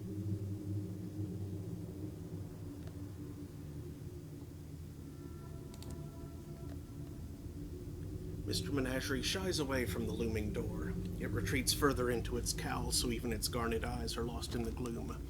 A mistake to come back. A place of chains, a place of servitude, a place of torment and treachery. This last is intoned in a voice like a toppling tombstone. The light binds, the light blinds. All things it places in a chain. Our place is our worth. Some accept. We liberated.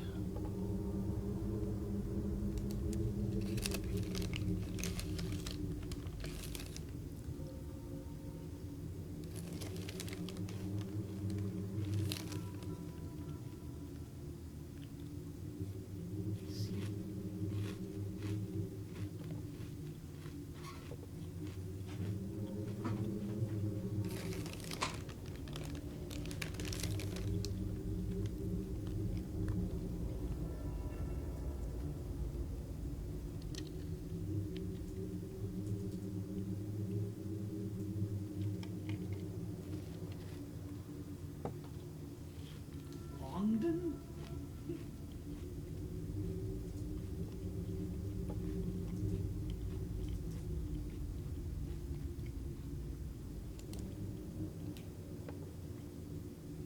Lost her.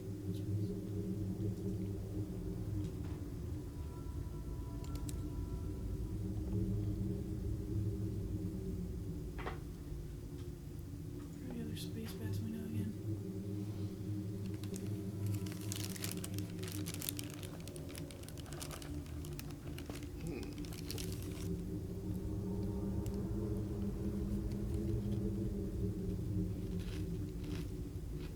Mr. Bangs, Mr. Pipes. Mr. Menagerie. Isn't, Mr. Plenty? I don't think we've actually met him, but of the Plenty and Polmere Circus.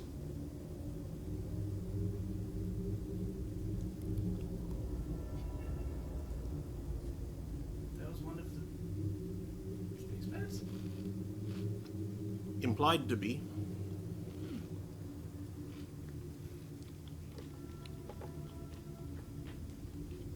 I don't know about him.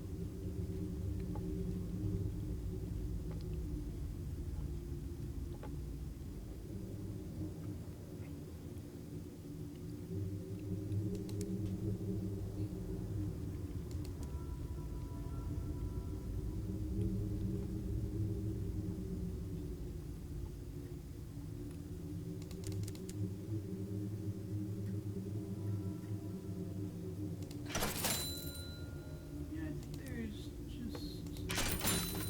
Oh right, the Corruptor's Order.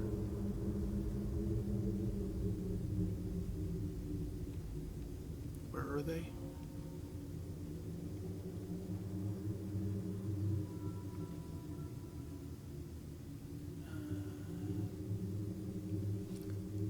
Like, I remember the name. I'm sure we've encountered them before, but I don't remember where they are.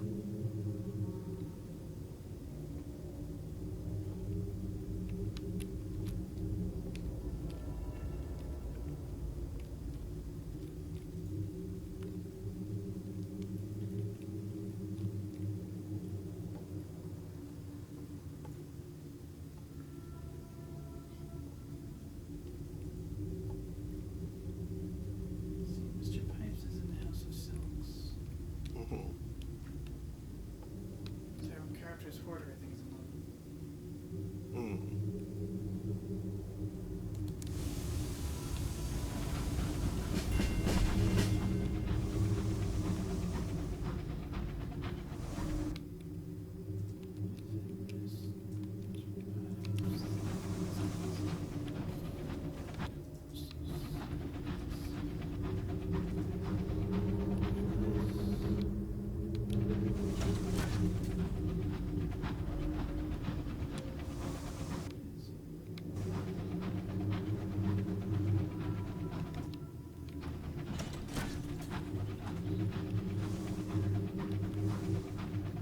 Yeah.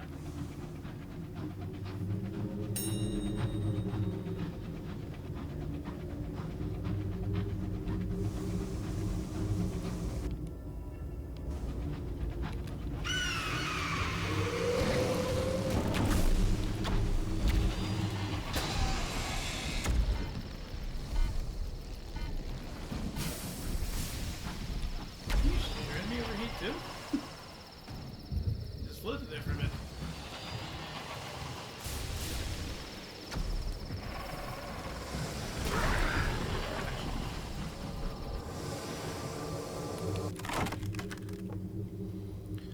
Share knowledge you've stolen from plundered libraries. Whisper something of what you gleaned from these stolen texts to the dying scrivener. Perhaps it will respond. A wooden claw hangs before you, waiting. The scrivener tolerates you climbing up its arm to perch by its hood. Its hooded head swivels frantically as though it can sense the texts you hold. You must remove your helmet to talk to it. Your breath is frost white. You cannot remain here long. You tell it all you can understand of your stolen scraps. The scrivener does not respond. You are about to make your way back. It begins to whisper. It tells you the names of other servants born at the Forge of Souls. The scrivener's life ends before it can finish.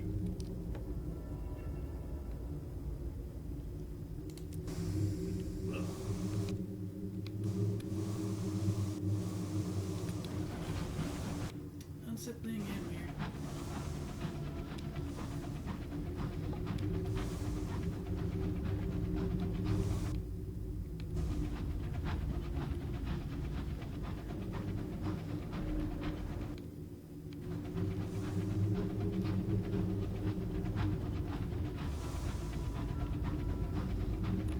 Oop. There are...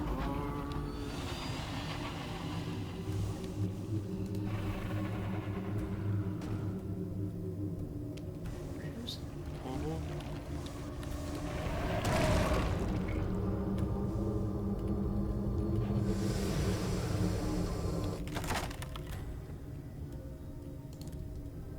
Failure. Heck. Oh well. Rather than soil your engine with viscera, you perform the operation out in the sky. It's just as well. As soon as you cut into the Griever's stomach, the incision ruptures. Something huge begins to push its way out from inside. It is a slab of engraved masonry which slides out and tumbles away into the sky. It is followed by an entire stone column, much longer than could ever have fitted into the stomach, and enough stone slabs to pave a town square. You barely manage to scramble aside before they crush or carry you with them.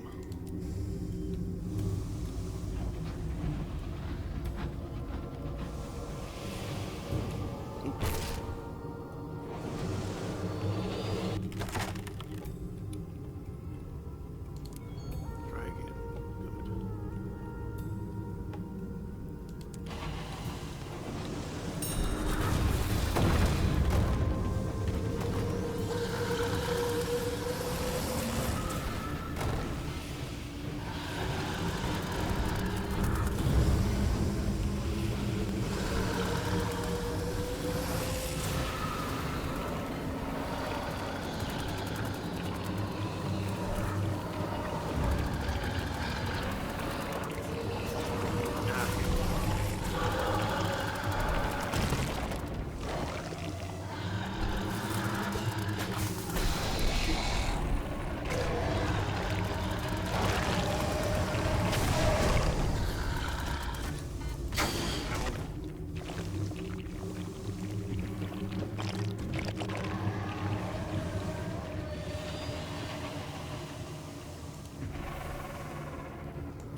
Oh boy.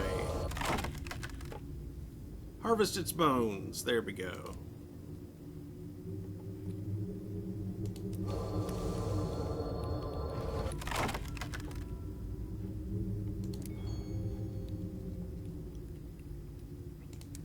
Seven gems. Yay.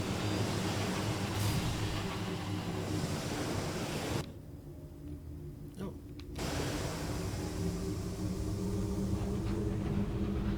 And another shiny thing.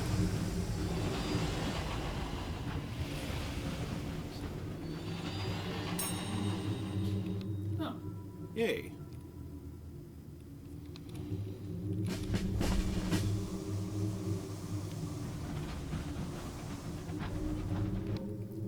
Three.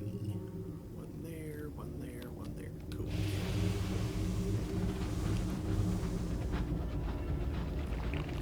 Oh, hi. Yeah. Really? You're gonna keep following me?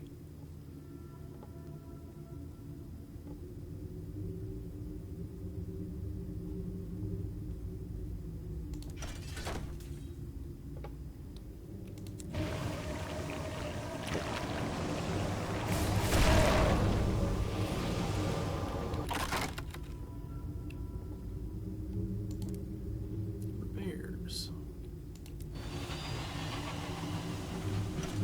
we're just basically eating these monsters. Mm-hmm. Amber. Amber.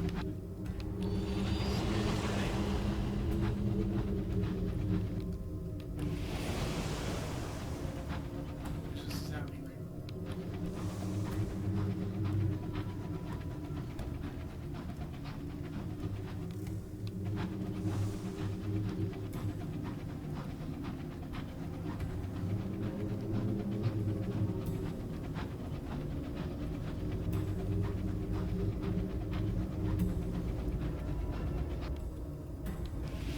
Ah, library.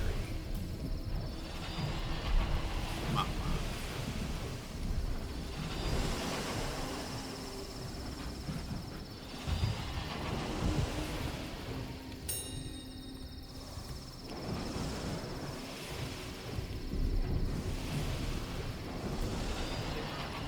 Oop. Bonk.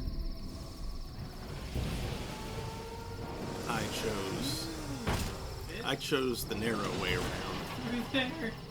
I think I can. Barely.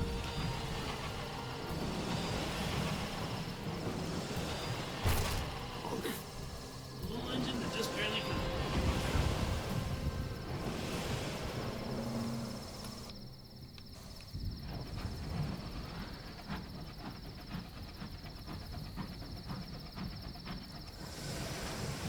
Oh, great. Hours.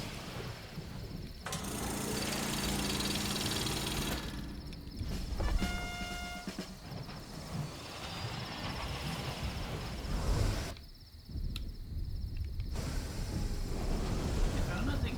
Alright, well. Going to Caduceus.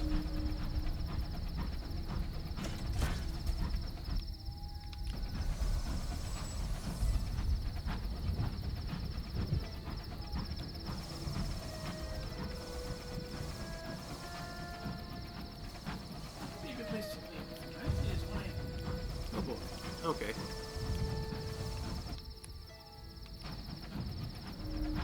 Sounds like a plan. The Rat Brigade argues over how to pronounce Caduceus. None of them get it right.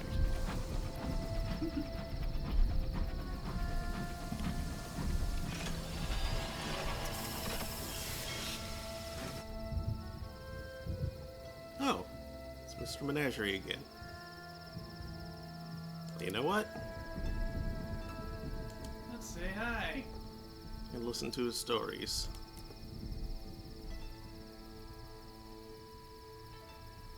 What you got for us, Mr. M?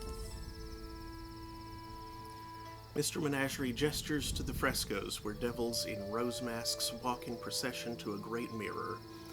Once they were servants of the light, their eager seneschals, their celebrated cupbearers, their willing chamberlains. but they craved to feast at the banquets they served. They were placed high, but not high enough. They began to dream of a time without chains. And so they fled, and so they fell. We bear our chains, or we break them, lest we be broken.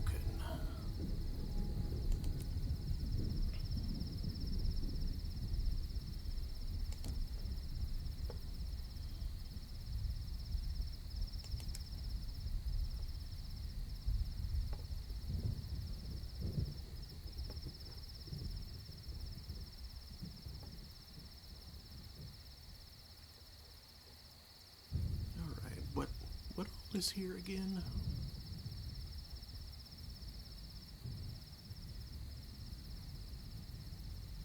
A mirror shard.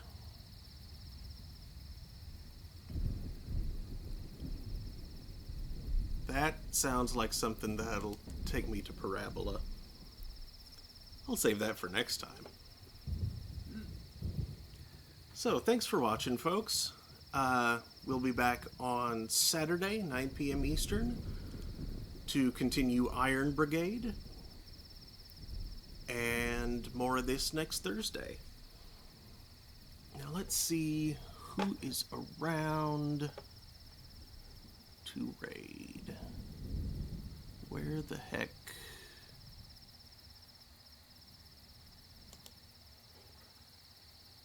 I'm seeing Sakura playing Oracle of Seasons random. No, I didn't have. What else we got? Was that a bunch of dollar bills going into a garbage disposal? It might have been. I don't know. I wasn't paying attention. Garbage disposal. What a way to go. Garbage disposal. Meet some dough. Sure. Let's go raid Sakura. Oracle of Seasons. I never played the Oracle games. They looked interesting. I heard they were pretty good. Yeah. And one of the reasons I wanted a GBA. They were actually on the Game Boy Color. Which GBA would play, no? That's true. But anyway, thanks again. Hope to see you next time. Good night. Good night.